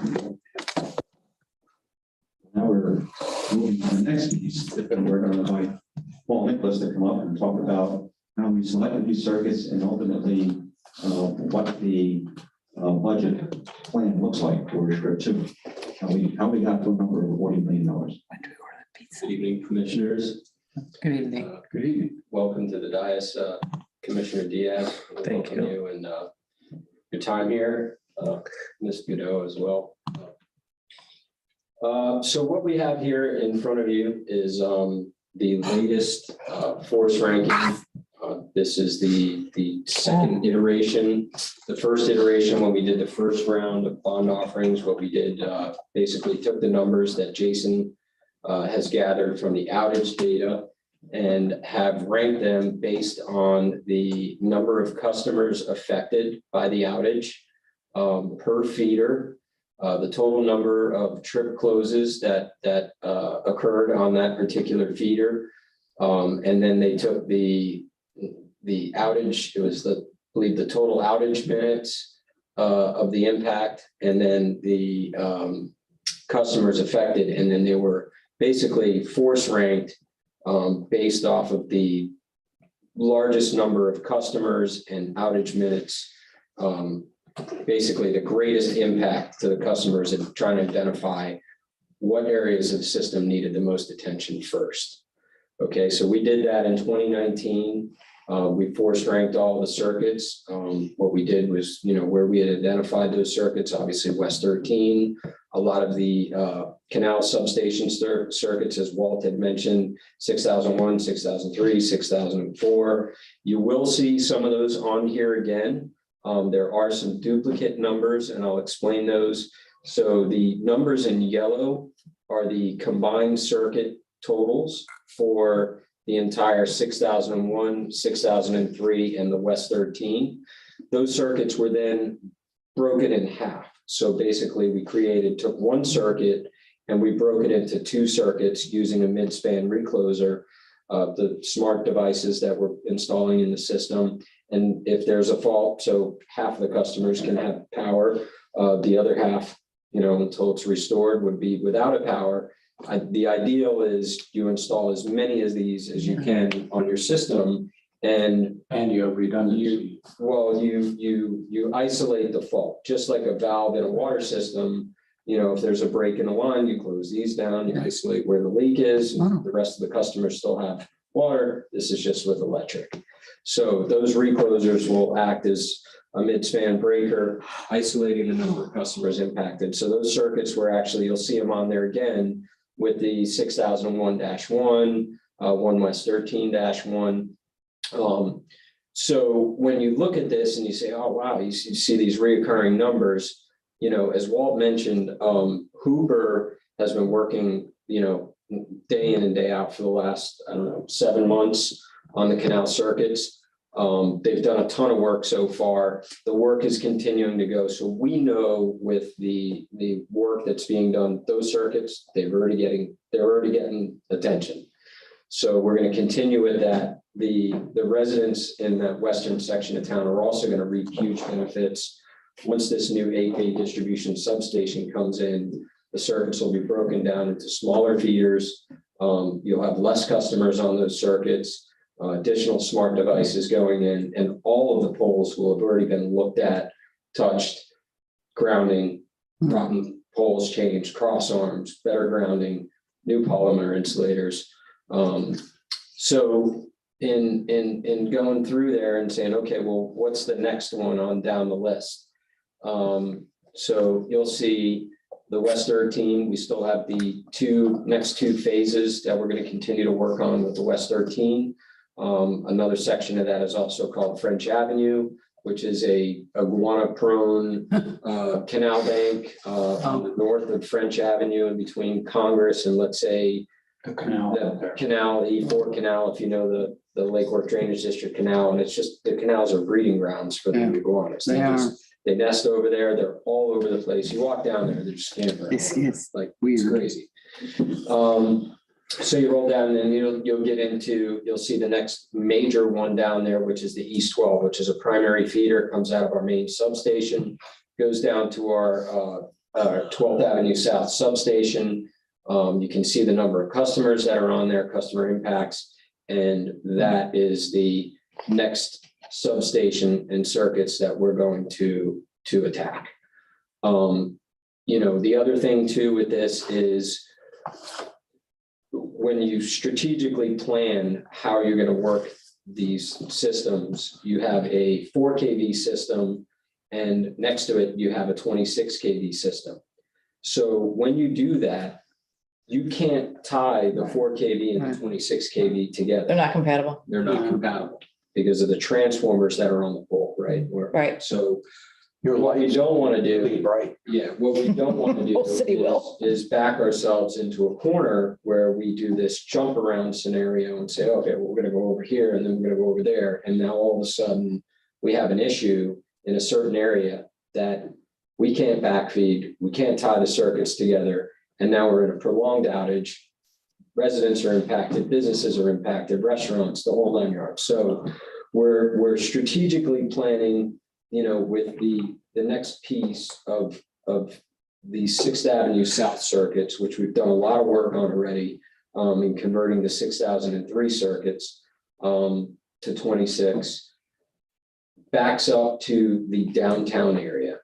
Okay, and that was mentioned earlier. So the main goal for that 6th Avenue substation was to obviously rebuild the substation, harden and convert those circuits. Now we can start picking off some of the low-hanging fruit from the downtown area and saying, okay, we can convert this, we can convert this.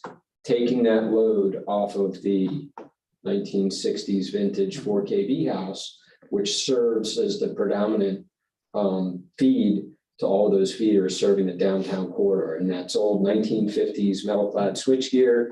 Again, hasn't been upgraded. I call it the death trap, but you will find me in there. It seems like we were lucky. It sounds like we've been lucky so far. We are, Yeah. we're very lucky. We'll leave it at that. So, the next big bulk on there is obviously the East 12 circuit, 6th Avenue South. And then the 12th Avenue South circuits is going to be kind of our next area of focus. Now, we will dive into on the next slide, which takes us to the summary of what we're looking for in the 2022 series bond request. So as Walt mentioned, our line trucks, some of them are over 10 years old, hydraulic components, relays, solenoids, all this stuff that goes bad after a truck that's used day in and day out to repair the system. Increased operating and maintenance costs on those vehicles. Then you've got downtime. Now you have outages that you can't get to because your trucks are in the shop. So we need to replace some of the outdated equipment with some of the newer trucks. And obviously we're looking at purchasing trucks and digger derricks that are capable of setting the ductile iron poles. I know there was some discussion about the ductile iron poles. Right. The big benefit of those is a typical 8-kip 55-foot concrete pole weighs about 17,000 pounds. So you're not setting that pole with any regular truck. You're getting a big, huge crane. They're coming in 2 poles at a time because an 18-wheeler, that's all they can carry over the road for weight capacity. You're taking up 2 lanes of traffic, so you're doing full DOT, MOT detours, rerouting traffic. It's a mess. It's a mess. So with the ductile iron poles, we can set those with a slightly larger digger derrick truck than what we currently have. And they will just install them just like a regular wood pole. They'll auger, they'll clear the ground of any utilities. They'll auger the hole. They'll pick the pole up off the pole dolly and they'll set it right in the ground. Which will stop us from outsourcing because we don't have the equipment. So actually we'll keep, Right. we're going to keep more of the work in-house with Right. this. So we will be able to set the ductile iron poles Which using we're our not. in-house crews instead of just setting the wood. Now, a lot of the work that our in-house crews are doing with the wood poles that they're setting are wood poles that need to remain wood because they're either zero access, we can't get a truck to it. So if there's ever an issue on that pole, the line person would need to climb that pole, Oh, put their hooks on, Right. or jack up the pole. How do you set those when you don't have alley access? very For careful. the alley, for the backyard poles. Yeah. So we do have a small, it's called a backyard machine. machine. And it's a small little, like a little full track, like a little mini And you tractor. can set a pole with. And you dolly the pole back there and you get it back there and just 6 guys and Walk back. stand it up and Wow. get it in the Wow. hole and You also Camp and- assemble ropes of blocks too often. That's old school. it's, Climb it and put block and tackle, and it's like building a pyramid, you pull all those transformers up and then grab them. Oh, pull them okay. up. it's a chore. Yeah. It's, it's a chore. These guys go home tired at the end of the day. It's just I would, they're not. Even the hook thing, have you guys ever watched somebody do that? Yeah. The hooks on the I didn't feet? know they were called- It is they were called insane. plates, Oh, yeah. but- Insane and dangerous. I mean, in my world, but yeah. So that's the line trucks, the EV charging stations, we plan to install, tentatively right now, we have a couple locations identified. Obviously, we know the need for EV charging stations, locations, we can pick them all day long. We do have several locations, we know the downtown areas in need. I was part of the whole team that installed the ones at the beach, the J Street lot, the golf course, so fully in tune with that. And we do want to get some more of those installed throughout the city. The next piece is the 1900 building. Again, we have an old facility that has not seen any upgrades. Men's room, kitchen area. We also want to create a lineman's ready room. They currently share the kitchen area as kind of like their training area and really needs to be updated and refreshed. Especially, it's a great morale booster to the guys that are working so hard day in and day out, to have a nice place to come back, put their gear where it's secure, have their own little space that they can do meetings and shop talks and stuff like that, as well as that particular kitchen area is also shared by the rest of the folks in the Right. building over in the building department. Right. So, during lunchtime, it can get a little busy in there, and the last thing they want to see is, all the lineman stuff can change. laying around in there and, basically needs to be. So the women's laboratory? I was just gonna say, where's the woman's? So the ladies' room, we took care of during the phase 1 of Thank you. the modifications that we did in that building. We also added a nursing room for any lactating mothers that were expectant. Lovely. So we have rather than sticking them in a closet Mhm. that we had uniforms in. Much appreciate it. I'm sure they'll appreciate Christy's dying. So, yes, that portion has already been addressed. Awesome. The next big piece is obviously the cultural plaza, customer service on the downtown area. I know we touched on that a little bit in some of the meetings that we've had. Again, 1928, I think it was one of the original schoolhouses in the city, has seen numerous hurricanes, lost several components to the building, rebuilt and rebuilt and rebuilt, but never really, It needs a little Band-Aid, Band-Aid. So Yeah. that's for, renovations to update the workspace for the folks in the kitchen area. I believe we've included some costs for a generator in there. I know that's a big piece. If there's an outage and folks are calling in to try to get customer service and they don't have phone lines, that's a little bit of a problem. What about that room with all the storage room on the ground, on this first floor? I mean, all those books of paper. Yeah, there's a lot of stuff in there that's, that can now be destroyed. Right. It's more removal. That will probably remain a record storage location for some time, and new stuff will come in, the old stuff will go out. But these renovation dollars are pretty much just at 50% of the first floor. We're not talking about renovating the whole building. Just when you come in the doors, it'll be everything to the right of the hallway or the left, depending on which door you're coming in. It will be the east side of the building, and really create an open floor plan, get all the old asbestos floor tiles out of there, get all the lead paint woodwork out of there, new drop ceilings, open floor plan, with cubicles in, hurricane windows, the generator, a decent break room. So what I hear is it's to make it safer for our employees. Absolutely, Okay. and also to create kind of a bank teller window type thing, Yeah. so customers will come to the window, and they won't get into the actual space. Our employees are a little bit exposed there. That was another reason to stop having cash there, which we had for many, many years with no security. Right.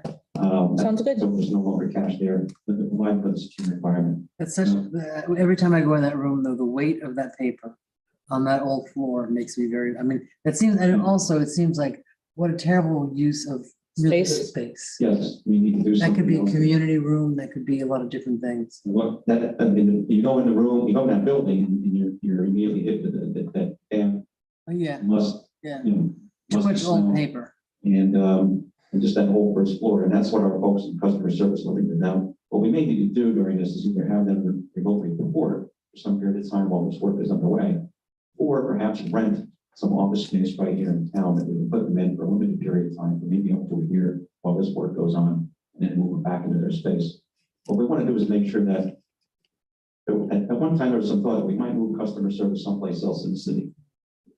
We can't wait to make that decision. And even if we do move someplace else in the city, this renovation will not be wasted. This building needs it. That open floor plan, the cubicle environment, that could be used for any other department or some other function the city wants to support. So it's not a waste of renovation. Building's not going to go away. Nope. It's been through many more hurricanes than we have, right? But it's a beautiful looking building. It's in a great location. It's a nice cultural asset. It's great. So let's fix that space. We'll keep customer service in there or move customer service someplace else, but the dollars will be well spent. In that line that it might wind up, the city as a whole might wind up thinking of something different to do there. I guess my request would just be make sure that whatever we do for renovation is pretty flexible about what we eventually do with it. Absolutely. Yeah, we want the open floor plan, and we don't want to put up fixed walls at the window. You have to have a very wall, use a cone, but really have a big open floor plan. You use modular furniture and put, cubicles with high walls, glass you can see through. No physical walls that block the outside light from coming into the inner space, and then large windows like a bank lobby type thing when you look into the workspace, and you can have a customer service rep come to the window and help you. And hurricane windows on the whole building? Yes. That's great. What is the other half of the first floor? It just feels weird to do half of a floor. So there is a kitchen, and I guess if you come in the south entrance, so to the east of that main corridor is where the bulk of the customer service folks sit. It's been a little while since I've been in. They're in there, In yeah. the back northwest corner, I believe is where the kitchen area is. And that's also an area that's going to be, and then there's some smaller offices in between, I believe on the left side, I believe is where the restrooms are. What we're trying to do is kind of, prevent mission creep here and say, we're getting into a full building renovation. Are we just doing what we need to solve the customer service situation and really help in employee retention? Are there other employees on the other half? It's like where the beach decal and all those. It's at the moment, it's all electric and water utility customer service. The parking office, I believe, moved to another building. Lake Avenue. A block away, which is a little bit of a problem because a lot of people walk in looking to pay their parking bill in the wrong building. So we might have having, they wait in the line and turn up the wrong place. But one could argue that the rest of the bottom floor should be renovated as well. But we're trying to control the dollars. But Are we doing anything if there's a strong feeling that we should go all the way, we can certainly add to that. But I had to draw the line somewhere and say, where do we stop? do we know the cost differential? Because going and renovating now and then having to go back and like, what would be the savings of doing it all at once versus in two parts? Well, it actually lends itself well to doing it in two parts because it's on the other side of the building, Right. right, on the other side of the hall. The number that we have here is $750,000 is a placeholder. We don't have a detailed cost estimate. Right. What's that number? We actually started with a number of 500,000 and thinking about it more and actually talking with our director of finance, and he said, I don't see how you're going to do this for 750. So we bumped it up to 750. So that's a starting point. So we could get estimates to do the whole thing. We could, yes. Okay. I just wanted to make sure I heard something correctly. What kind of floor tiles are in that building? Asbestos. Okay. Oh, they're old. Heard it. From 19. Heard it. Yeah. Lead paint, asbestos, it's great. We're gonna get rid of all those. Lovely. Which is fine if you don't, I mean, it's only a problem when you disturb it. You know, they're in the tile. That's true. Yeah. We would probably put down a new floor, probably a laminate or something like that. Yeah. Okay. Bathrooms? We need new restrooms. We would build a new restroom for the employees, and then we still have to have restrooms for the public. Yeah. So we would basically have separate restrooms, so the employees would have their own break space, their own restrooms. So they could not be having to use the other restrooms. I'm with Commissioner Stokes on looking at how much it would cost us to do it all. Because if we're going out for potential 40 million, what's another Now, 500,000? we're talking about, and I'm trying to get situated in my head, the side where the visitors center, you know, the visitor, that's the side that you're talking about. No, that's The other side. Other side. Okay, the other side, okay, which is the big open, it's more open space where where you used to go in and pay. Exactly. Exactly. Because I was gonna say, they just made that beautiful little bookstore. We wouldn't want to mess No, up no, Mary no, Lynn's. no, no. Okay. Will you be taking out that drive-through thing that's really not a drive-through thing because it used to be a bank, but it's, yeah. That's a good question. At the moment, we're not planning to take it out. We hope we Leave it need to there. somehow secure it. But the problem with that is it would be a great place. And we're probably gonna have an outdoor drop box, like a mailbox, so people can drive by, don't have to park the car. Yeah, That's a yeah, big thing. We don't have enough parking, right? right. So we don't want to have to ask people to park their car and then walk over and put it in the bike deposit box and go back to your car and Right. leave. Which is what we do now. Drive to the driveway, put it in. So we do have on order a secure mailbox. We had one there in the past, but the opening was so wide and it was a scam in South Florida, which unfortunately some of our customers where a group was fishing bills out of the box. Yep. Out of this mailbox that we had out there. And then they were washing the information off and Checks. rewriting the checks and it was Oh, my God. a tough situation. And the PBSO set up a sting operation and actually caught them Oh, really? at our It's the location. wrong kind of fishing to do. Yeah, so we have on order a new box, which is gonna have a much thinner, for the purpose of accepting an envelope and not a package, for example. Right. So people can literally drive through. The drive-through window itself, you know, it's a nice to have, but the problem is it's not ADA compliant Mhm.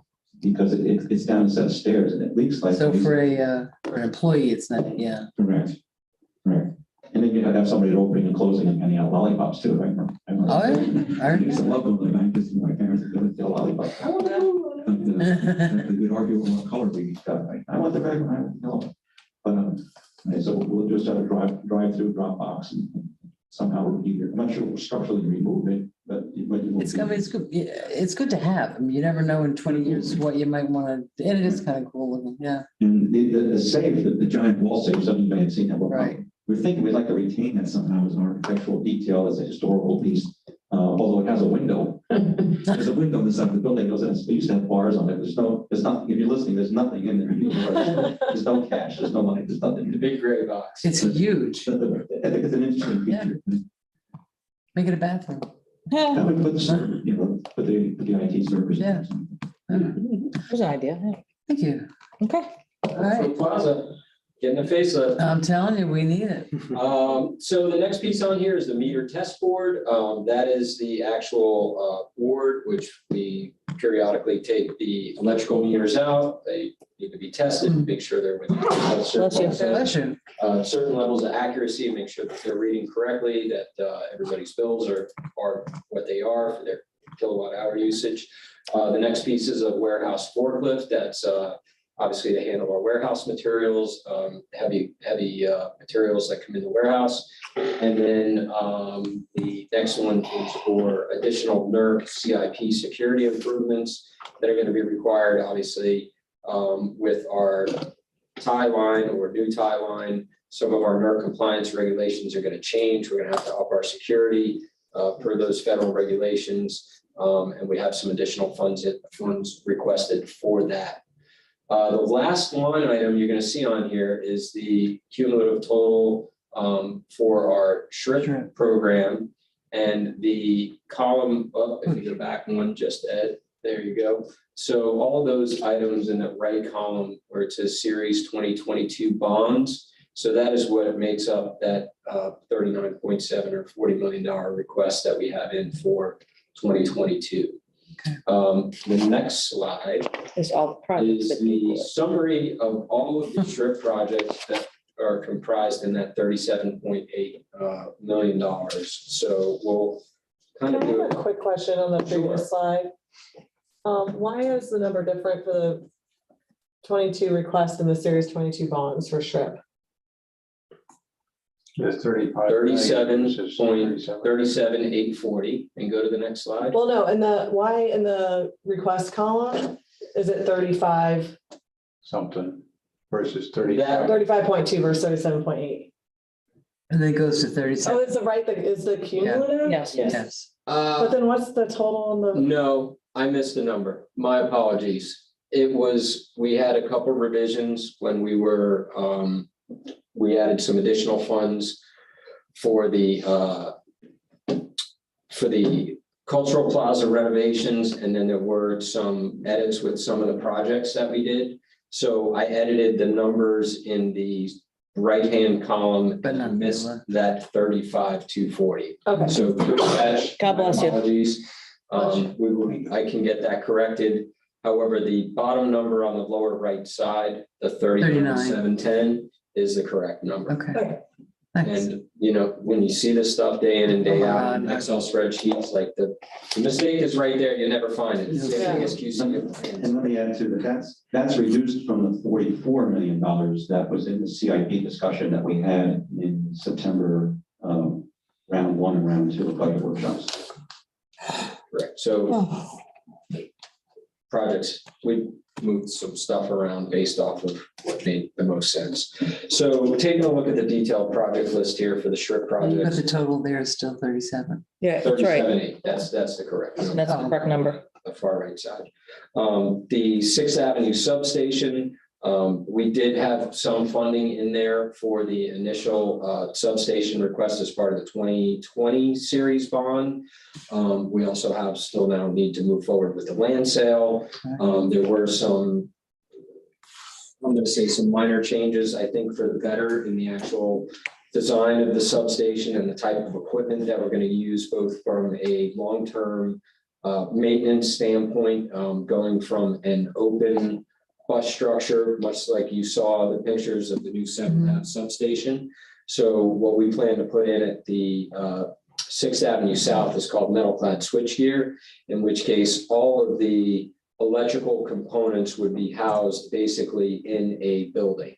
Okay, so in a residential area, you won't have all of this stuff sticking up of the wall or whatever vegetation we have around it. You'll just see a wall with planted hedge and a gate, and there'll be a building back there. Cool. That's it.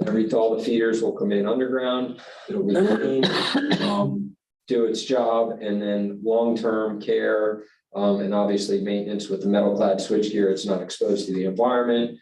You mitigate a lot of the animal issues, sitting on top of a nice warm transformer on a 50-degree day, which is just like, you know, we know what's going to happen. Like it's clockwork. So a big improvement for that. So we do have some additional funds being requested for the 6th Avenue South substation. We also have 500 for the main yard substation capacitor banks. So this is subsequent to a lot of the work that's going on right now as part of the 2020 series bond. So we're in the process of a whole new control house, which hopefully will be in construction in the next 2 months, which is basically going to house all of the smarts, all of the relays for the main yard substation, all the SCADA equipment. That's all going in. We have I believe you guys approved it tonight, the work order with Hoover. That's to change all of the insulators, the switch gears, the motor operators on that main bus structure. This next piece is to add additional capacitors, which will reduce our fault current and then enable us to install additional smart devices out in the field called trip savers. And those will basically be hanging on the lateral feeds that go out so that if there's a fault on that feed, that trip saver will open for a second and then close back in if there's a fault on the line. If the fault clears itself, the line stays energized. It'll do that, I believe, 3 times before it'll lock, 4 times before it'll lock open. Currently, in the current configuration, you have a fuse there. So if there's a fault, it blows the fuse. You gotta go change it. Truck has to drive out there. Guy has to find it, put a new fuse in, hence the name trip saver. Mhm. Save the guy a trip. Okay. So it does exactly what it's named. So those capacitor banks will greatly aid in reducing the fault current. Some small ticket items, digital gas analysis equipment, however, small ticket, smart technology. These digital gas analyzers are basically, it's a little sensor that will screw into these new multi-million-dollar transformers that we purchase.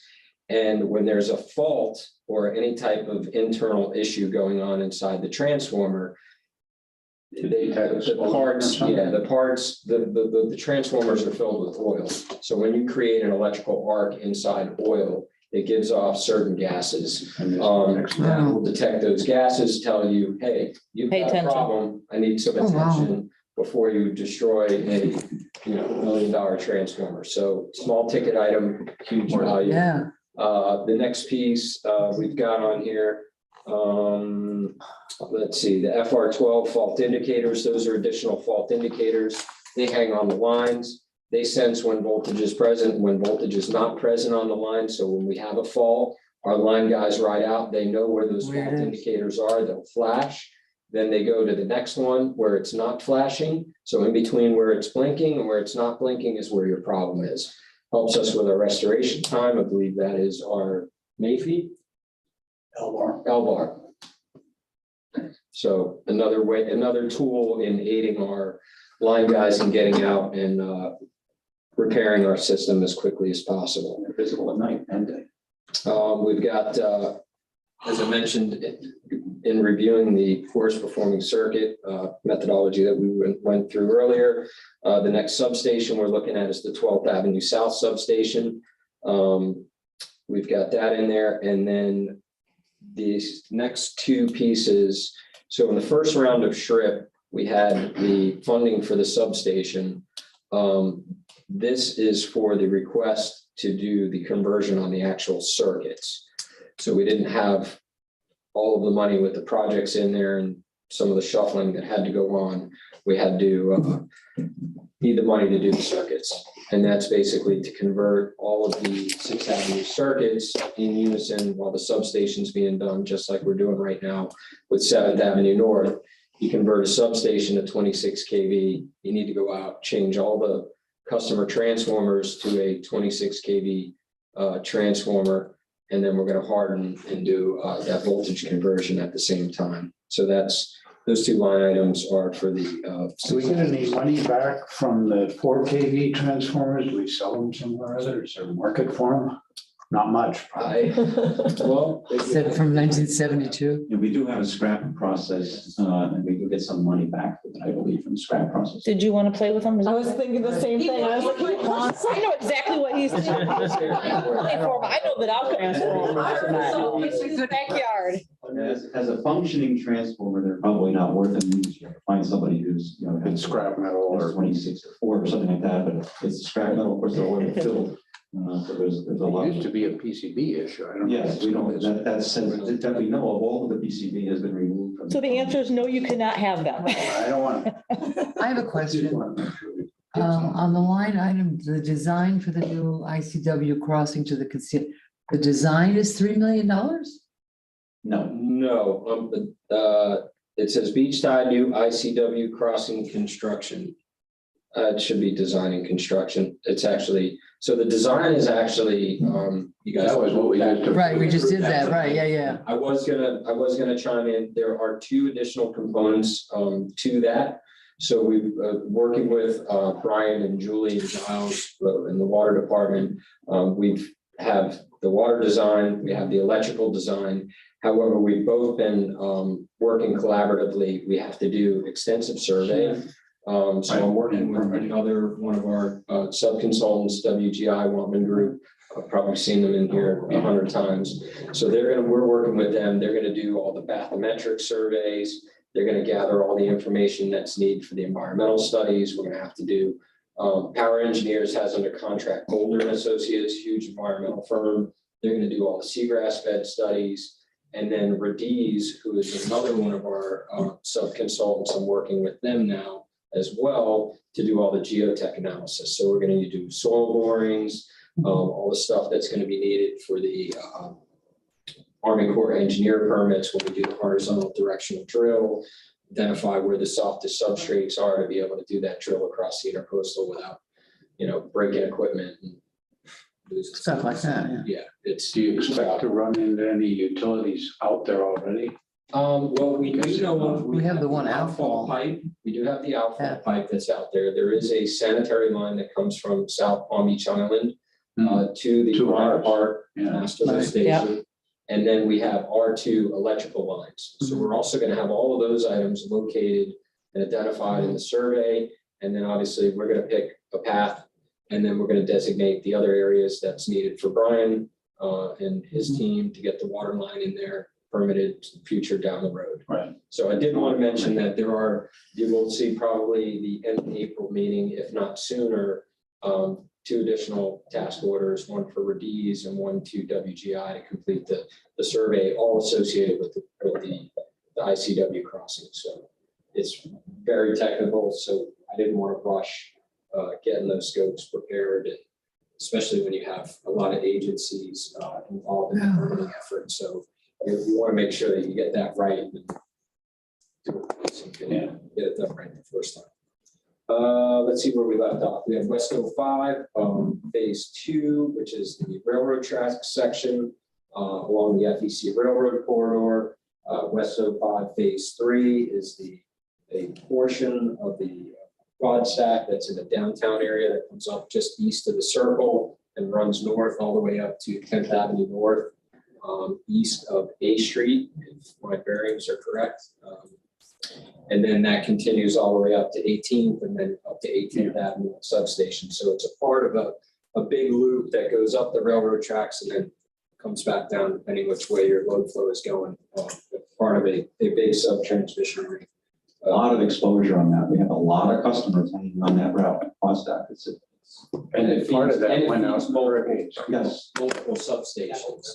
So you have a main feeder that's with 4 other lines on poles that are seriously overloaded. And it also feeds several substations. So any issue on that line, you're not just, you're taking entire substations out And some of it's in the railroad right away. and some of it is in the railroad. We're not getting in there easily. Right. It takes a lot to, Mike Jenkins is here tonight. Make sure we recognize him. He runs all of our line crews for us. And Thank you. substation crews.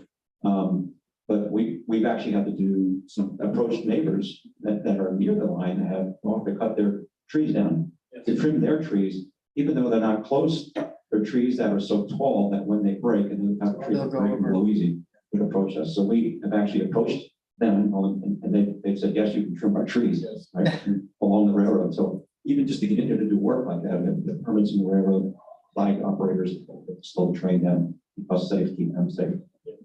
That's the track right line. Right. Yeah. Be careful. If something comes down, don't go around it.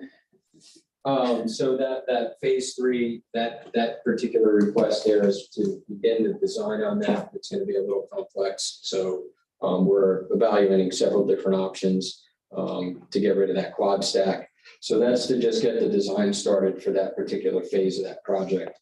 The beach tie, I think we've kind of covered that one pretty good. $3 million. That's to get the construction done. Design is currently funded. The 138 kV tie line distribution underbuild. So this is associated with the transmission lines that will be coming into the new canal substation property. FP&L is about 70% complete with their design. Their design follows a current route of where our distribution poles are. So basically it's going to be, and every fourth pole would be a transmission pole. We would co-locate on that transmission pole. However, our distribution lines that are there now are going to get moved into those easements that FP&L is acquiring, and everything will be in line. So it'll be big pole, little pole, and then a big pole again. So we need to complete that distribution underbuild, as we call it. And this way we'll have those two additional feeders. We'll also get a much added strength benefit out of, being part of a much stronger line of poles that are not ginormous, but what they normally put in the cities. I think they're like, I don't even know what size they are, but. So that was one of the aspects of the project that's mutually beneficial. And FPL obviously completing their ring and improving reliability and transmission system in the area. But we are able to build on their poles. So every few poles will be able to attach their pole, which saves us some money. But also cleans up the appearance of it, really minimizes the impact visually of what we have. So that is currently in design. This is additional funding to complete the construction of that. Once that design is completed, which we should be in construction hopefully this summer on that. The next piece we have is the 1 East 09, 1N11. This is going to be a new feeder. I'm sorry, my bad. East 09, 1N11, 07, 03. So currently, as Jason mentioned earlier, there were some wires that were dropped across I-95, approximately 7th Avenue North. We evaluated what is currently out there today to mitigate that in the future. We're going to do a horizontal directional drill and basically go underneath I-95, put the feeders in, underground it, be done with it, and we won't have to worry about it for 30 years or less. Additional conduit for some communication lines as well, and we're going to make that right. The next piece is the system recloser. So this is funding for those additional smart devices or mid-span breakers, relays, to enhance mitigating outages as well as sectionalizing where those faults occur on the system. XPLE cable replacement. Those are the underground cables that we saw that failed in some of the pictures that we saw earlier. So we've, through Jason's team, has identified bulk of where those items are located and are using our GIS systems. And we'll be tackling those systematically throughout the system and getting those replaced. That'll probably be, multi-year, chip off a little bit every year as you go along. 12th Avenue substation circuits. We had the substation up top. You're going to convert the substation to all new equipment. 26, you got to do the circuits. So we're picking, big areas, trying to target a substation and those circuits. And then obviously, a lot of other little miscellaneous stuff. 6th Avenue has got a very large number of poles. You got to think geographically. You're going from basically, just east of the railroad track, south of Lake and Lucerne, all the way south to about, about 8th or 9th. So our whole southeast, almost the whole southeast quadrant of the city is being fed by that one substation. So the benefit to the residents and all those businesses up and down Dixie and that industrial corridor, Matthews is over there as well. Huge. Keep the beer going. Huge impact. Don't let the beer go bad. And then the last is a new main yard feeder. So this kind of ties into the West 05 and some of the sub-transmission rings that we have in the city. So as of right now, as Jason had mentioned, if we go out there to start working on the West 05 and our line guys are out there working, we would go into a single shot mode, which is, doesn't allow the reclosers or the breakers to close back in on the line, and our settings are much finer so that if there's this tiniest little fault, the breaker will open. And basically, it's designed to save lives. So if we're out there working on that and you've got 10,000 customers and you're in single shot and you have a fault and you want something, you're losing 10,000 customers. So the plan was basically to install, redesign, or basically build a new smaller feeder that would go in and break it up, segment that area and minimize that exposure when we go to do that West 05 work. Our outage impact would be much smaller. So that's the intent of constructing that new feeder. So quite a few projects on here. Just a little bit. Just a few. We probably have just as many, if not more, in the hopper right now that we're getting ready to dive in on construction here soon. We've been building a lot. We've got a lot more. It's going to be a busy summer. Once the big time frame, as Ed had mentioned earlier, is you go through this, you get the money. You do months of engineering, 6 to 8 months of engineering, somewhere in that, 70 to 90%, you've identified your key pieces of equipment, long lead time, you're ordering those materials. We all know what's going on with, manufacturing, material and prices, boats being stacked up outside Long Beach because the trucks can't get in because of EPA emissions in California. The list of challenges goes on and on and on. So, we're making good progress. We're seeing the benefits. Still got. Excuse me, I don't interrupt you, but we need to make a motion to extend because we're gonna go past 10, I'll be Right. done. right? Any questions? Is it 10? I think. Yeah. No, I'm Yeah. finished. Unless you have Well, more questions. if we're within 10 minutes, we have to make a motion to extend. Okay, we're within 10 minutes. Are you Yes, making the motion? Are we? unless they can. It write would be a something motion down. to extend till 11, Madam Commissioner. Well, we don't have to use the whole time. We're not gonna use. Okay, motion. Any questions? Motion to. I had extend to 11. A second. Okay, Yes. Call for vote. yes, Aye. aye. And are we gonna, I don't see, we're about to extend. Are we gonna go through this whole update thing as well? I mean, can we just, really, it's 10 I o'clock think at we should night. do it and do it very quickly. It won't be anywhere near. Ask them and then you can. I have a quick. Yeah, no, seriously, it's, I mean, About this. So, I'm just curious when you're gonna come back and ask us for the next round of money and like how much work this is. Is this enough for 3 years worth of work? And are we borrowing the right amount with the interest rates where they are expecting to go up in the future? Okay, I'll tackle that. quickly, Do a quick question. quick. Take a seat down. Please do. Any other time? No. thank you. Please, thank you. Job well done. So Thank you.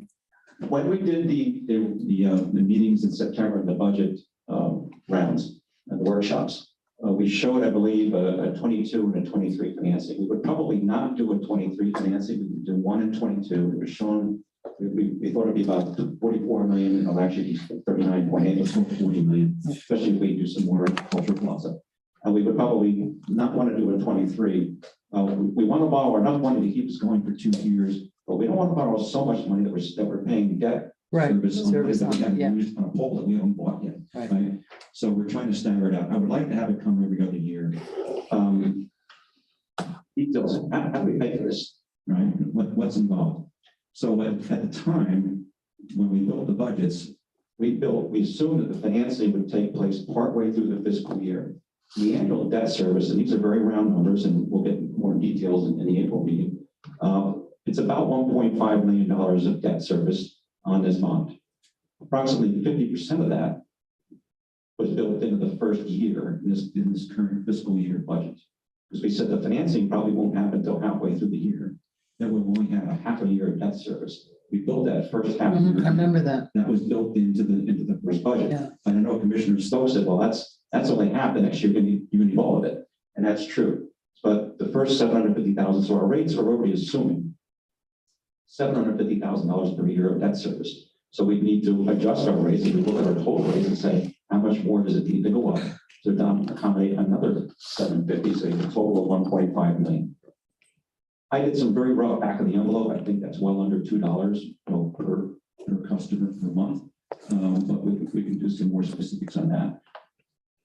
We've structured this whole program. We started this journey together really in 2017. And I'm really proud that we have a team that can present to you the detail that you saw tonight. Right. There is a method to this madness. We're on a journey together, step by step by step. It was to identify the problem, measure it, verify it, talk about it, identify how we're going to fix it, whether it was transmission for resource. We're having much more solar, right? Going to 36.5 megawatts. What are we going to do about a second tie line? Successfully negotiating a second tie line. What are we going to do about distribution infrastructure? Prioritizing highest performance that we want, right? Start going at. So now we have a plan. We're marching down the path. I know, Commissioner, you're passionate about this stuff. So am I. We're going to be doing all the other things too. There's a plan for demand response and grants work and all kinds of stuff. So we're working our way through. This is an important bite. This keeps field forces working, keeps the contractors going, keeps the reliability improvements. All the numbers that you saw for reliability today are backward-looking measurements. They tell you how we did in the past. Remember, we didn't have the real Trip 1 money until January of 21. So we have yet to see the benefits of those projects coming online. We talk about 7th Avenue North will come online in the next month or so. You'll begin to see those benefits. You already know, anecdotally, and I'm sure you hear it, I know I hear it, customers say, the power doesn't go out anywhere as like it used to. It feels much better, but the data doesn't show it yet, right? We all feel better, but we get these big outages that take a substation down and really hurt us because it runs a big number up in a hurry. We're trying to fix that, but we're on the right path. We know how to pay for it. It fits within our rates. And I just say, well, easy to say it fits within our rates, customers' rates are going to go up. But I point out that today, as I speak to you, every one of our customers, whether you're a small commercial, rather a small residential or large residential, you're paying less than you would have if you lived next door, right? With the other utility. We're very competitive. Their rates are going up. Our rates will probably have to go up too. I'm not going to tell you our rates aren't going to go up. It's probably, nobody wants to hear that.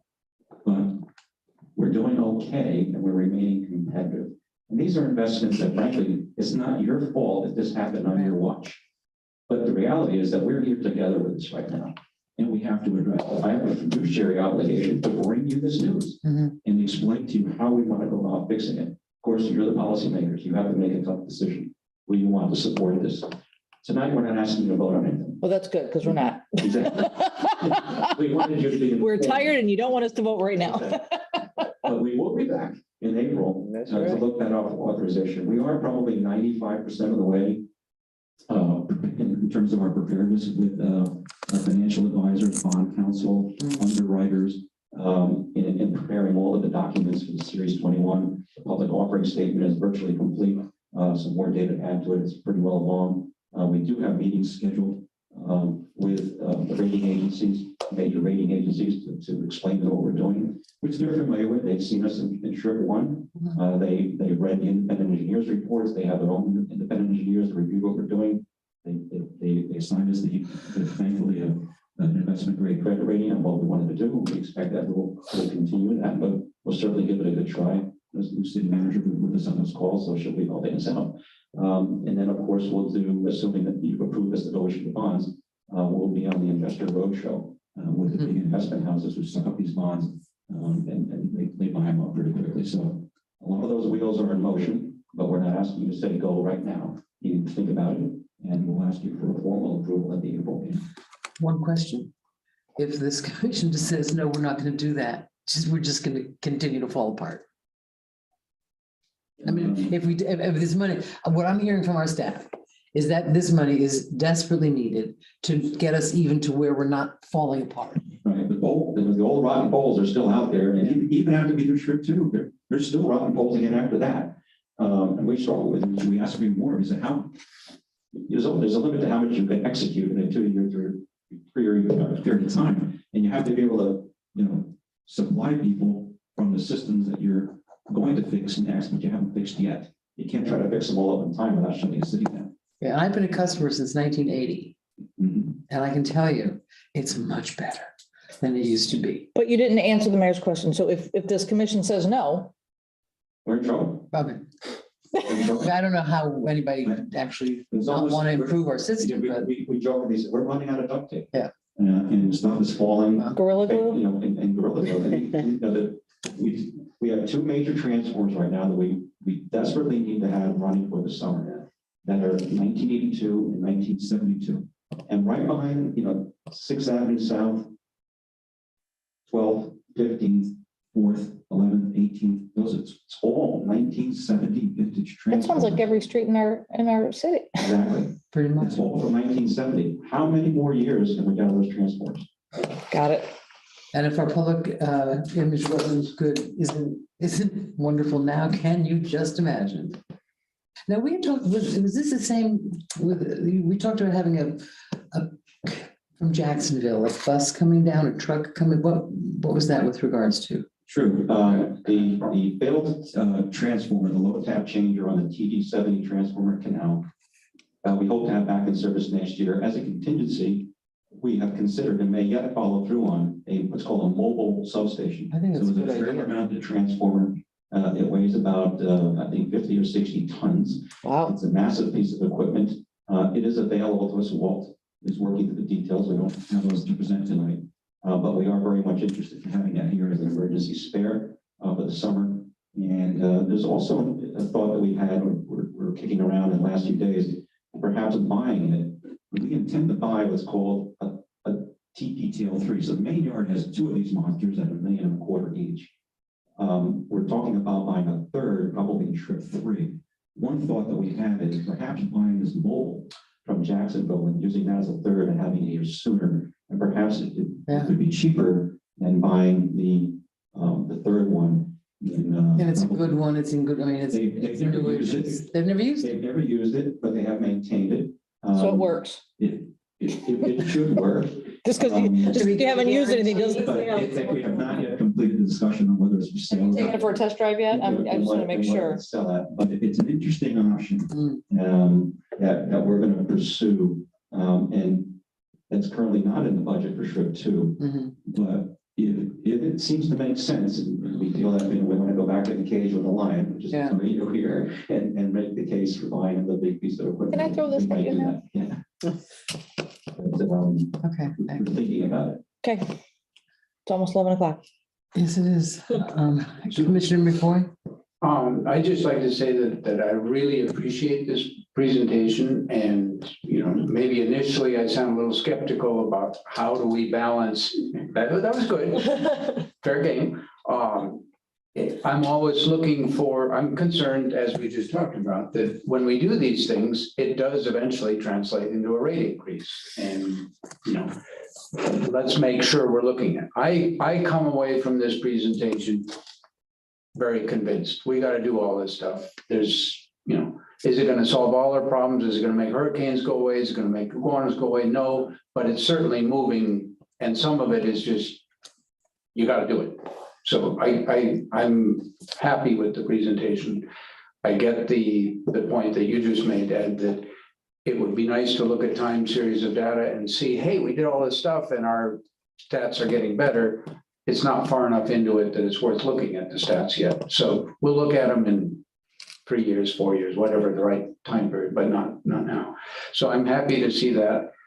My big interest always, in addition to making sure that everything works, which clearly we need to do, my other side of it is, and you've addressed it some, is I call it future proofing, because I don't know a better word for it. As we have the various kinds of technology coming, have we built in thinking about that, and are we good to go? And it sounds like you guys are thinking about it a lot, which I appreciate greatly. So I don't think you're going to see a no vote on going forward with this. I hope that we're not looking at trip 67, 68, but There is a light at the end of the tunnel. Will we be alive to see it is the question. We won't be here, but that's okay.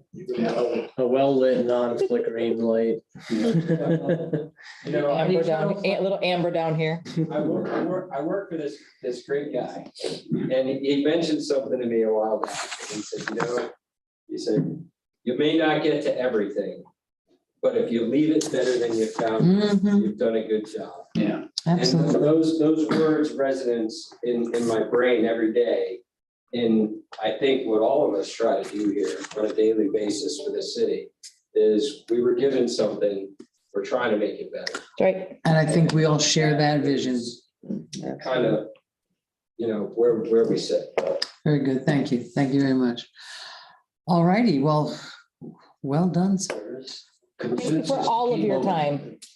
Thank you for staying here late. Thank you for your presentation. You want me to move through very quickly with? So quickly. I want you to go so. Very quickly. On the, yeah, you can. Taking his light. On the demand response, we talked about putting out an RFI. I believe it was request for information on that. Is that moving? Where are we? Anything happening on that yet? That got talked at the power export limiting discussion, and which is now not relevant, and the report on the EUAV conservation stuff. So is that planned? It is absolutely planned, and the rest, I provided this to the city manager when you asked the gotcha question at the beginning of the meeting. That's what I'll call it.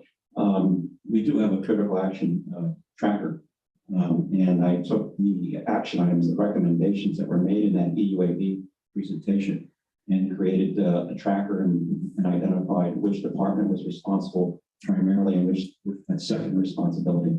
There were actually 10 items, 10 recommendations in that study, not all with respect to the electric utility.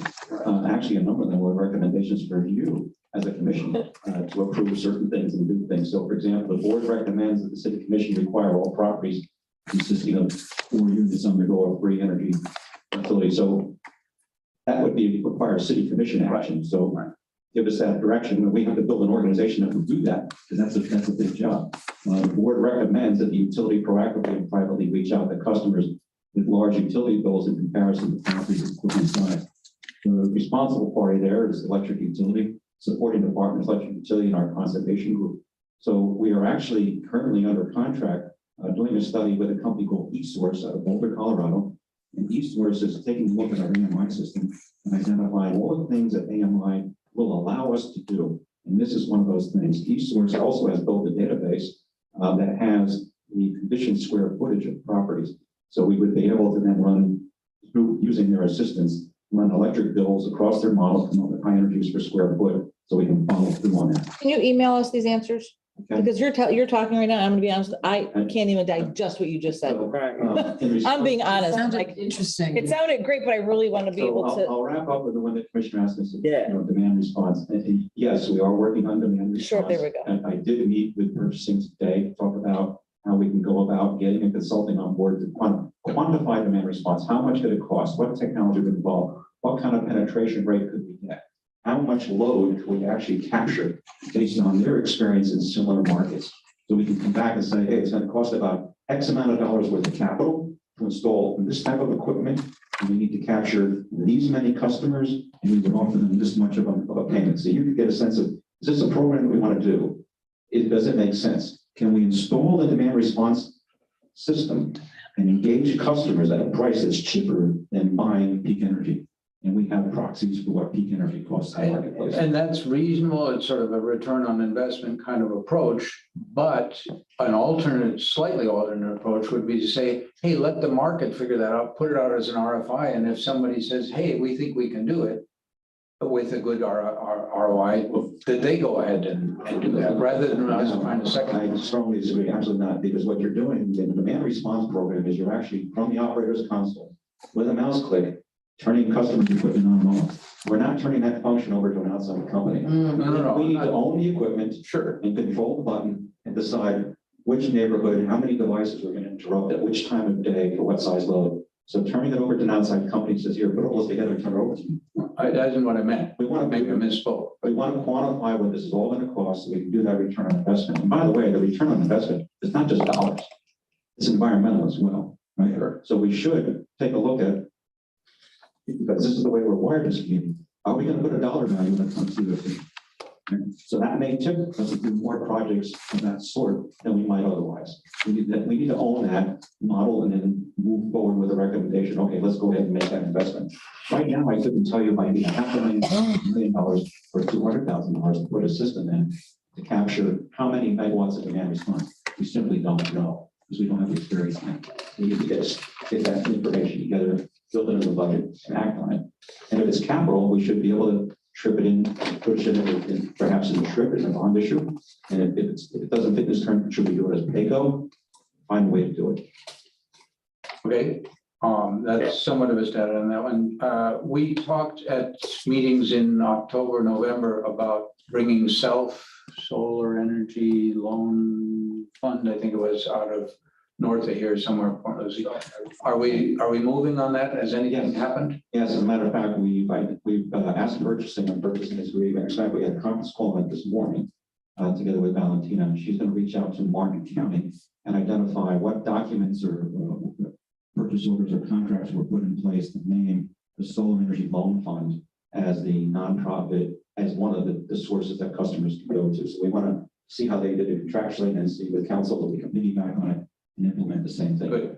Okay, because there was a lot of enthusiasm for the work that they did as a supplement to what we would do. I'll point out, by the way, that we were unable to get all these recommendations. We could not get PowerPoint presentations from the UAB until the 18th. It was not provided to us. We had not, the night that it was presented, we had not seen it.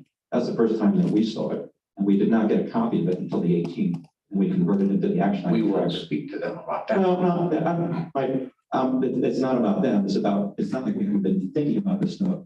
We got it. We put them into the action item tracker, and we're starting to follow up on the items. Well, I really appreciate you being able to tell us all of this unprepared tonight, because we talk about a lot of things. There's a lot of consensus that happens up here, and then it goes out into like this void, like this big black hole, and we don't know what's going on. So I think it's worth a few minutes just to hear all the work that we've been doing. I agree. So the city manager has the tracker, and she can forward it to you, and then we populating the notes or comments section, so you have a running update.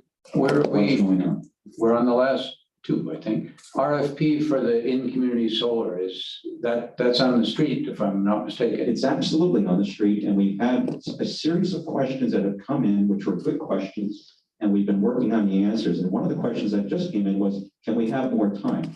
So we actually had a conference call this morning internally, and the position I took that we will give them more time. So we will add at least the amount of time that it took us to go gather the information to answer the questions. Yeah. So we felt that those questions were material in nature and that they should have it so they can have a better proposal, better response. So we're going to extend the deadline by the amount of time it took us to gather that information. Seems reasonable. Did the provision, I saw it was in the notes from one of the meetings, of not, if they want to install solar at the landfill, they can't pierce the cap, because that has economic implications for them. It's a big deal for the community there.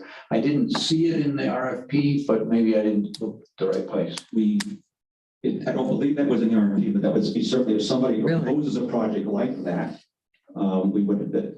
I think it should be in there. So if you're extending that, maybe issue notice this, by the way, you can. It is mentioned in the RFP. It is? Okay, I'm sorry. it is in there. Thank you. Oh, good, because I know it was in the notes. I looked and I couldn't find it, but probably looked at it. We were very specific in the ask. Well, it was a big deal. That whole landfill in that community is a big deal. There were big issues I was involved in surveys and smell surveys and various things. It was a big deal in the community. So when we did it before, the first round of solar, we absolutely required Siemens, don't poke holes in the cap, and it's a big deal because it's a lot harder to mount. It's all done. But they did it. RFP for some of the aspects of the conservation program. I believe the EUAB suggested putting that out as an RFP.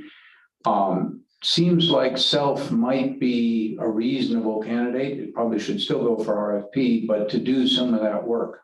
There's actually multiple pieces. One is to get the solar energy loan fund. They made a great presentation. Unless we find something absolutely crazy in the documents that we can't live with, we would probably sign them up. As long as it doesn't. It appeared good. They said, They look pretty good. But there was another aspect which was to focus on grants. And they in some of the conversations, I haven't talked to them in a while, but they indicated that in some cities they were doing that. They have enough. Well, we found something to take this a step further. One is grant Management Associates is a firm I interviewed on Friday. I had another interview with them this Monday morning, and we went into a lot of detail with them. I currently have some documents with the city manager. We're talking about asking them to come in and build a roadmap for us of what is out there and what grant programs are available that fit our situation. So part of it is I want them to become, or companies like them to become, our grant department.